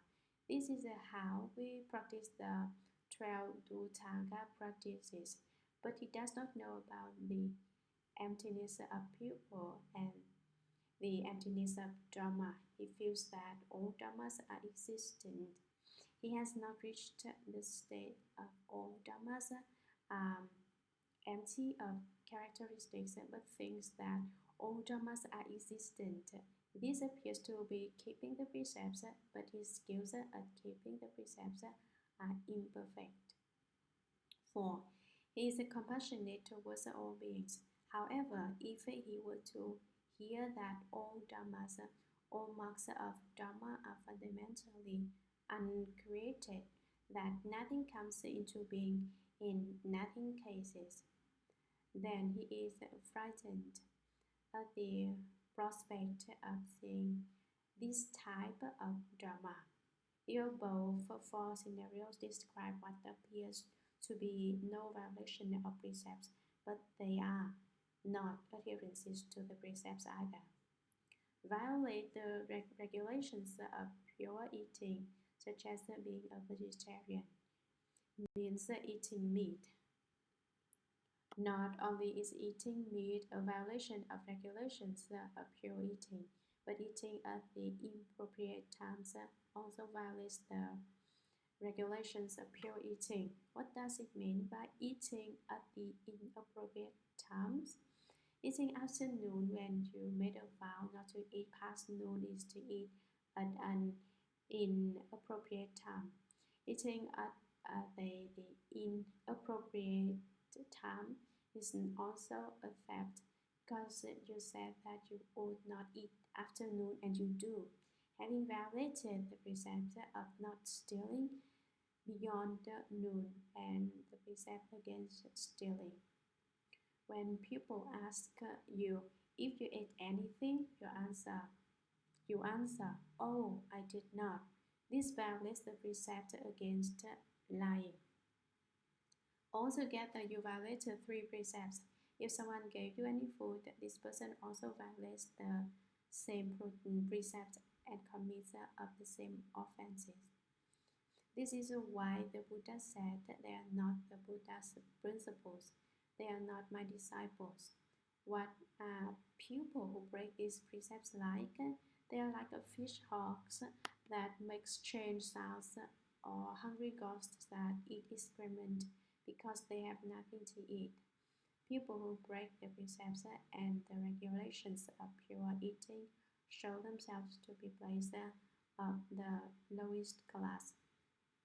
In the future, they will experience the retribution of being animals if a Bodhisattva encounters those who break the precepts and the regulations of pure eating. He says that being born as birds or beasts that must suffer from hunger and thirst will be the retribution. They will not have any food to eat. The unprincipled and destructive use of things. He says that being unable to ever obtain what they seek will be the retribution.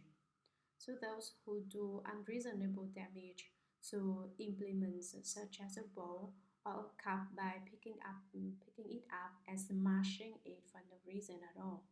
Actually, not just a cup, but all goods belonging to the temple, including personal goods, cannot be destroyed. If these things are damaged, then in future lives you will not get anything you want.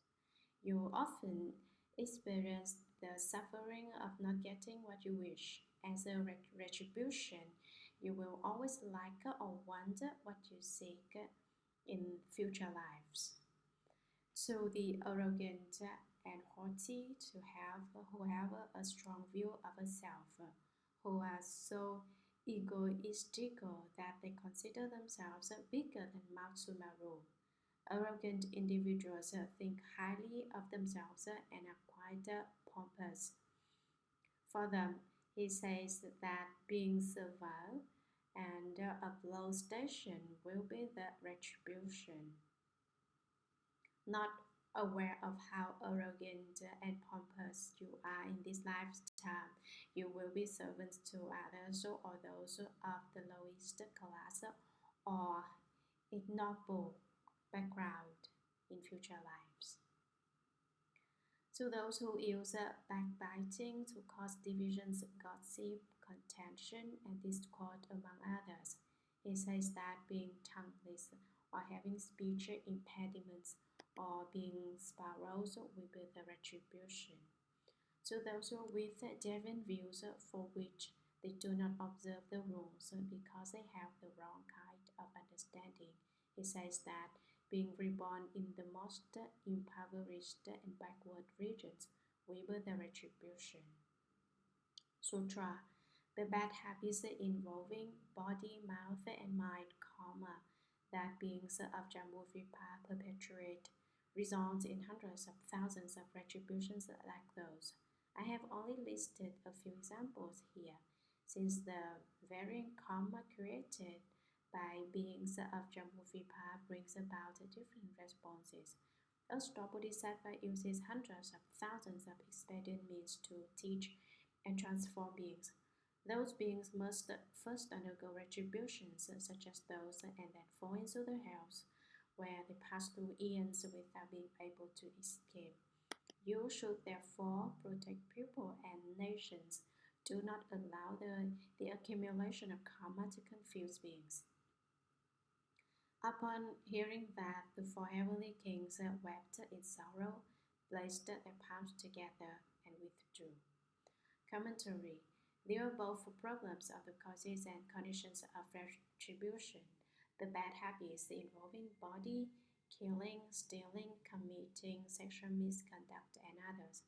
Mouth, the four evil karma of frivolous speech, lies, harsh speech, and divisive speech, and mind, the evil karma of greed, hatred, and delusion, which create the 10 types of evil karma that beings of southern Jambudvipa perpetuate, results in hundreds of thousands of retributions like those. Consequently, they will experience different evil retributions in the future.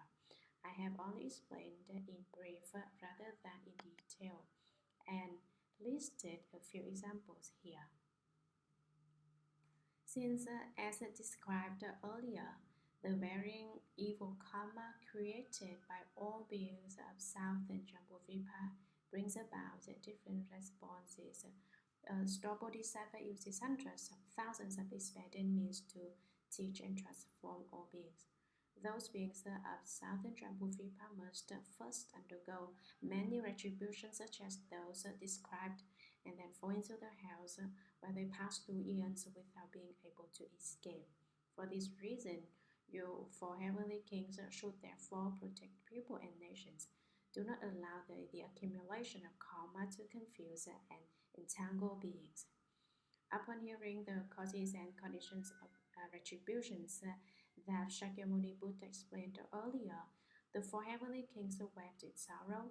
Why did the four heavenly kings hear this and cry out of sadness? On the other hand, they were sympathetic with living beings for having to face this kind of suffering. On the other hand, they were ashamed that they did not live up to their responsibilities in protecting living beings. With thoughts such as these, they wept in sorrow, placed the palms together, and withdrew to the side to sit down. The names of the hells, Chapter 5. Commentary. This is the 5th chapter called The Names of the Hells. What are the hells? Who created the hells? Jails exist in the human realm as well as the underworld. In the human realm, the government builds prisons for criminals. Is it the same with prisons in the hells? No, the jails are not like the ones already built and ready in the human realm, so that criminals can simply be locked up. Different labels are given to forms of confinement in the hells, but they do not exist in physical form. The hells are invisible. Only when it is time for you to face your sentence do the hells appear. In other words, depending on your offense, The house manifests as a certain type of jail. Neither pupil nor ghosts create this type of prisons. The individual karma does. Depending on one's karma, a certain type of hell exists for one in the underworld. The underworld is always dark, there is no sun or moon. Depending on the offenses created, a certain type of hell occurs in the house. A hell that is realized by the offenses you accumulate is quite an ingenious and inconceivable situation. This is why hells have names but no tangible substance. A hell appears when it is time for one to face one's offenses. Sutra. At that time, Universal Worthy Bodhisattva Mahasattva said to Earth-star Bodhisattva, Human One, for the sake of gods and dragons, those in the fourfold assembly, and all other beings of the present and future, please tell us the names of the hells where beings in the South world on the continent of Jambudvipa must suffer retributions for offenses they commit. Please also describe what happens during retributions undergone for evil deeds so that beings in the future Dharma ending age will know what those retributions are. Commentary. At that time, Universal Worthy Bodhisattva Mahasattva. Everyone knows a Universal Worthy Bodhisattva. He rides on a white elephant with 6 tusks. The power of his conduct is the greatest, so he is also called Great Conduct Universal Worthy Bodhisattva. This great Bodhisattva said to Earth-star Bodhisattva, Human One, another name for Bodhisattva. For the sake of gods and dragons, those in the fourfold assembly, such as bhikshus, bhikshunis, upasakas and upasikas, and all other beings of the present and future, please tell us the names of the hells where beings in the South world have to bear suffering, where beings on the southern continent of Jambudvipa must suffer retributions for offenses they commit. Please also describe what happens during retributions undergone for evil deeds, so that beings in the future Dharma ending age will know what those serious retributions are in the house. Sutra. Earth-star Bodhisattva replied, Human One, based on the awesome spiritual power of the Buddha and relying on your strength, great Bodhisattva, I will give a general list of the names of the hells and describe some of what happens during retributions undergone for offenses and evil deeds. Human One, in eastern Jambudvipa there is a mountain range called Iron Ring. That mountain range is pitch black because the light of the sun and moon does not shine on it. A great hell named Ultimately Relentless is located there. Another hell is called Great Avashi. There is also a hell called Four Horns and a hell called Flying Knives. Commentary. Having heard Universal Worthy Bodhisattva's request, Earth-star Bodhisattva replied, Human One, the compassionate individual that you are, based on the awesome virtues and spiritual power of the Buddha and relying on your strength, great Bodhisattva, I will briefly give a general list of the names of the hells and describe some of what happens during retributions undergone for offenses and evil deeds. Beings face retribution for offenses that they create. Creating evil in the past, they face evil retribution. Doing good deeds, they face good retribution. The hells are all about undergoing evil retribution. Human One, Earth-star Bodhisattva calls out again. In eastern Jambudvipa there is a huge mountain range called Iron Ring. That mountain range is pitch black because the light of the sun and moon does not and cannot shine on it. It is so dark, it is as if one were in a cave. A great hell that is the biggest and tallest, named ultimate relentless, is located there.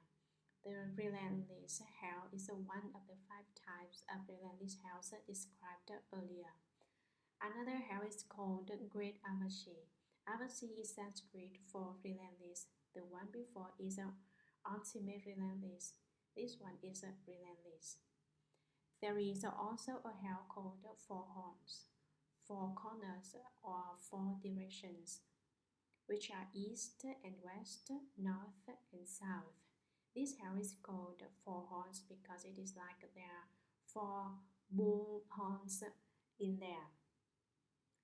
And when beings enter this hell, they come in contact with these horns, dying and becoming born, then dying. There is also a hell called flying knives. In this hell, knives from nowhere will come flying at hell beings. They may get their heads chopped off, get their arms axed, injure their bodies, bleed a lot, and die from stabs. They are stabbed so that their body hurts, their legs hurt. Just when their pain seems to alleviate, knives come flying and stabbing at them again. They hurt again and again. This is a hell of flying knives, which is the most miserable. Sutra, a hell called fiery arrows, a hell called squeezing mountains, a hell called piercing spears, a hell called iron carts, a hell called iron beds, a hell called iron oxen, a hell called iron clothing. Commentary. There is also a hell called fiery arrows. There are many arrows on fire in this fiery arrows hell. The fiery arrows in this hell are similar to the rockets that go the moon. However, the fiery arrows in this hell are extremely harsh. They are retribution for people who committed offenses. There is also a hell called squeezing mountains. In this other kind of hell, people suffer severely. First, the gate east of the hell opens so that hell beings that start running out as if criminals escaping the penitentiary. They believe they will be free if they just run out, but they do not realize that as soon as they run out of the house, they see 2 mountains which they head straight for during their gateway. But these mountains start to move and close in on them from all sides, squeezing them into bloody hamburger patties. Not only in the eastern gate to this hell this way, the other gates in the west, north, and south are the same. Hell beings do not realize that their escape through the open door and into the mountains is still within the hells. Why? It is because these beings' offense karma are so profound that they have to face their retribution anywhere they go, experiencing intolerable torture. Why would individuals have to experience the consequences of squeezing mountains? They harshly oppressed others with authority, for example, so they face this retribution after death. There is also a hell called piercing spears. Arrows are thinner and smaller than spears. The head of spears are large enough to stab people to death. In this piercing spears hell, spears may be coming from the front, back, left, or right. People's bodies are punctured with many holes, as if they have many windows and doors to their body. This is the piercing spears hell, which is difficult to bear as well. Furthermore, there is a hell called iron cars. In this kind of hell, iron cars drive over hell beings. In one of Shakyamuni Buddha's former lives, he had the power of the heavenly eye, so he saw how harsh beings in this hell suffered as iron cars rode over their bodies. He was moved with compassion and thought, I will definitely cultivate to become a Buddha, so that in the future I will save beings in the house. This was one of the earlier compassionate resolves of Shakyamuni Buddha. There is also a hell called the iron bed. Sit or sleep on an iron bed, and many red-hot knives heated in a fire will grow. Offenders are ordered to lie on these beds. There is also a hell called the iron oxen. The iron oxen in this hell all have horns with which they used to butt offenders, causing them pain. There is also a hell called the iron clothing. People who received the precepts but broke them will fall into the iron clothing hell. What is this hell like? There are lots of knives with holes in this hell that poke these hell beings and rip apart their clothes. Unclothed, a set of metallic attire comes from the sky so that the offenders will wave their hands and say, "Come, come close." The clothing comes over when they wave them over. When they wave their hands, these clothes arrive. Hell beings are wrapped with these metal pieces, all of which are scorched red hot. When they wear these clothes, they burn themselves so that their bodies burn and turn into ash. Once they turn into ash, the clever wind blows over and beings that appear in physical form again. This is the iron clothing hell.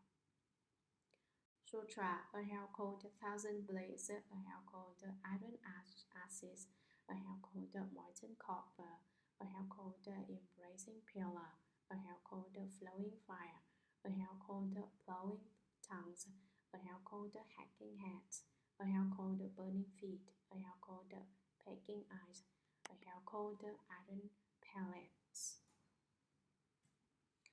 Commentary. A hell called 1,000 blades occurs because of the numerous amounts of offense karmas that took place. People who fall into this hell will have millions and millions of knives rain on them.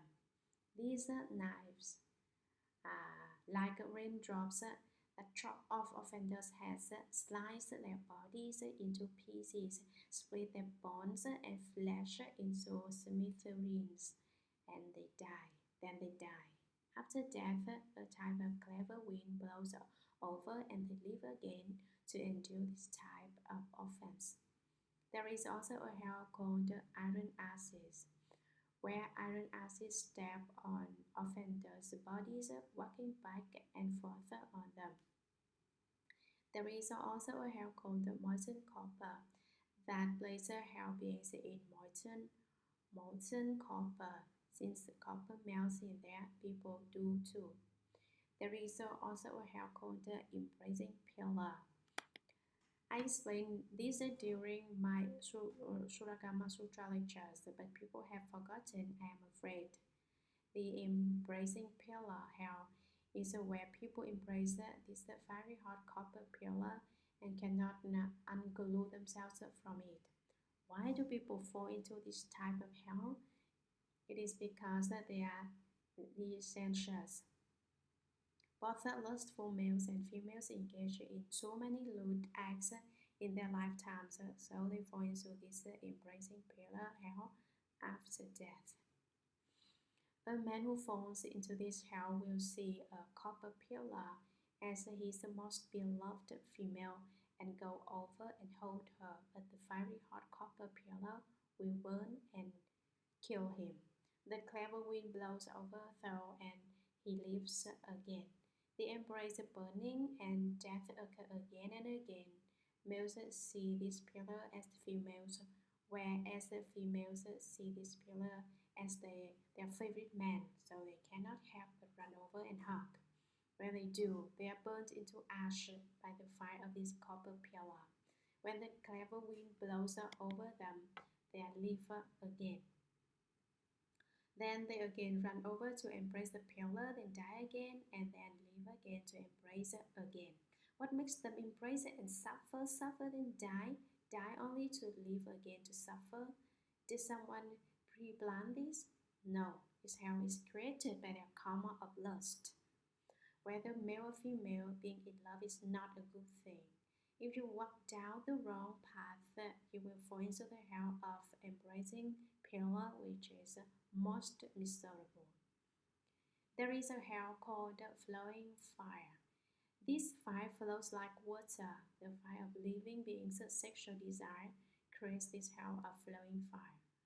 There is also a hell called blowing tongues. Some people die to become evil ghosts with tongues that are hooked several yards up in the air so that their tongues are long, large, and swollen.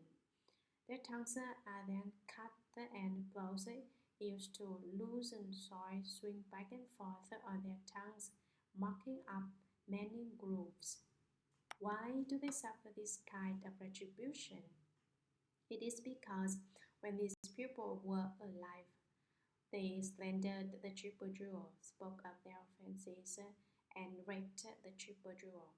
For example, they say that you should not believe in the Buddha because the Buddha is non-existent and unreal. The Buddha Dharma lies and monks lie with the Buddha Dharma. Don't believe them. Also, for the four evils of the mouth. 1. Harsh speech means scolding people. 2. Divisive speech means telling A what is wrong with B, then telling B what is wrong with A, so that A and B do not get along and fight all day. 3. Frivolous speech means what a man will continue to say about a woman. Look, isn't she pretty? How about this one and that one? They are always talking about women. Women, on the other hand, keep talking about men. That man is not bad, this and that. In general, frivolous speech refers to improper and lewd speech. 4. False speech is about dishonesty, lies. People fall into the plowing tongues hell due to the four evils of frivolous speech, false speech, harsh speech, and divisive speech. There is also a hell called hacking heads. These beings' heads are hacked off because they killed living beings while they were alive. Since they smashed living beings' heads to pieces, they fall into the hacking heads hell after death. For instance, killing bugs, birds, or animals with a blow to their head, using a stick or something, or smashing centipedes and millipedes. As soon as you see such venomous creatures having injured too many lives, they fall into the hacking heads hell. In general, whatever offense karma you create in your lifetime, you will face its retribution after death. There is also a hell called burning feet. This does not mean that there is a fire that burns your feet, but that anywhere you walk appears fires that burn your feet. Your feet are like wax that act as a kindling wherever you go, or like candles that start fires wherever you are. This is why this hell is called burning feet. There is also a hell called pecking eyes, where there are many vultures that eat impurities in particular. These eagles will fly to the offender and grab them by their shoulders with their iron claws.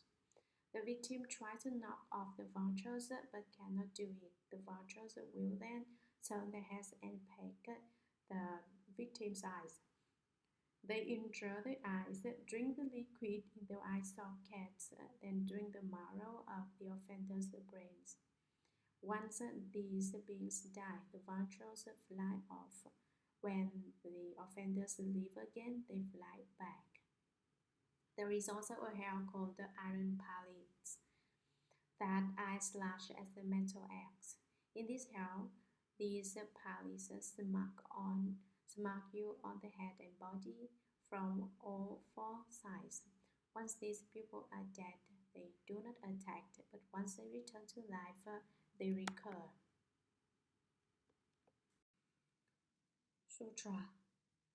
A hell called quarreling, a hell called iron axe, and a hell called massive hatred. Earth-star Bodhisattva said, Human one, within the iron ring are endless hells like that.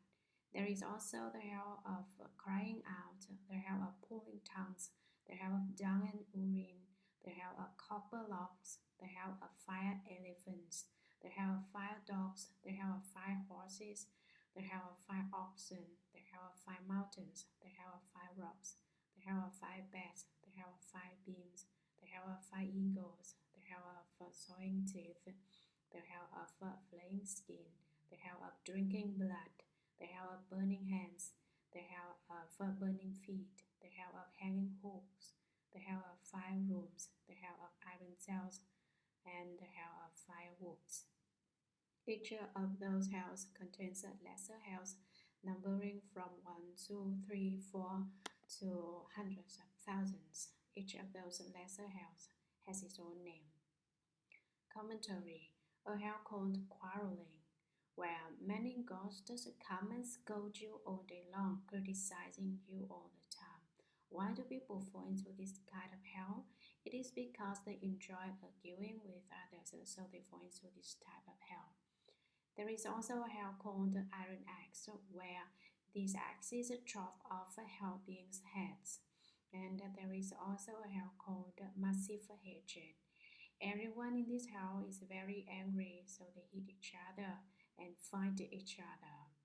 Earth-star Bodhisattva said to Universal Worthy Bodhisattva, Human one, within the iron ring are endless hells like that described above. So I have listed so many names to these hells. There is actually an infinite number of them. There is also the hell of crying out. There are 8 cold hells and 8 hot hells. The 4th hell out of the 8 cold hells is the hell of crying out, or the hell of loud crying out, where screaming and yelling occur constantly. The hell of pulling tongues, where people's tongues are pulled out in particular.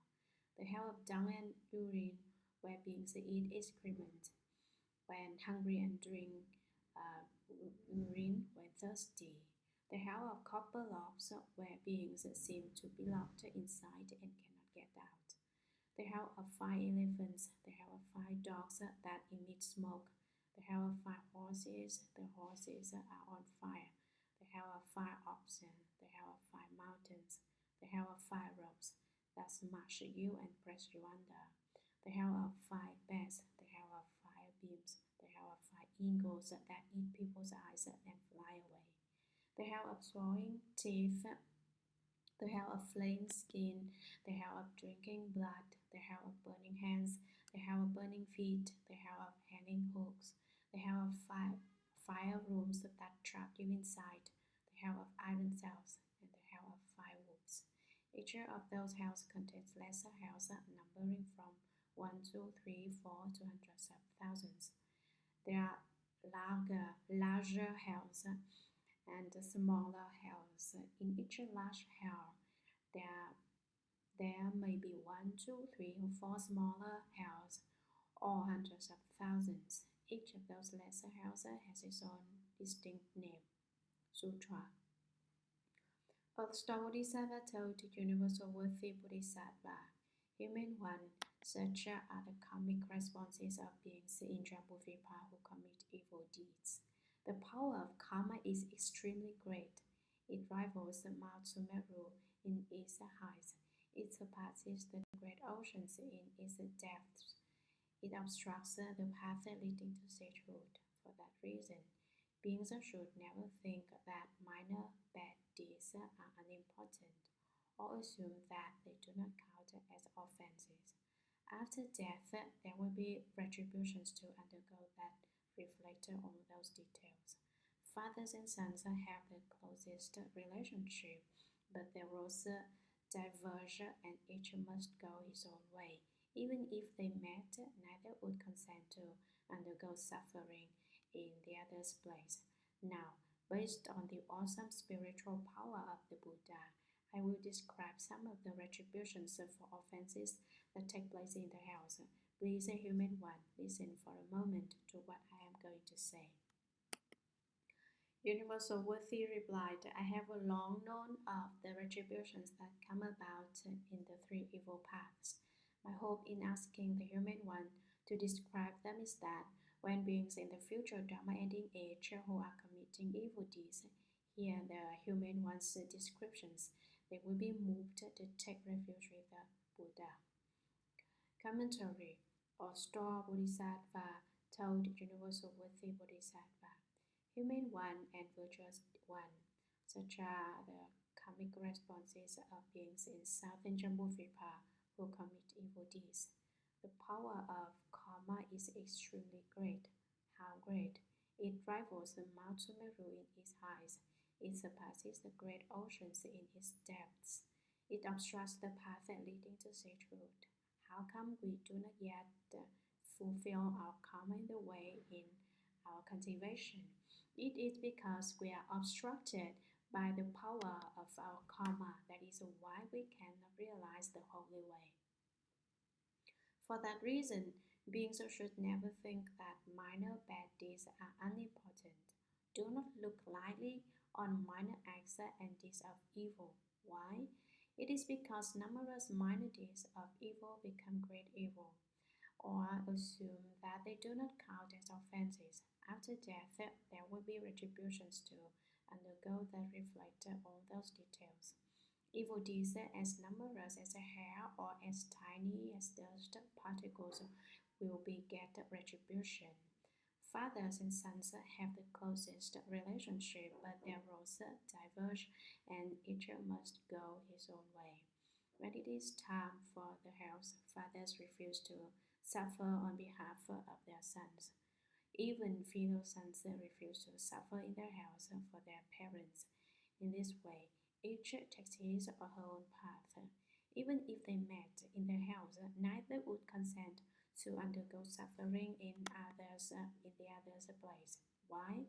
Although they were father and son in the human realm, once they are in their house, they know that their relationship is a result of past karma. They may even have been enemies. This is why no one would be willing to substitute for someone else in the house. Now, based on the awesome spiritual power of the Buddha, I, Earthstar Bodhisattva says, will briefly and simply describe some of the retributions for offenses that take place in their house. Please, human one, listen for a moment to what I am going to say. So, Earthstar Bodhisattva, Universal Worthy replied, I have long known of the retributions that come about in the three evil paths.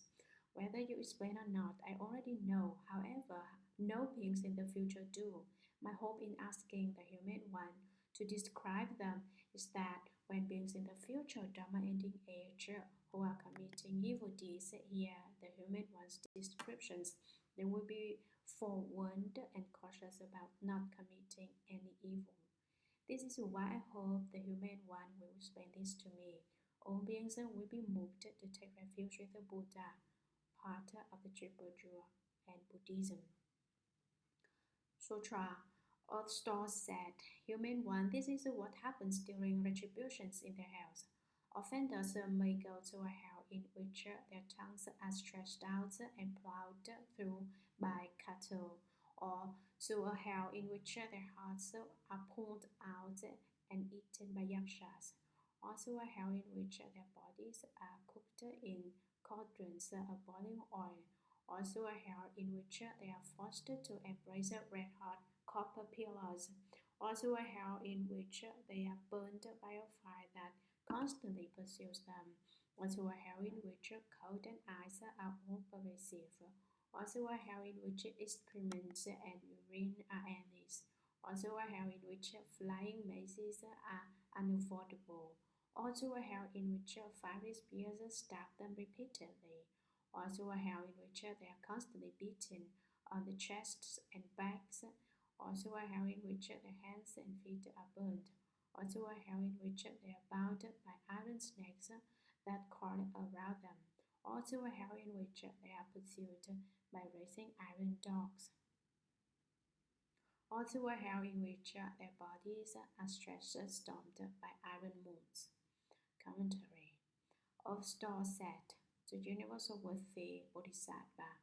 Human one, this is what happens during retributions in the hells, as described in the above and in the following. Either way, offenders may go to a hell in which their tongues are stretched out and plowed through by cattle. The tongues of those who like to exaggerate, scold others, and lie will be hooked and stretched out. Ocean, pulling plows will plow their tongues, or to a kind of hell in which their hearts are pulled out and eaten by yakshas such as bold ghosts and speedy ghosts. Also a hell in which their bodies are cooked in cauldrons of boiling oil. Offenders are cooked alive in these pots. Also a hell in which they are forced to embrace red-hot copper pillars. Also a hell in which they are burned by various types of fire, a fire that constantly pursues them.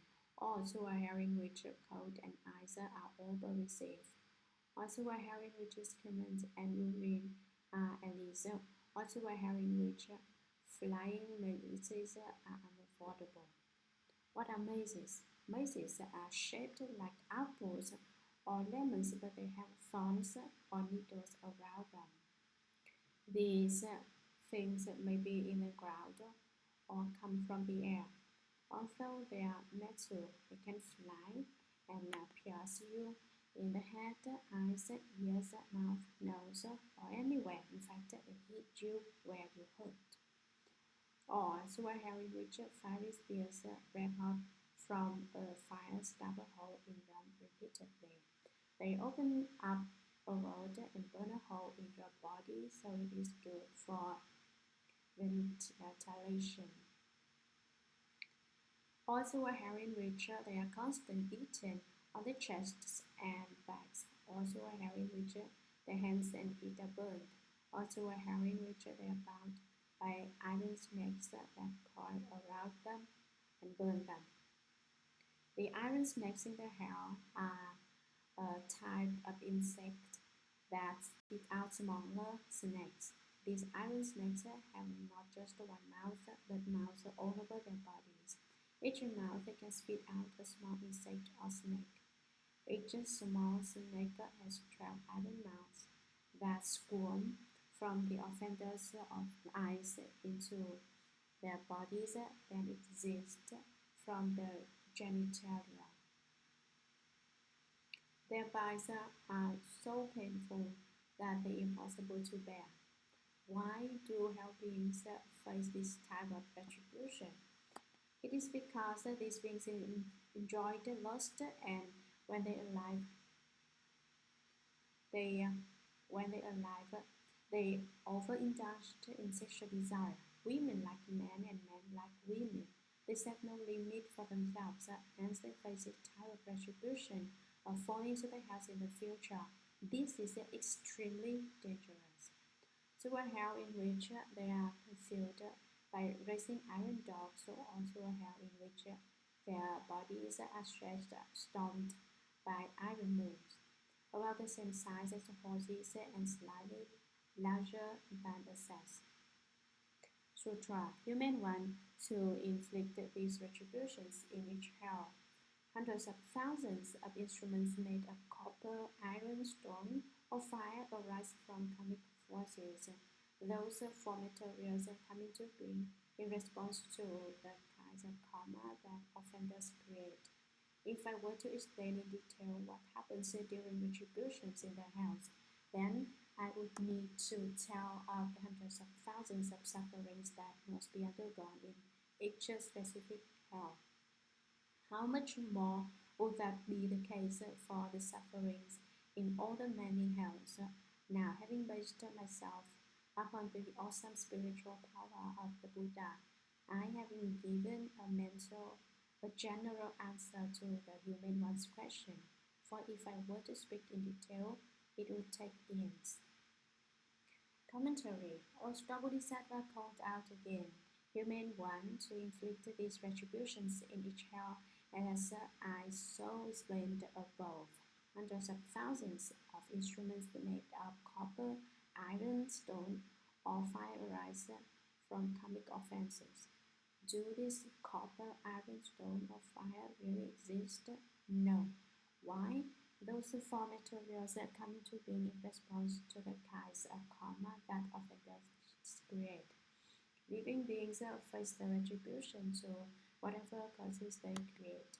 The karma you create manifests this type of retribution. Hands of copper appear when you create karma by which you deserve to be punished by copper implements.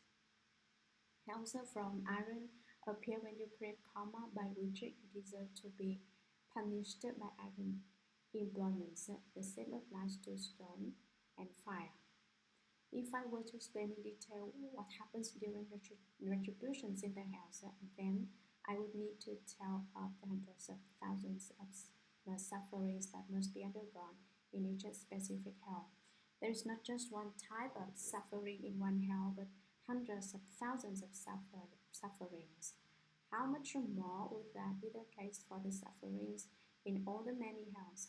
Now, having based myself upon the awesome spiritual power of the Buddha, I, as Bodhisattva says, have given a general answer like the brief and simple one above to the human one's question.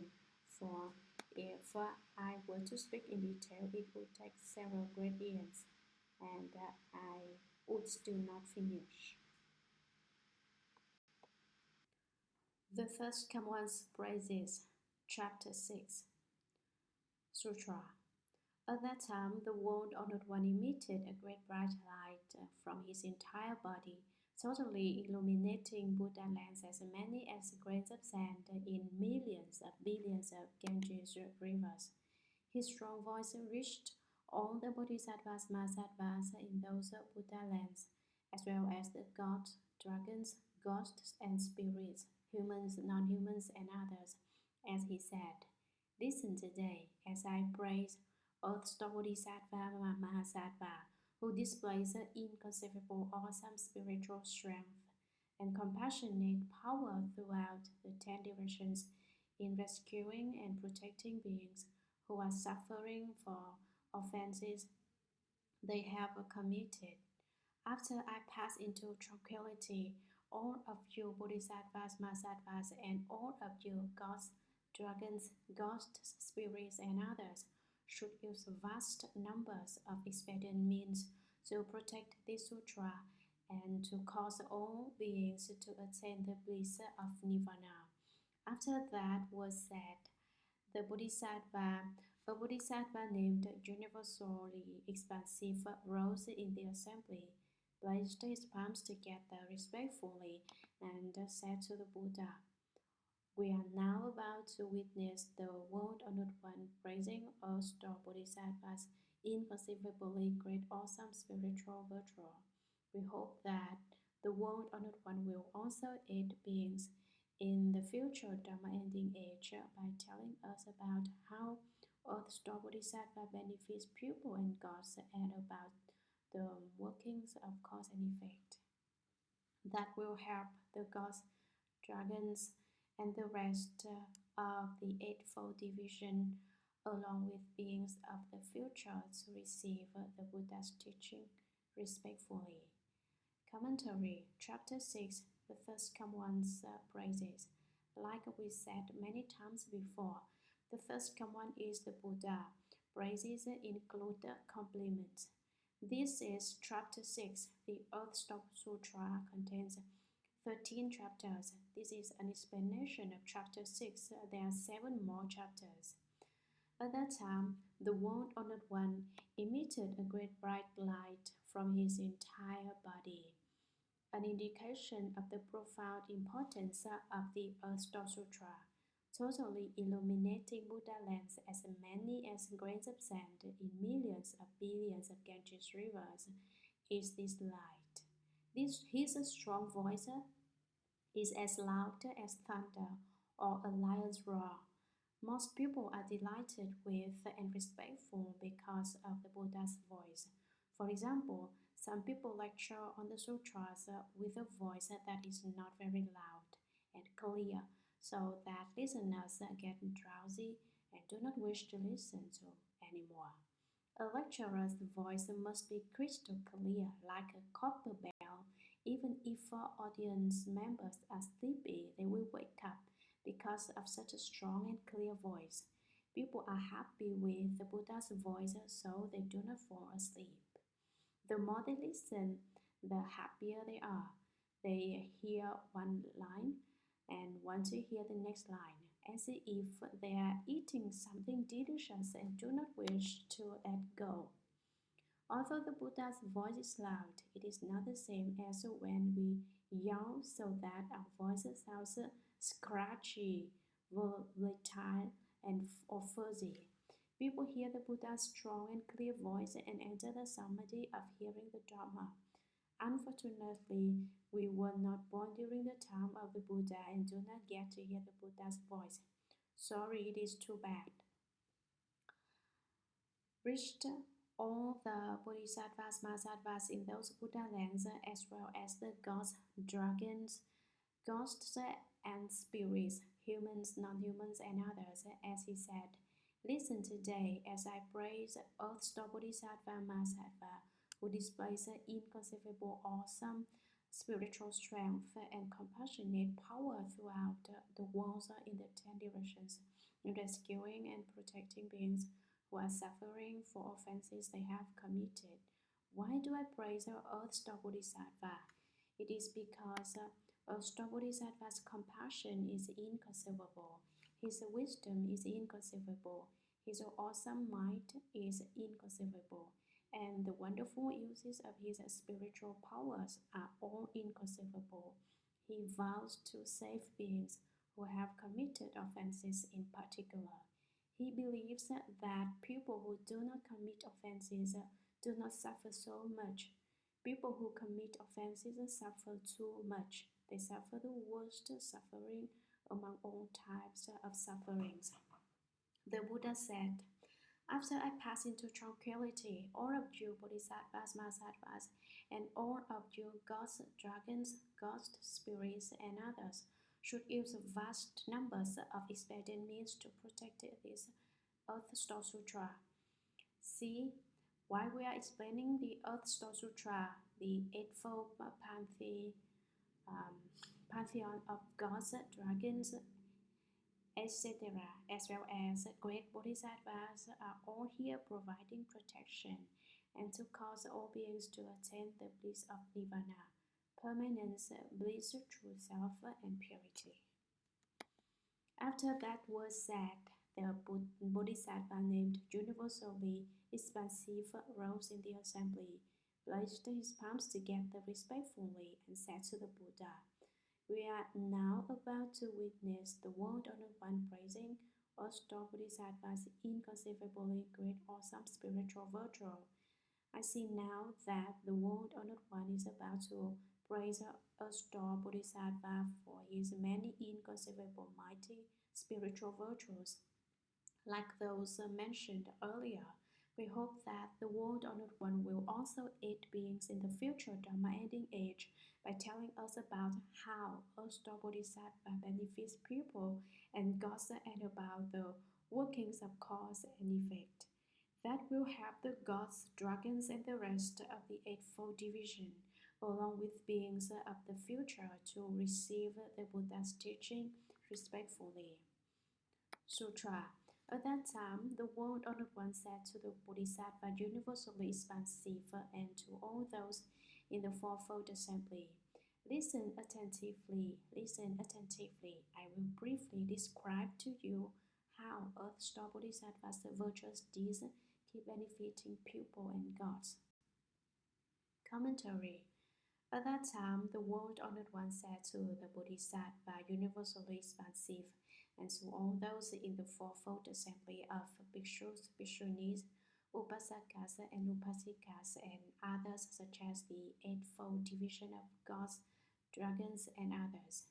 Listen attentively, think it over carefully and listen. Pay attention, do not be casual, but listen. especially attentively. I will briefly describe to you how Ashta Bodhisattva's virtuous deeds keep benefiting people and gods.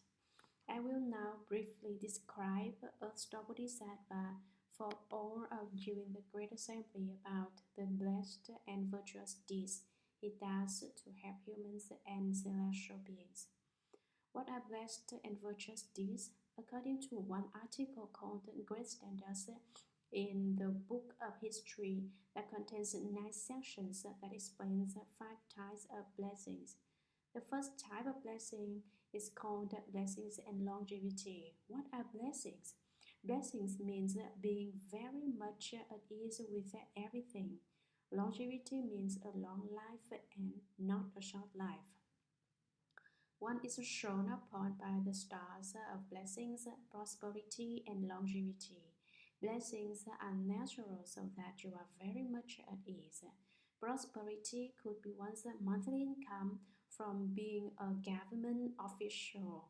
Longevity or son of the South Pole in China is mostly bald and wears a long white beard. He is said to be the immortal man of South Pole in Taoism. His head contains 3 volumes of celestial texts, so he knows everything. He is the elderly prosperity star. The second type of blessing is affluence and nobility. The third type refers to a healthy and safe body. The fourth type means enjoying cultivating virtues and doing good deeds. With this type of blessings, one is willing to do what is virtuous.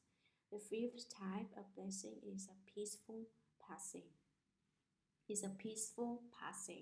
There are also 5 kinds of virtues: mild-mannered, kind, respectful, frugal, and yielding. Who has these 5 kinds of virtues? Confucius. What are the 5? The first is the mild-mannered, neither too cold nor too hot. Too cold, one is like the silent and stoic Lord Quan all the time. The second virtue is kindness. The third type is a virtue is respect, always respectful toward others without slighting others. The fourth type is frugality and simplicity. One does not waste any material resources.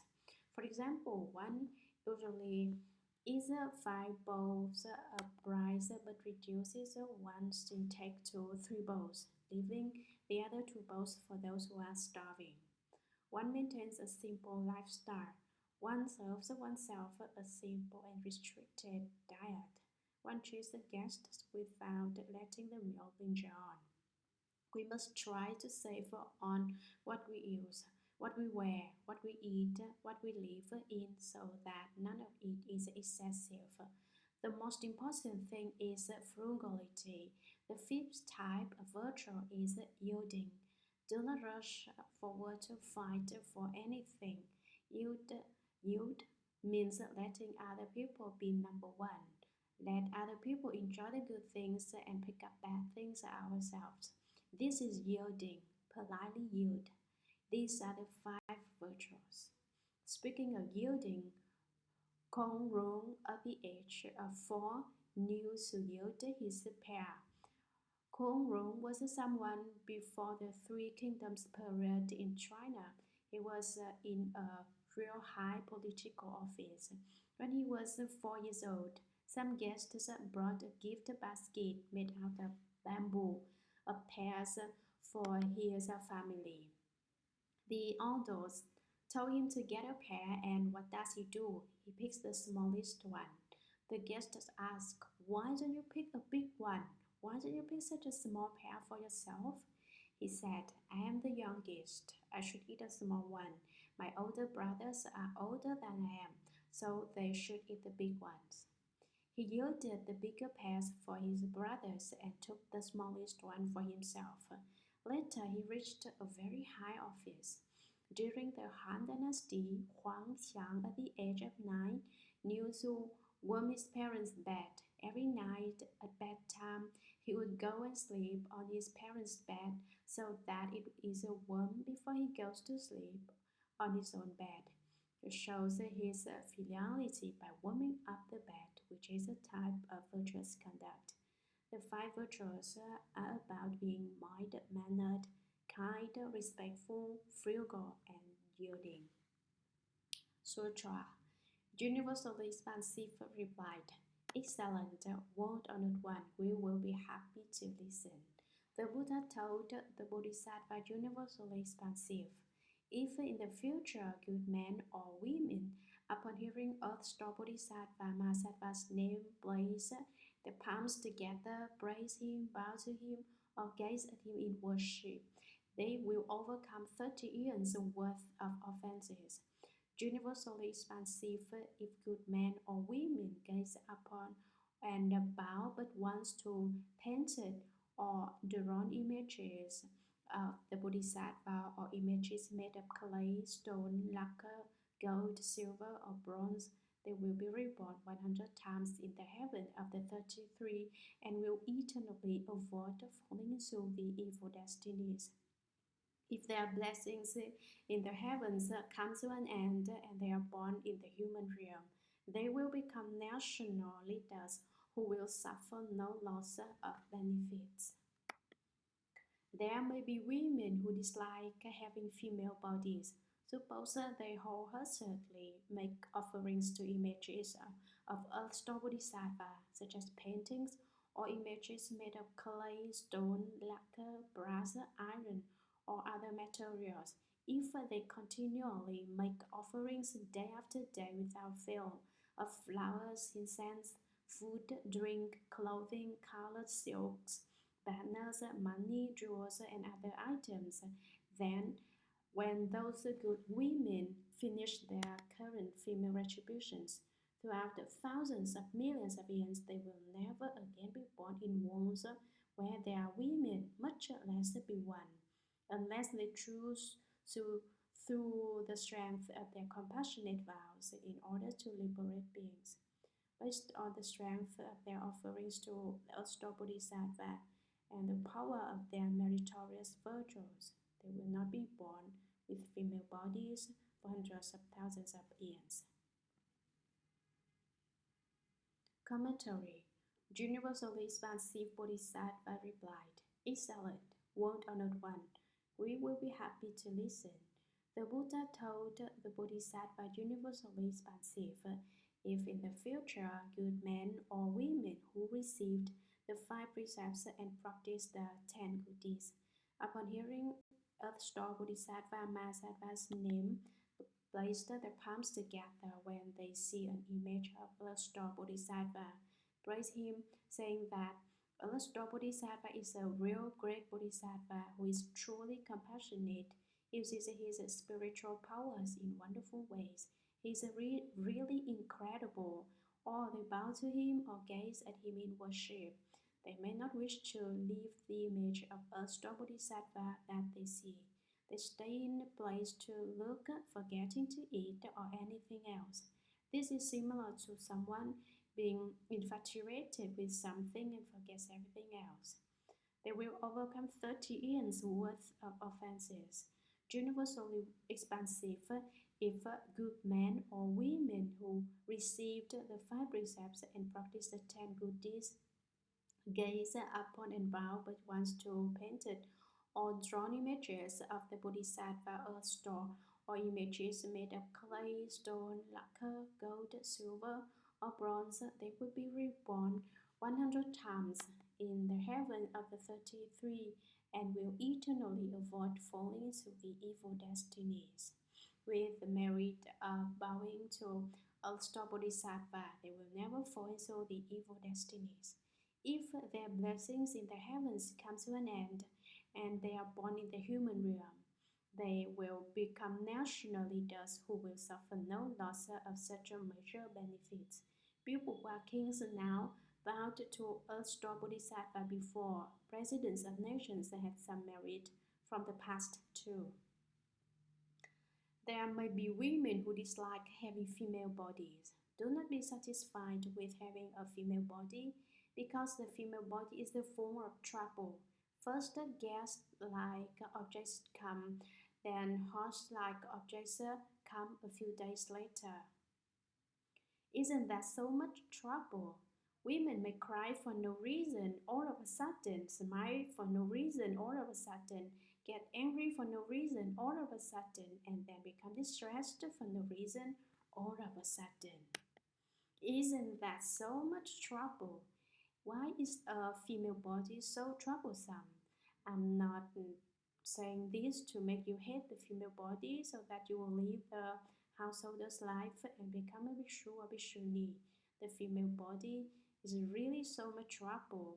That is why some women do not want to be women. Why be a woman? Let us study this. It is because the female habits such as envy, obstructionism, greed for petty gain, and vanity, etc., are so ingrained. They become women in the future lives as a result. However, if you were to respect Earth's Bodhisattva, then all these problems dissolve. If you do not resolve these issues, then women's 5 obstructive tendencies and 10 evils are no fun. What are the female's 5 obstructive tendencies? The first obstruction is that women cannot become a great Brahma Heaven King in this lifetime. Why? Great Brahma Heaven Kings become accomplished in their cultivation through pure conduct. The female body is most impure, so they cannot become great Brahman Heaven Kings. The second obstruction, women cannot become Lord Shakra, the Lord of the heavens. You wonder, didn't a woman become the Lord of the 33 heavens? Actually, she went from a woman to a man. Lord Shakra does not have a very much desire. Women tend to have a more lust, so they cannot become gods. The third obstruction for women is that they cannot become demon kings, which is best. The reason for this is that demon kings are tough and firm, while women are very weak. Sometimes they cannot take care of themselves, so that when certain things happen, they have to look for help. The fourth obstruction for women is that women cannot be wheel-sending sage kings. There are gold wheel sage kings, silver wheel sage kings, iron wheel sage kings, and copper wheel sage kings. Why cannot one become a wheel sage king in the body of a woman? It is became turning sage kings are most compassionate and kind. They teach rebels who practice the 5 precepts and the 10 good deeds. Women tend to be less compassionate and more envious. Consequently, they cannot become wheel-turning sage kings.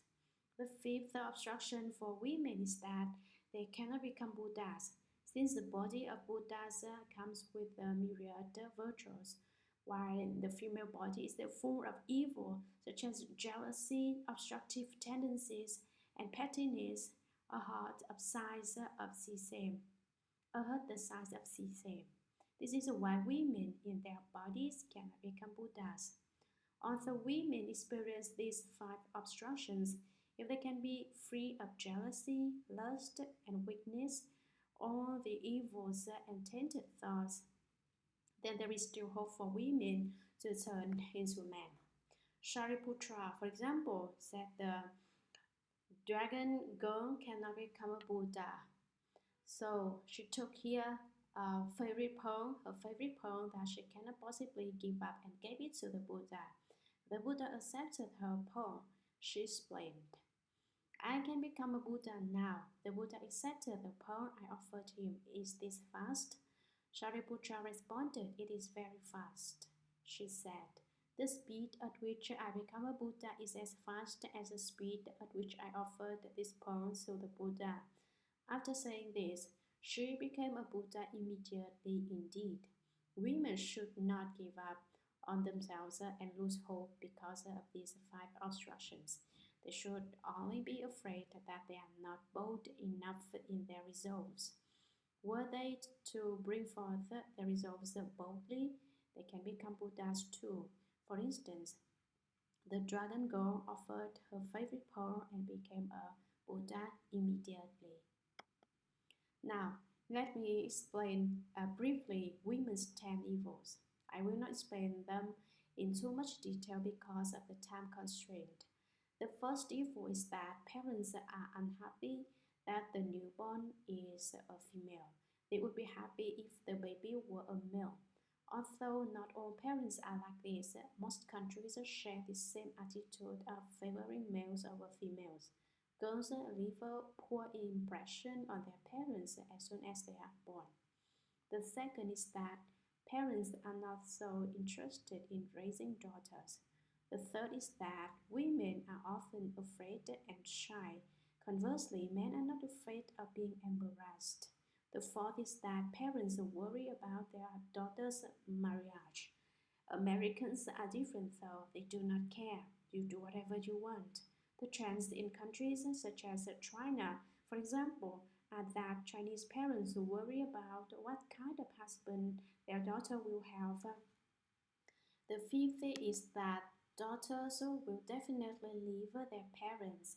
The sixth is that women are afraid of their husbands. They are very cautious about their husband's emotions. A wife is happy if her husband is happy. A wife trembles in fear if her husband gets angry. The seventh is that giving birth is difficult and scary. The eighth is that people will blame and criticize a girl's parents for her meanness and debauchery. If a daughter does fine, okay, but if she goes awry, then her parents are affected. The ninth is that a woman's husband may order her about and restrain her with many rules.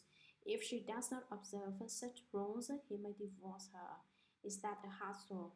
This is when she is young. When she is older, she faces the tenth evil of being slighted by her children and grandchildren. Her offspring may think, why does she not die? She is already old, so old. At that stage, even her children yell at her. Isn't that sad? So women are replete with trouble. The above are the 10 kinds of evils. There are actually 20 more, but we cannot finish telling them. What should women who detest their impure female bodies do? Suppose they wholeheartedly make offerings to images of a Bodhisattva such as paintings.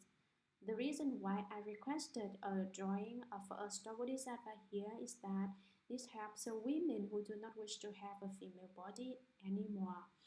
Or images of made of clay, stone, lacquer, brass, iron, or other materials. If they continually make offerings day after day without fail of flowers, incense, food, drink, clothing, colors, silks, banners, money, jewels, and other items, then when those good women finish their current female retributions, throughout thousands of millions of years, they will never again be born in worlds where there are women. What kind of a world is a world without women? It is the Western land of ultimate bliss. Much less be won unless they choose to, through the strength of their compassionate vows, in order to liberate beings. The only exception would be if they make the vow that I would be willing to be a woman to teach and transform living beings. Perhaps there are some among you who made vows of being a woman to save living beings. Although as a women now you do not wish to be women, but you became women because of the power of some compassionate vows. One example of this is the Buddha's mother, Lady Maya. She plays about the human realm in the Great Illusion Samadhi. She vowed that she would be the mother to every Buddha who is born in this world. Among the 1,000 Buddhas, Shakyamuni Buddha is the fourth. Lady Maya is the mother of all 1,000 Buddhas. This is her vow. Another example is Kuan Yin Bodhisattva, who is originally neither man or woman, but he knows that everybody likes beautiful women, so he appears as a very beautiful woman to save living beings in the Saha world. All of you should emulate Kuan Yin Bodhisattva and save beings, and not be converted by living beings. How do I mean? Saving living beings means making living beings leave suffering and attain bliss. avoid running into the sea of suffering and be turned by the tides because you have no samadhi. Instead of living beings, you are involved in romance and infatuated with love. Although Kuan Bodhisattva appears as a woman, she does not dwell on love. He wants to save living beings because he wants to save living beings out of the genuine wish to protect and rescue. She wanted to be a woman to save and liberate beings. Otherwise, based on the strength of their offerings to Earthstar Bodhisattva and the power of their meritorious virtues, they will not be born with female bodies for hundreds of thousands of years. Sutra.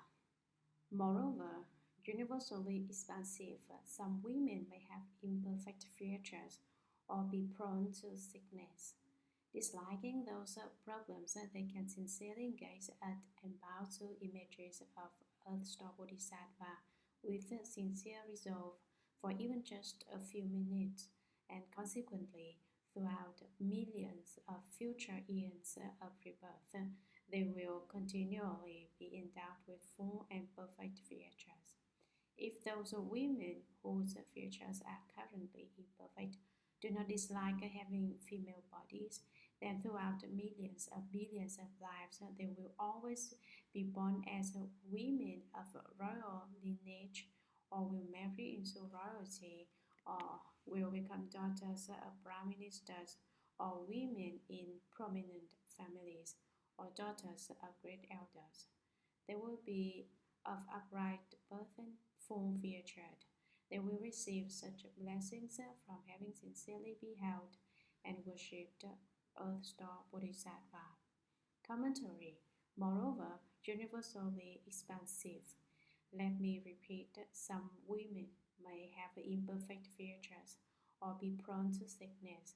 How come some women are really beautiful and some are really ugly? How come some are very healthy and some are often ill? 10 kinds of evil karma make people ugly, and what are these 10 types of evil karma? 1. They get angry easily. They enjoy getting angry, one of the 20 afflictions. Most women get angry easily, though there are exceptions. Some get angry over a needle or thread. Some especially love getting angry. 2. They enjoy being skeptical and resentful. She doubts everything and resents everyone for not doing her right. 3. They like to lie and delude people so that they do not know what to do. 4. They enjoy disturbing living beings. 5. They do not truly love and respect her parents. Some may, but most do not. 6. They are not respectful of places with sages, worthy ones, and good spirits.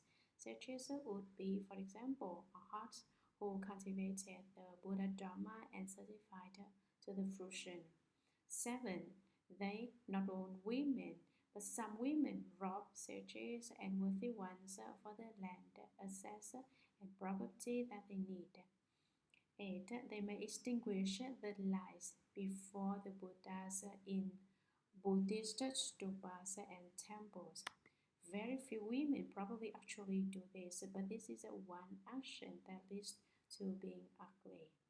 9. They slander and look down on ugly people, saying, "Hey, that person is so ugly." They are condescending, so they end up being ugly themselves. We do not realize that there is a mirror in our inherent nature that reflects our condescension toward someone's ugly looks. We become even uglier than that person in another life. 10. They enjoy learning all evil conduct and improper behavior. The above 10 types of evil karma are the reasons for experiencing the retribution of ugliness. There are also 10 reasons for frequent illnesses. What are these 10 types? 1. They enjoy beating all beings or any being they see. This is the first cause of the retribution of many illnesses. 2. They encouraged others to beat people, or even dogs, cats, or rats. Encouraging others to beat children or any being will result in illnesses. 3. They praise the means if hurting living beings, which led to the retribution of their many illnesses. 4. What do they say? They are delighted when they see beating occur. It is fun for them to watch. They are happier with this than movies. 5. They are happy when they see sick people. Excellent, they are sick. Not only are they not sympathetic, they are very happy when they see people sick. 6. They are unhappy when they see people recover from their illness. As a result, they experience the retribution of facing many illnesses in future lives. 7. They give medicine to sick persons, but what kind of medicine? They do not give medicine that cures that particular sickness. For instance, they give someone with a headache for a cure for stomach aches. They even try to earn a good reputation, saying, "See, I gave them medicine," even though it is not a cure for the patient's illnesses. 8. They grow jealous at the sight of a patient being treated by a doctor. 9. They are happy to see sick individuals and wish that these people will always be tortured by illness. 10. They enjoy beating. Before they even digest their food, they eat more. They enjoy eating non-stop. Due to these 10 kinds of evil karma, they face the retribution of many illnesses. Ugliness and sicknesses result from these 20 kinds of evil karma. Without committing these 20 kinds of evil karma, they will not be ugly or sick. What should they do? Disliking those problems, they can sincerely gaze at and bow to images of a star Bodhisattva with a sincere resolve for even just a few minutes in a matter of amused time, and consequently throughout millions of nature eons of future eons of rebirth, they will continually be endowed with full and perfect features. What are full and perfect features? Eyes look like eyes, ears look like ears. You say, how can eyes not look like eyes? For instance, most people have a longer looking eyes, but someone has a square eyes. Most ordinary people's ears are long and look like a shoe-shaped goat, but someone has ears like knives. Also, someone's nostrils are turned out. In terms of physiognomy, someone with upturned nostrils doesn't have much blessings. Do not be friends with people with eyes that are triangular shaped like apricots. You will not experience too many advantages being friends with them. A certain Dharma master, for example, openly sabotaged me after I helped him out a lot in Hong Kong. I do not blame him, but he later died of cancer.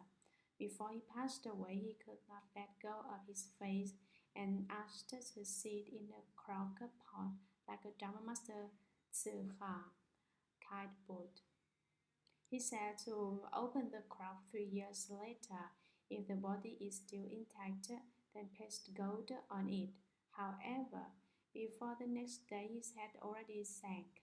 Someone told me that people with the skills will sit upright no matter how long it has been since their death. His head lowered down the next day, and he had wanted to earn reputation and asked his students to open up his crock pot 3 years later. His students never dare to because they know what is a man with upturned nostrils is unreliable. Also, it is good for men to have larger mouths, but not good for women. This is the difference between men and women. We can tell when someone will enjoy good fortune by looking at their features. We can tell someone who sees in everything at a young age, in their prime and in their old age. With the knowledge that has existed in China, one can tell whether someone will be accomplished in the future by looking at him. Someone with a full and perfect features is successful in everything. Archbishop Yu Bin, for example, has very fine features where he enjoys the best luck in his later years. You might notice how his features, be it eyes, nose, or mouth, are very much symmetrical. His physiognomy is about blessings and virtue. He went astray though. Had he been a Buddhist, he would have been an incredible Dharma master. The retribution of full and perfect features comes from bowing to the Buddhas, reciting the Buddha's name, or bowing to a certain Bodhisattva. If those are ugly women whose features are currently imperfect do not dislike having female bodies, although they are ugly, they still enjoy being women. Then throughout millions of billions of lives, they will always be born as women of a royal lineage. They may become daughters of national leaders. Furthermore, their features are perfect and beautiful from bowing to some image of Earth's Bodhisattva. Or they will marry into royalty, such as becoming queen or first lady, or will become daughters of prime ministers or high-ranking politicians, or women in prominent families, or daughters of great and affluent elders. They will be upright, bright and full fear, upright birth and full featured. Just as I said earlier, it is imperfect when the eyes are very beautiful, while the nose is not so nice. It is imperfect when the nose is beautiful, but the eyes are not so nice. It is imperfect when both the eyes and nose are nice, but the ears are not so nice. They do not match. It is imperfect where one ear is bigger than the other. One ear is smaller than the other. The nose is on the side of the face, or the mouth is connected to the nose so that you cannot tell the nose and the mouth apart. Perfect features means the eyes are nice, the ears are nice, the nose is nice, the mouth is nice, and the face is nice too. They are really beautiful. Why? They receive such blessings from having sincerely beheld and worshipped Earth's Bodhisattva. Sutra. Moreover, universally expansive, there may be good men or women who are able to play music, sing, or chant praises, and make offerings of incense and flowers before images of the Buddha, of the Bodhisattva, and who are able to exhort one or more others to do likewise. Now and in the future, such people will be surrounded day and night by hundreds of thousands of ghosts and spirits who will even prevent bad news from reaching their ears, much less allow them to be personally involved in any accidents. Commentary. Moreover, universally expansive Bodhisattva, let me repeat, there may be good men or women who are able to play music, sing or chant praises, and make offerings of incense and flowers before images of the Bodhisattva Earth Store, or who are able to exhort one or more others to do likewise. They transform themselves and others. They save themselves and others. Now and in the future, such people will be surrounded day and night by hundreds of thousands of ghosts and spirits who will protect them and even prevent bad news, inauspicious sounds, and awful things from reaching their ears, much less allow them to be personally involved in any accidents, such as car accidents, drownings, fires, plane crashes, train derailments, bus driving into the cliff. They do not experience those problems because many Dharma protecting good spirits protect them all the time. Yesterday, someone said that he was scared of taking a flight for fear that the plane will crash. Do not be scared as long as you recite the Great Compassion Mantra and the Shuragama Mantra. Then many gods, dragons, Dharma protecting good spirits of the Eightfold Pantheon all support you. As long as you do not have false thoughts and constantly believe in the Bodhisattva, he will protect you. Buddhists need not be afraid. Do not be afraid of ghosts because they will bow to you due to your merit and virtue. If you have a none because you do not know about doing good deeds, then bad things will occur. Maintain good intentions and do good deeds, then none of the bad things will happen. Sutra. Moreover, universally expansive, in the future, evil people, evil spirits, or evil ghosts may see good men or women taking refuge with, respectfully making offerings to, praising, beholding, and bowing to images of earth-star Bodhisattva. Those beings may make a mistake, the mistake of ridiculing such acts of worship, saying that they are of no merit. They may sneer at those good people, condemn them behind their backs, or as a group or even alone, as one person have even as little as one thought of condemnation. Such beings will fall into the avarice hell, and the extreme misery they will undergo as a retribution for their slander will not end even after the 1,000 Buddhas of the worthy eon have passed into tranquility. Only after that eon will they be reborn among the hungry ghosts, where they will spend 1,000 more eons before being reborn as animals.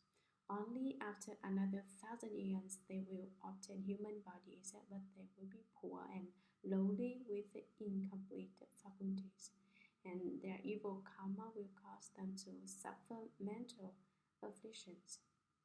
Before long, they will fall into the evil paths again. Commentary. Moreover, again, the Buddha taught to Bodhisattva universally expansive.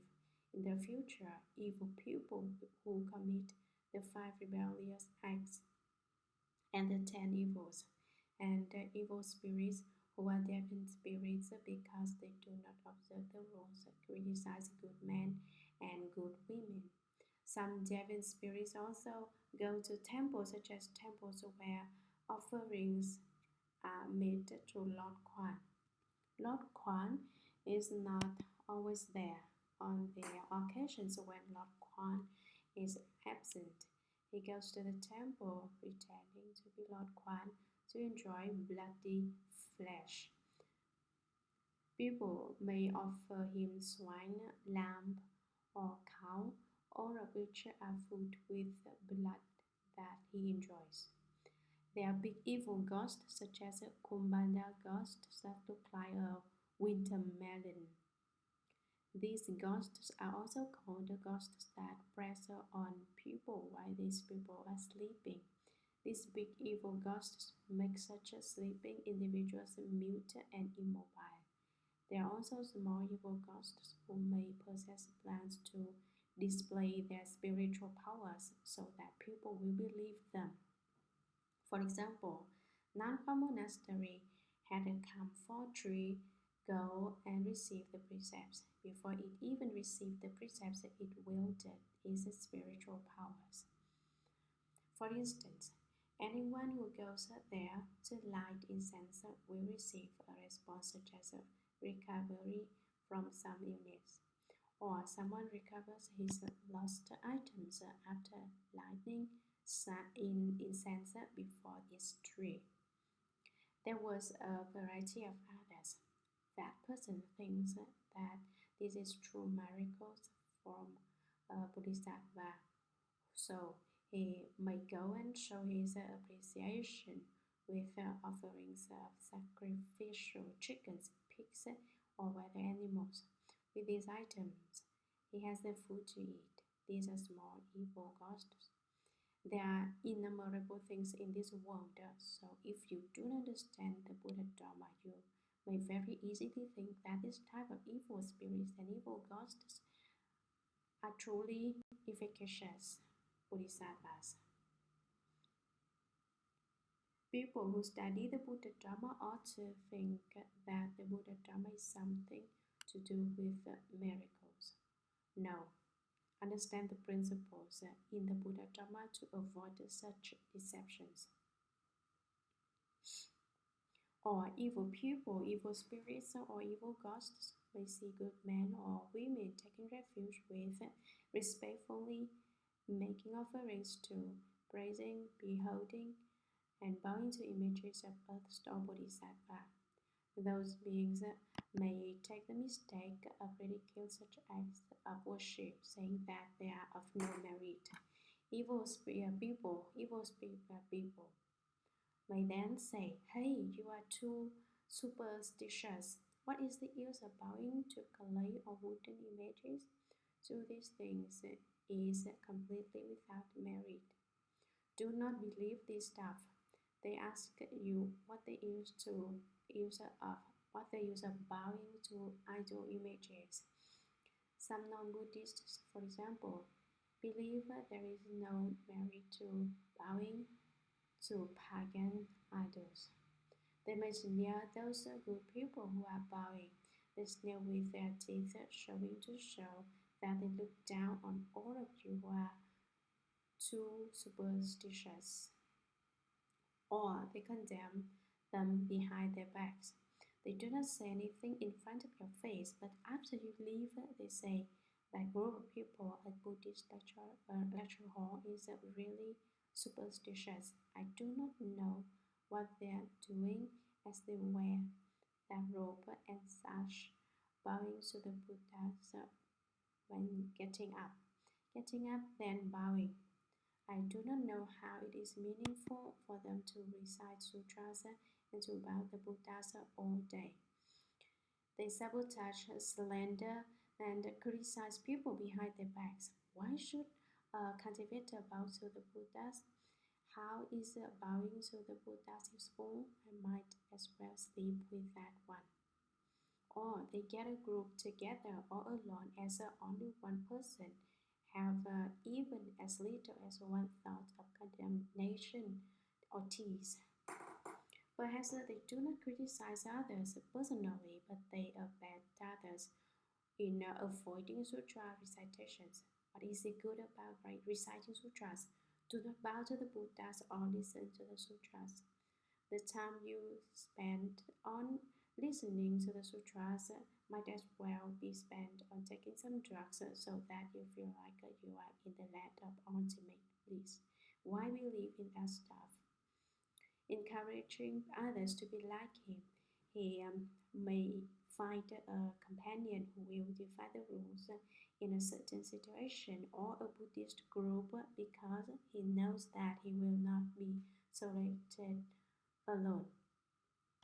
With a companion, he seems to have some excuse. If you criticize him, then he will say, "Other people are this way too." With companions, his power grows. They do not have to be doing sabotage all the time, but just for one thought, tease and speak sarcastically to slander such individuals. Such beings who sneer or criticize others behind their backs, alone with or with a group, will fall into the avarice hell and the extreme misery they will undergo as retribution for their slander will not end even after the 1,000 Buddhas of the worthy eon have passed into tranquility. Our present eon is the worthy eon. How is this eon worthy? Many sages and worthy individuals appear at this time. including 1,000 Buddhas, among which Shakyamuni Buddha is the fourth. There are 996 more Buddhas who will emerge. The time between one Buddha and the next is a long time. So the length of time during which 1,000 Buddhas come into being is a long time to endure in the Avashi hell, the very serious retribution of having destroyed the Buddha Dharma. We should know that one day and one night in our world is 60 small eons in the Avashi hell. 50 years in our human realm is one day and one night in the heaven of the four heavenly kings. 100 years in the human realm is one day and a night in a Trayastrimsha Heaven. One day and a night in the human realm is 60 small eons in the Avashi hell. Why? Someone who is happy may feel that the day was very short and went by very quickly. When someone is very sad and finds things to be very unpleasant, such as when you're waiting for someone or for some occurrence, then one will feel that the day is extremely long. From this, we know why one day and one night in the human realm is 60 small eons in the hells. It is too miserable in the hells. While beings are suffering, they find the time to be too long. While beings are enjoying themselves, they do not find the time to be long at all. Only after that 1,000 Buddhas come into being during the worthy eon will these hell beings be reborn among the hungry ghosts, where they will spend 1,000 more eons before being reborn as animals. Only after another 1,000 years of birth and death will they obtain human bodies, but they will be poor and lowly. America has this give to the poor movement. I criticize this because giving to the poor is useless. People's poverty is derived not in this lifetime, but comes because of karma from endless offenses in endless years. Your help is only temporary and not constant. So really help the poor requires promoting various charity events, encouraging people to do good deeds, and encouraging others to change for their better and be good. This will be the way to really help the poor. Also, do not tell people to slander the triple jewel. Promote the Buddha Dharma everywhere you go so that the triple jewel of the Buddha, the Dharma, and the Sangha will abide in the world for people to plant blessings. People who make offerings to the triple jewel enjoy retributions of blessings so that they will not be poor in the future. That is to truly help the poor. People who slander the triple jewel will be in the house for 1,000 years, after as long a time as 1,000 Buddhas appearing in the worthy yin. Then among the hungry ghosts for 1,000 years, among the animals for 1,000 years. Then we come human beings.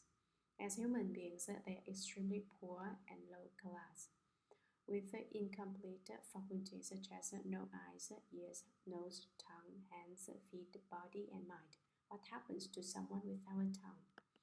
They cannot talk without a tongue. People have 2 eyes and they only have 1 eye. Is this attractive? Perhaps they only have 1 ear. This makes their 6 sense organs incomplete, and their evil karma will cause them to suffer mental afflictions. In general, everything goes against their wishes. They are either without food, clothes, or lodging. Otherwise, they encounter accidents such as the various accidents described earlier. Before long, they will fall into the evil paths again. Not long after being a human being, he falls into the 3 evil paths again. Bright Eyes Mother, that we talked about earlier, for example, was born in her daughter's household, but then dies at the age of 13 and falls into the evil paths. Sutra. universally expansive, such are the retributions that those who ridicule and slander others' acts of worship will undergo. How much worse will the retributions be if, besides their slandering, they have other evil views? Commentary. Therefore, universally expansive, you should know such are the retributions that those who ridicule and slander others' acts of worship in making offerings to Earth Star Bodhisattva will undergo. For this type of evil retribution, they would even have to be in the house for 1,000 years, among the hungry ghosts for another 1,000 years, among the animals for another 1,000 years. They become human beings with the retribution of being poor, lowly, and disabled. Someone wonders, must they endure 1,000 years to become human beings? Is this definite? Right, that is for sure. Shakyamuni Buddha personally established the laws for the hells. However, there is an exception that is not for certain. What is this special scenario? During the 1,000 years they must endure, hungry ghosts, for example, became compassionate and want to protect people and other cultivators who bowed along with people who are bowing to the Buddhas and Bodhisattvas and protect such cultivators. Having established merits such as these, they do not have to complete 1,000 years to be humans or animals. Or as animals, they draw close to Buddhists, so they live in the temples or Buddhist families, so that they practice and cultivate imperceptibly, so that they believe in the Buddhas. Believing in the Buddhas, their offense karma is reduced so that they do not have to be in the animal realm for 1,000 years. They become reborn as human beings. While Elder Master Suyun was at Yunnan, for example, a chicken was brought to the temple. The chicken cultivated along with the temple residents. When the monks recite the Buddha's name in the ceremonies, it also followed along in circumambulating and reciting the Buddha's name. After 3 years, it passed away standing before the Buddhas. All these are special sets of circumstances that exempts it from enduring 1,000 years before becoming a human being. Were poor, lowly, and disabled individuals to know the reasons for their retribution, they would know that it is because they slandered the true Buddha, refused to listen to the Buddha Dharma, and were not respectful to earth-stalking Bodhisattva. Now that they changed, they are bold and diligent. Perhaps they are vegetarians who recite the Buddha's name or cultivate, even living the home life to become bhikshus. In reforming and renewing themselves, they will avoid falling into the evil paths soon. In general, depending on each living being's special set of circumstances, one may not have to go through such a long time of retribution. The Buddha Dharma is flexible and principled. You do not have to spend a long time suffering after repenting. The chapter on universal worthies, conduct, and vows says that people's offense karma are invisible. Were it to be material, then each individual's karmic obstruction would fill space to the brim and crack it open. Fortunately, karmic obstruction is invisible, so there is no need to prepare a place to preserve it. So it does not matter how much there is of it. If you can repent, then however much offense karma can be eliminated. That is why it says, bowing once to the Buddhas eliminates offenses as many as grains of sand. Truly repentant while bowing to the Buddhas, then offense karma as many as grains of sand in the rivers will disappear. Give away 1 penny and ask infinite blessings. Donate to the true Buddha to the best of your ability. Giving away however much you have, then you will enjoy infinite blessings as retribution. So long as you are sincere while you make your offerings. Everything is uncertain because the Dharma is not fixed. People's karmic obstructions are not fixed either. How much worse will the retributions be if, besides their slandering, they have other evil views?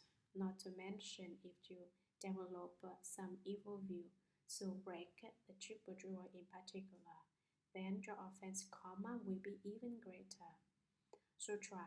Moreover, universally expansive, in the future, men or women may be bedridden for a long time and, in spite of their wishes, be unable either to get well or to die.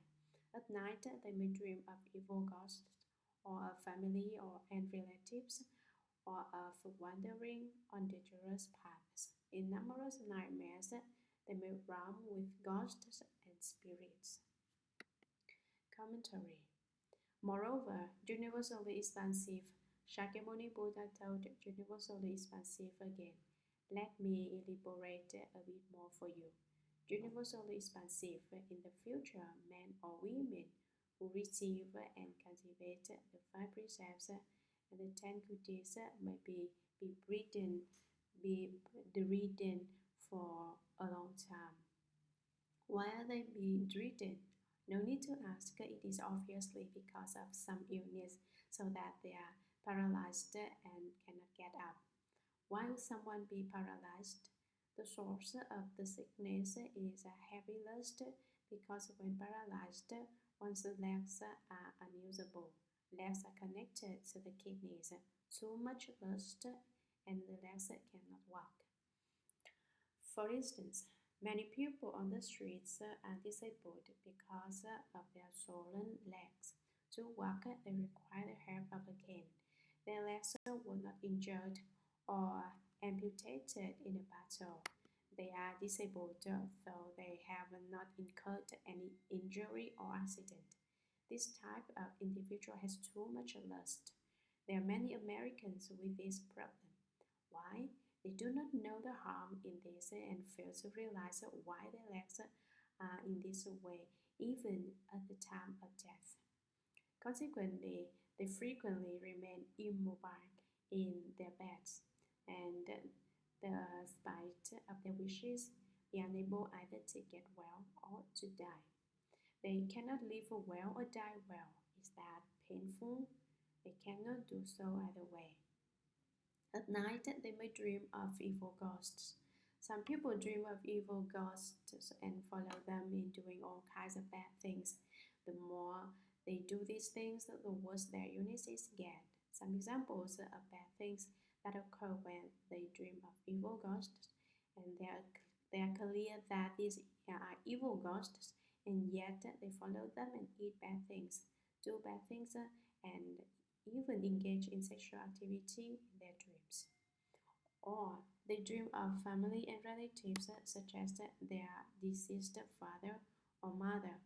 These are negative occurrences because these relatives, any relative who knows you, in fact, brings ghosts to the patient with the awful sickness that then leaves. The ghosts then use their various corrupt powers to make the patient's sickness worse day by day. Or they dream of wandering on dangerous paths, such as falling off a mountain top and being terrified. Various inauspicious things occur in the dreams that scare these patients so that they are awfully afraid. In the dreams, tigers, wolves, or monsters may come along as they stroll around. In general, all kinds of frightful things occur. In numerous nightmares, they may roam with ghosts and spirits. Kumandas may appear in their dreams often, perhaps 3 times or 5 times a night. They keep appearing because they feel their affinities with you are not done yet. You are pressed upon so that you cannot utter any sound, you cannot breathe, and you cannot move. while your eyes are all open as if in some demonic state of concentration. This would be a demonic state of concentration, not a proper state of concentration. There are different states of concentration, and we should not enter this type of deviant concentration. These patients befriend ghosts and spirits in their dreams when they clearly know that they are ghosts. They go places with these ghosts. They do not know to be afraid of these ghosts in their dreams. They only become afraid when they wake up. Sutra. As days, months, and years go by, such people may become weak and emaciated, cry out in pain in their sleep, and become progressively more depressed and more melancholy. Those things happen when the force of their karma has not yet been determined, making it difficult for them to die and impossible for them to be cured. The ordinary eyes of men and women cannot perceive such a phenomenon. In that situation, the pupil should recite the sutra out loud once before images of the Buddhas and Bodhisattvas on behalf of any such a sick person, or they could offer to the Buddhas and Bodhisattvas possessions that the sick person cherishes, such as clothing, jewels, gardens, or houses. They should speak distinctly to the sick person, saying, "Now, before this sutra or these images, we are offering these items on behalf of this sick person." They may offer sutras or images or commission images of Buddhas or Bodhisattvas, or build stupas or monasteries, or light oil lamps, or give to the eternally dwelling. They should tell the sick persons 3 times about the offerings that are being made, making sure that they both hear and understand what is being done. If sick people's consciousnesses are already scattered and their breathing has stopped, then for 1, 2, 3, 4, or on through 7 days, the other pupil should continue to inform them clearly of the offerings and to read the sutra out loud. When those sick people's lives end, they will gain liberation from all the heavy and disastrous offenses they committed in previous lives. Even offenses warranty fivefold relentless retribution. They will be born in places where they will always know past lives. So how much greater will the karmic rewards be if a good man or women can write out the sutra themselves or commission others to do so, or if they can carve or paint images themselves or commission others to do so. The benefits they receive will be great indeed. Therefore, universally expansive, if you see people reading and reciting the sutra, or even having a single thought of praise for it, or if you meet someone who reverses it, you should employ hundreds of thousands of expedients to exhort such pupils to be diligent and retreat. In both the present and the future, they will be able to obtain thousands of billions of inconceivable meritorious benefits. Commentary. As days, months, and years go by, such people may become weak and emaciated. For a long time, not just 1 or 2 days, these people were very weak and emaciated. There are 5 types of disease and 7 types of injuries. All 5 types of disease are incurable. They cry out in pain in their sleep. They wake up screaming because they were being pursued by ghosts, hit by ghosts, or tortured by ghosts. And they become progressively more depressed and melancholy. They always hear a miserable look on their face, as if they are about to cry. They are never happy. Those things happen when the force of their karma has not yet been determined. Why is this? Their offense karma is being evaluated in the house. Their offense karma is being discussed as to whether it is light or heavy, although they have not died yet, and the question is being discussed in the house. They are unhappy while alive. They are miserable because they committed offenses and they know they will go to the house in the heaven, go to the house in the future, making it difficult for them to die and impossible for them to be cured. They may want to die but cannot, or they not so soon, or their illnesses do not heal so quickly. The ordinary eyes of men and women cannot perceive such a phenomenon.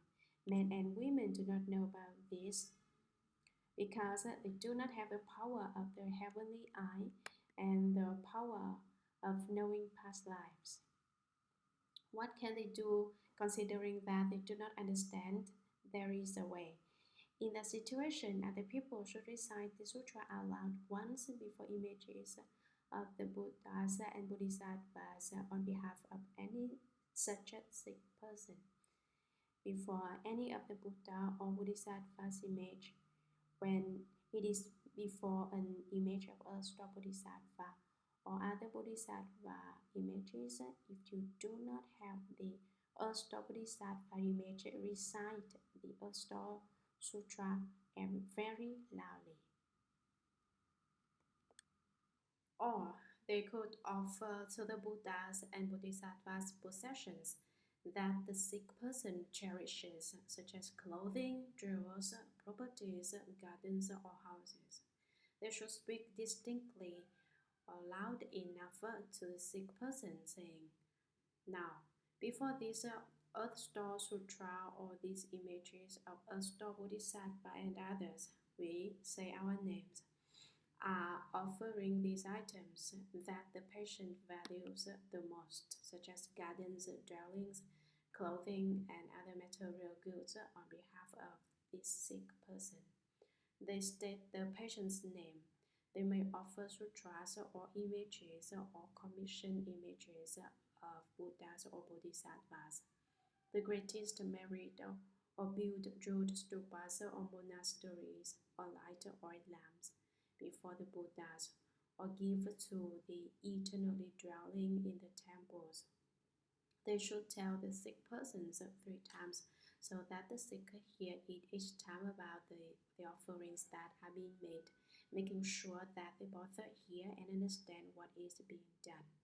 If the sick pupil's consciousnesses, the eye consciousness, the ear consciousness, the nose consciousness, the tongue consciousness, the body consciousness, the 6th consciousness, the 7th consciousness, and the 8th consciousness are already scattered and their breathing has stopped, then for 1, 2, 3, 4, and on through 7 days, the other pupil should continue to inform them clearly of the offerings and to read the sutra out loud and loudly. When those sick people's lives end, they will gain liberation from all their heavy and disastrous offenses committed in previous lives, even grave offenses warranting 5-fold relentless retribution. They will be born in places where they will always know past lives. So how much greater will the karmic rewards be if good men or women can write out the sutra themselves or commission others to do so, or if they can carve or paint images themselves or commission others to do so. The benefits they receive will be great indeed. Therefore, universally expansive, if you see pupil reading and reciting this Star Sutra, or even having a single thought of praise for it, or if you meet someone who reveres it, you should employ hundreds of thousands of expedients to exhort such people to be diligent and not retreat. In both the present and the future, they will be able to obtain thousands of billions of inconceivable meritorious benefits. Sutra. Moreover, universally expansive beings in the future, while dreaming or drowsy, may see ghosts, spirits, and other forms that are either sad, weeping, worried, fearful, or terrified. Those are all fathers, mothers, sons, daughters, brothers, sisters, husbands, wives, and other relatives from 1, 10, 100, or 1,000 lives past who have not yet been able to live the bad destinies. They have nowhere to turn for the powerful blessings needed to rescue them, and so they try to communicate with their closest descendants, hoping that those relatives will use some skillful means to help them get out of the evil paths.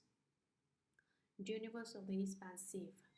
Using your spiritual power, exhort those descendants to recite the sutra with sincere resolve before the images of Buddhas or Bodhisattvas.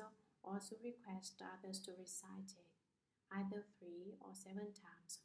When the sutra has been read aloud the proper number of times, relatives in the evil paths will obtain liberation and never again appear to those who are dreaming or drowsy. Commentary. Moreover, universally expansive, Shakyamuni Buddha says, let me explain it again for you in detail. If beings in the future, while dreaming or drowsy, while asleep, or not quite in deep sleep, they are dreams due to ignorant habits. Individuals with muddled habits that come from ignorance have these dreams, so they do not remember anything when they wake up from their dream. They are dreams of premonition. They are dreams foretell some fortunate or unfortunate occurrence. For instance, Elder Master Xu Yun dreamt of the sick patriarch saying, "You're going back. You're going to go there to do some work." Elder Master Xu Yun thought returning meant that he was about to die, but it was actually tell him to go to Nanhua Monastery to repair the temple. This is an auspicious omen that foretold an event through a dream. Some people dream about being careful, otherwise they will die in a car accident. They do not believe it and indeed crashed the next day. They do not believe it and die in a car accident the next day. This is a dream that foretells events. There are also dreams due to imbalanced 4 elements. The 4 elements are earth, water, fire, and wind. According to medical texts, there are 404 human diseases and 808 antidotes. Actually, there are 84,000 forms of human illnesses. That is why the Buddha Dharma says there are 84,000 practices that cure 84,000 illnesses. When the 4 elements are not in balance, such as excess of earth being an antidote for water, makes one sick, and excess of fire being an antidote for water makes one sick, for an excess of wind being an antidote for earth makes one sick. These are illnesses from an imbalance of the 4 elements. There are also dreams about old time, long lost friends. What kind of dreams are these? For instance, I have not seen someone that I knew for a long time. I was happy to see him appear in my dream. I wake up though and realize that it is not real. These are dreams about long lost friends. There are as many dreams as described above.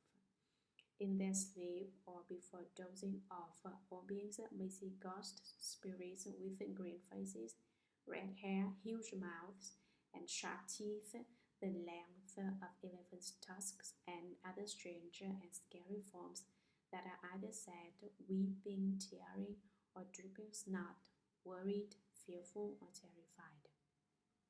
They may see scenes of their relatives who are very sad, miserable, and sigh. Those are all fathers, mothers, sons, daughters, brothers, sisters, husbands, wives, and other relatives from 1, 10, 100, or 1,000 lives past who have fallen into and have not yet been able to live the bad destinies of the hells, evil ghosts, and animals.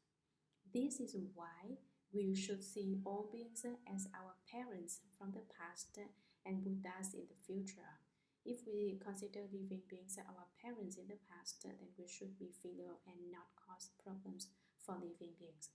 If we consider living beings future Buddhas, then we should be filial and not cause problems for living beings. Hope is they have nowhere to turn for the powerful blessings needed to rescue them, such as through reciting the sutras and doing some meritorious deeds. According to the Buddhist teachings, as said in the Earth Star Sutra, sutra recitations are done for the deceased and those not yet deceased. The power of blessings comes from reciting the sutras, and so they try to communicate with their closest descendants in their former lives, hoping that those relatives will use some skillful means to help them get out of the evil paths. Universally expansive, Shakyamuni Buddha called out again. Using your spiritual power, exhort those descendants to recite this Earth Star Sutra with a sincere resolve before the images of Buddhas or Bodhisattvas, or to request or employ others to recite it, either 3 or 7 times. These are odd numbers of young numbers. The even numbers are yin numbers. Young numbers are symbols of breaking through the offense karmas of the hells. When the Earth Star Sutra has been read aloud the proper number of times, relatives in the evil paths will obtain liberation and never again appear to those who are dreaming or drowsy. Sutra. Moreover, universally expansive, people of low station and those who are slaves or bonded or deprived of their freedom in other ways may be aware of their past deeds and wish to repent of them and reform. If while beholding and bowing to a star Bodhisattva's image with sincere resolve for 7 days, they are able to recite his name full 10,000 times, then when their current retribution ends, those people will always be born into wealth and honor for hundreds of thousands of lives. How much the more will they avoid any of the sufferings of the 3 evil paths? Commentary. Moreover, universally expansive, Shakyamuni Buddha says to him again, people of low station, we are all pupils, so how come there are people who belong to high-class society and people who are lowly? There are 5 paths that lead people to the retribution of belonging to the lowest class. One is the arrogance. Most people are arrogant to outsiders, but this kind of arrogance refers to being conceited with regard to and disrespectful toward one's parents. The second reason is obstinacy. They do not respect teachers and elders. These obstinate beings refuse to obey teachers and elders' teachings. The third reason is laxness, which is about not adhering to the rules. That does not matter so much. They are not even respectful toward the triple jewel. These 3 reasons make them become low-class individuals, including the poor. The affluent do not belong to the lowest class, whereas the poor do. The fourth kind is because they like to steal in lives past. Penniless, they steal things, money or jewelry that is sold in turn, sustaining themselves for a period of time with what they stole. They do nothing but eat, drink, whore, gamble, and do drugs such as opium. Meanwhile, they do not need to work because of what they have stolen. When they finish up the money, they steal again and they do nothing again for some time. They sustain themselves by stealing like this. This is the fourth reason why they are poor and of the lowest class. What do you think the fifth reason is? The fifth is the evading their debts. People cannot be accountable for even one penny, not to mention more than that. Though money is fake, you cannot use it casually. Though money is fake, it is necessary for doing real work. We cannot be casual about this at all. For example, you may think it is a bargain to borrow money, then abscond with it. Actually, it is no bargain because by evading debts, you will be poor and lonely in future lives. That will be the retribution. Above are the five reasons for becoming someone of low station, and those who are slaves, servants, or bonded, or deprived of their freedom in other ways, have to listen to their master's orders and cannot go anywhere as they please, may be aware of their past deeds and wish to repent of them and reform. If they know that they must have incurred grave offenses and accumulated heavy karma from lives past, they must repent now. They vow the great compassion repentance, the pure land repentance, or other repentances. Why do we bow to the great compassion repentance? We do this because we repent of offenses, though we do not know about their offenses in lives past.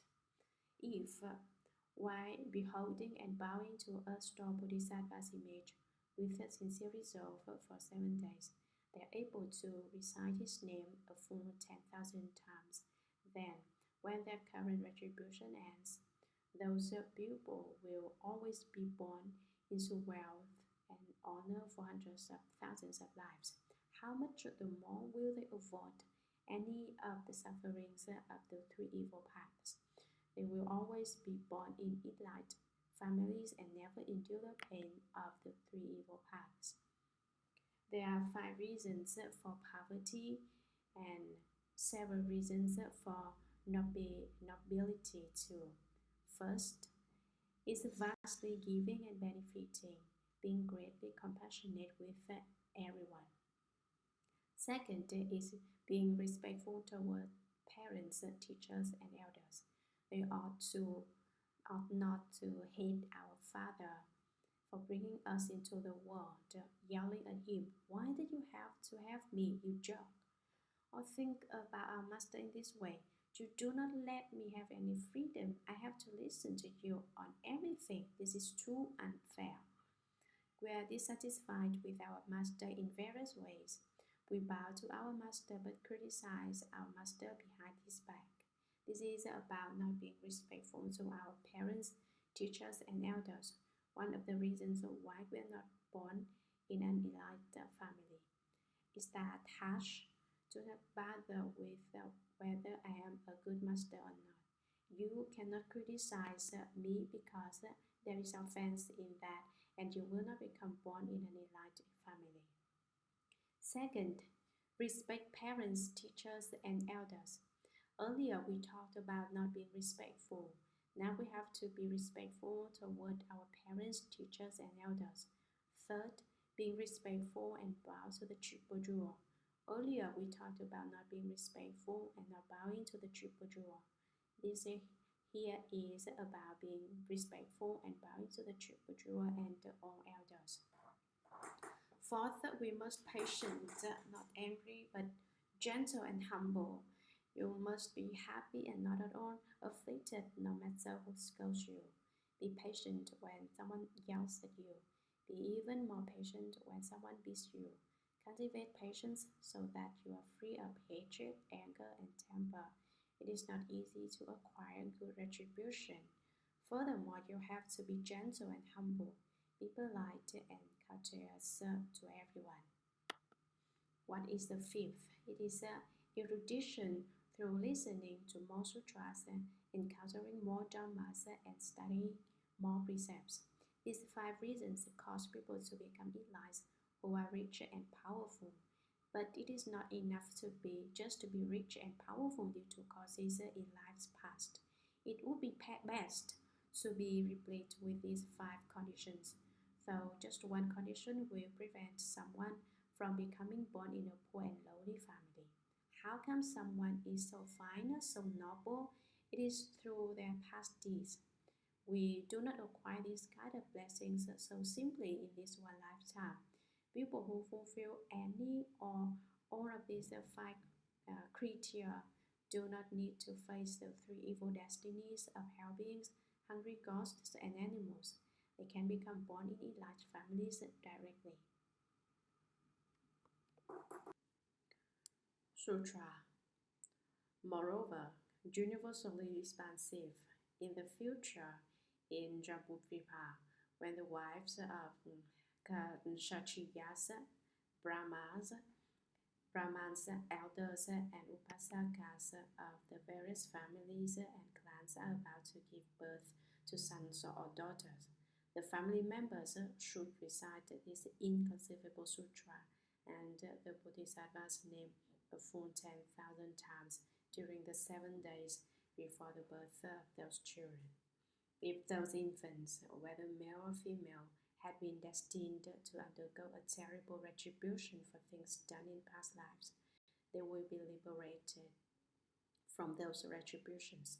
They will be peaceful, happy, easily raised, and will have longer lives. If those children were due to receive blessings, then their peace and happiness will increase, as will their lifespans. Commentary. Moreover, universally expansive, Shakyamuni Buddha again explained, so universally expansive that in the future in Jambudvipa, beings in northern Uttarakuru of the four great continents are born under trees. Labor is very easy and not at all painful. Babies come right out as if chickens laying eggs. Females giving birth do not undergo so much pain like those do in southern Jambudvipa. Very few births occur in eastern Purvavidya and western Upparagodaniya because beings there have a very little sexual desire, so they do not have so many children. Only beings in southern Jambudvipa believe the more births there are, the better. Women endure tremendous pain in labor. So now we only talk about southern Jambudvipa. When the wives of India's nobility, the Kshatriyas, the noble clan of purity who are the Brahmans, the wealthy elders, and the upasakas. The elders and upasakas have money but not official posts, while the Brahmans and the Kshatriyas enjoy nobility and affluence too. When the wives of all the various families and clans of different nationalities or race are about to give birth to sons or daughter, some difficult labor situations include newborns in a horizontal or reverse position. Some newborns have difficulty coming out because it sticks out one of its legs first. Some difficult labor situations involve the baby dragging out the mother's intestines. No matter how difficult the labor though, the family members should recite this inconceivable sutra of earth store and the Bodhisattva earth store's name a full 10,000 times during the 7 days before the birth of those children. If those infants, whether male or female, have been destined to undergo a terrible retribution for things done in past lives, they will be liberated from those retributions. They will be peaceful, happy, easily raised, and will have longer lives. If those children did not commit any offenses and were due to receive blessings, then their peace and happiness will increase, as will their lifespans. There's nothing certain about people's suffering and bliss. There's nothing certain about people's lifespans either. Fortune tellers may tell some people that they will live until 30, but they reach 40 and are still alive, What is the reason for that? The length of people's lives is flexible rather than rigid. Do good deeds and you will extend your life. Do bad deeds and your lifespan will decrease. Nothing is fixed. For instance, one baby is meant to endure a lot of suffering due to his offense karma, but recite the Earth Star Sutra or the name of Earth Star Bodhisattva for him, and his pain disappear. He will be happy, easy to raise, and live longer. You may deduce from this that nothing in life is fixed. It merely depends on how you act. Sutra, moreover, universally expansive on the 1st, 8th, 14th, 15th, 18th, 23rd, 24th, 28th, 29th, and 38th days of the lunar month. The offenses of beings are tabulated and their gravity assessed. Every single movement or stirring of thought on the part of beings of Jambudvipa creates karma and offenses. How much more is that the case when they blatantly indulge in killing, stealing, sexual misconduct, false speech, and hundreds of thousands of other kinds of offenses? If they are able to recite the sutra once on those 10 vegetarian days before the images of Buddhas, Bodhisattvas, or worthy ones and sages, then no disasters will occur within a radius of 100 yojanas around them. The relatives of those who recite, both old and young, now and in the future, will be apart from the evil paths throughout hundreds of thousands of years. If they can recite the sutra once on each of these 10 vegetarian days, then there will be no accidents or illnesses in the family, and they will have food and clothing in abundance. Commentary. Moreover, universally expansive on the 1st, 8th, 14th, 15th, 18th, 23rd, 24th, 28th, 29th, and 30th days of the lunar month, the offenses of all beings are tabulated and their gravity assessed. Living beings are observed and evaluated for their karma during these 10 days. All the ghosts and spirits gather to check to see how much offense someone has accrued. These 10 days are when beings are being investigated. Their offenses are then collected, counted, and judged to see how heavy or slight each individual's offenses are. Sentences are given accordingly. Every single movement or stirring of thought on the part of beings of southern Jambudvipa creates karma and offenses. Every thought that occurs during movement or stillness is offense karma. How much more is that the case when they blatantly indulge in killing, stealing, sexual misconduct, false speech, and hundreds of thousands of other kinds of offenses? Even if they do not kill or hurt others, you create offense karma just by entertaining a thought, not to mention wantonly indulging in killing and hurting living beings. Or they do improper things such as stealing and engaging in sexual misconduct. Promiscuity is not a problem in the West, but Buddhist sutras already make it very clear that all beings habitually commit grave offenses in this area. Among all evils, sexual misconduct is the most egregious, or they brag. We are only mentioning some offenses in brief. Were we to talk about offenses in more detail, we can list millions upon millions of them. If they are able to recite the sutra once on those 10 vegetarian days, they eat pure foods rather than meat or pungent foods. They recite the Earth Star Sutra before the images of Buddhas, Bodhisattvas, or worthy ones and sages. Then no disasters will occur within a radius of 100 yojanas around them. A large yojana is 80 li.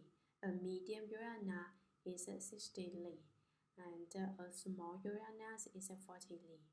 The relatives of those who reside, both old and young, now and in the future, will be apart from the retribution of being in the evil paths of helping hungry ghosts, animals, and asuras throughout hundreds of thousands of years. If they can recite this Ashta Sutra once on each of these 10 vegetarian days, then there will be no accidents or illnesses in the family, and they will have food and clothing in abundance. Sutra, universally expansive, you should know of the beneficial deeds done by Earth-Star Bodhisattva as he makes use of his indescribably millions of great awesome spiritual powers. The beings of Jambudvipa have strong affinities with this Bodhisattva. If they hear the Bodhisattva's name, see the Bodhisattva's image, or hear but a few words, a verse, or a sentence of this sutra, they will enjoy particularly wonderful peace and happiness in this present life. Throughout thousands of millions of future lives, they will always be handsome or beautiful, and they will be born into honorable and wealthy families. Having heard the Buddha, first come one, praise Ashta Bodhisattva in that way, universally expansive Bodhisattva knelt, placed his palms together, and again addressed the Buddha, saying, World Honored One, I have long known that this Bodhisattva has both inconceivable spiritual powers and mighty vows. I have questioned the first come one so that beings in the future could know of these benefits. I now receive your answer most respectfully. World Honored One, what should the title of this sutra be, and how should we propagate it? The Buddha said to universally expansive, this sutra has 3 titles. The first is the past vows of Ashta Bodhisattva. It is also called Ashta's past conduct, and also Sutra of the power of Ashta's past vows. Because this Bodhisattva repeatedly makes such great and mighty vows throughout long eons to benefit beings, you should all propagate this sutra in accordance with them. After universally expansive had heard that, he placed his palms together respectfully, made obeisance, and withdrew. Commentary. Universally expansive, you should know of the beneficial deeds done by Ashta Bodhisattva as he makes use of his indescribably millions of billions of great awesome spiritual powers. Therefore, universally expansive, you should know that Ashta Bodhisattva Mahasattva has the various ineffable awesome spiritual powers, numbering millions and billions like those described above. The beings of Jambudvipa have strong affinities with this Bodhisattva. The Buddha says, you see, as Chinese Buddhism comes to the United States, Ashta Bodhisattva came too. He is with a lot of lay people right now and helping you to cultivate. This indicates tremendous affinities, not merely for the present, but strong affinities developed since many lives and many eons ago. If they hear the Bodhisattva Ashta's name, see the Bodhisattva Ashta's image, or hear but a few words, listening even to these words of Ashta Sutra eliminates 3 types of delusions. What are the 3 types of delusions? They are crude delusions, subtle delusions, and delusions like a dust moth. There are also delusions in view, delusions in thought, and ignorance.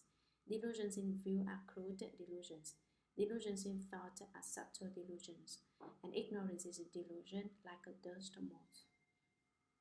You can shatter these 3 types of delusions, eliminating your karmic obstructions due to retribution, and obstructions in the form of afflictions. You say, I have been listening to the sutra for so long, but I still have not eliminated any obstruction.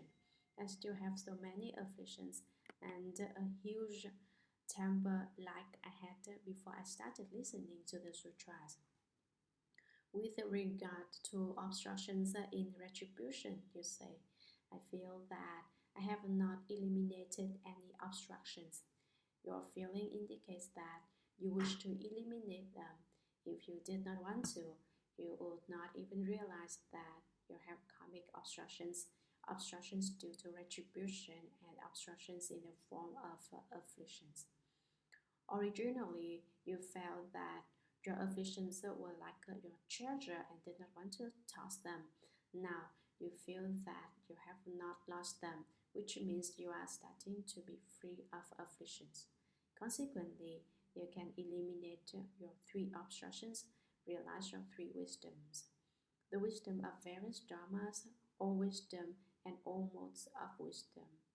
You can certify to the three virtues too, which are the virtue of the Dharma body, the virtue of prana, and the virtue of liberation. Hearing just 5 words in this sutra, you can shatter your afflictions due to the 5 dwellings.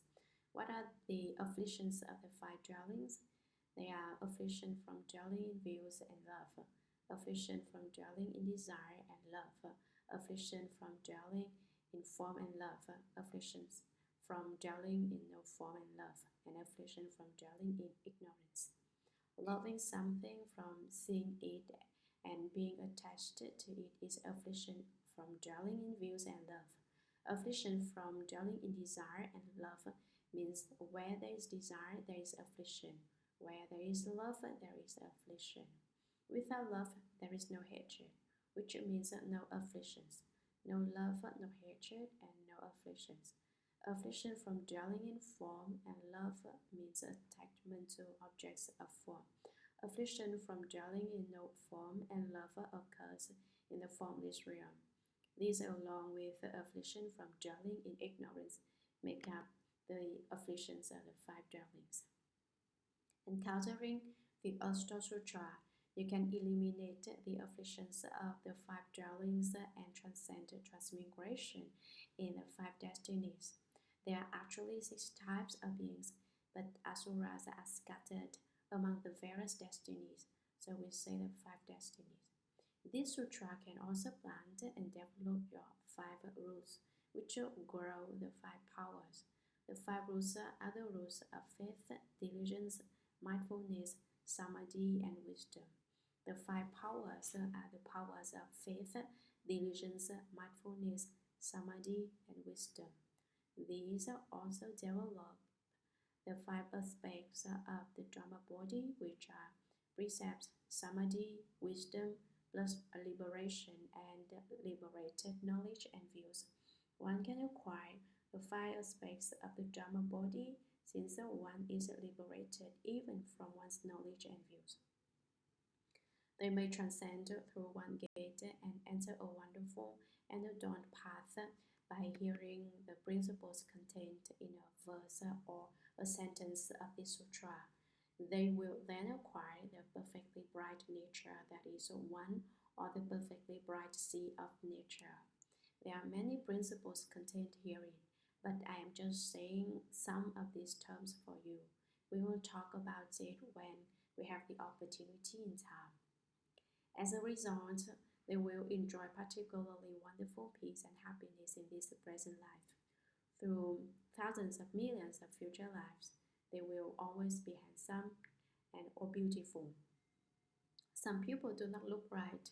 For instance, they are born with a monkey head, the face of a horse, or eyes like a rat's. The Chinese describe someone ugly with terms like a rabbit head, snake eyes, rat ears, and eagle cheeks. Someone does not look good when they have the features of many animals on them. Now you, however, have upright features, and they will be born into honorable and wealthy families. Those who are rich and noble have virtue. People without virtue are poor and lowly because they have slandered the triple jewel. Those who are born in respectable and elite families are virtuous individuals. Having heard the Buddha, thus come one, praise us Bodhisattva in that way, universally expansive Bodhisattva knelt, placed his palms together. Some sutras say they kneel to each other. Kneeling here means genuflecting the right knee only and not the left knee. The way we kneel with both knees on the ground while we recite the sutra is not as difficult as kneeling with one knee on the ground. The Buddha allowed women to kneel with both knees on the ground, but men may only genuflect with one knee. Newly ordained bhikkhus in the Sri Lanka and Burmese traditions see the more senior bhikkhus and kneel with their right knee. Novices cannot look at bhikkhus. They lower their heads even if they are kneeling. Neither men nor women can look at elders casually. Universally expansive Buddhist palms together and again addressed the Buddha, saying, World Honored One, I have long known that this Bodhisattva has both inconceivable spiritual powers and mighty vows. I have questioned the thirst common so that beings in the future could all now of these benefits from earth-stalking Bodhisattva. I now receive your answer most respectfully. World Honored One, what should the title of this sutra be, and how should we propagate it? How do I, universally expansive, and other Bodhisattvas circulate and distribute this Earth Sutra, Earth Star Sutra? We may print more of this sutra so that everyone knows about it. The Buddha Shakyamuni said to Universally Expansive, this sutra has three titles. The first is the past vows of Earth-Star Bodhisattva. It is also called Earth-Star's past conduct and also Sutra of the power of Earth-Star's past vows. Because this Bodhisattva repeatedly makes such great and mighty vows throughout the long years to benefit beings. He wants to benefit all beings, I tell you. The way to practice the Bodhisattva path is to do whatever benefits living beings and avoid anything that harms living beings. If it is helpful, I am willing to give away even my head to someone. If it is harmful, I refuse to give away even one hair of mine. Act according to this kind of vow. You should all propagate this sutra in accordance with them. Circulate the Earth-Star Sutra according to the vows of Earth-Star Bodhisattva. Circulate and distribute the Earth-Star Sutra according to each of your Bodhisattva's vows. After universally expansive Bodhisattva had heard that, he placed his palms together respectfully, gazed up at Shakyamuni Buddha, respectfully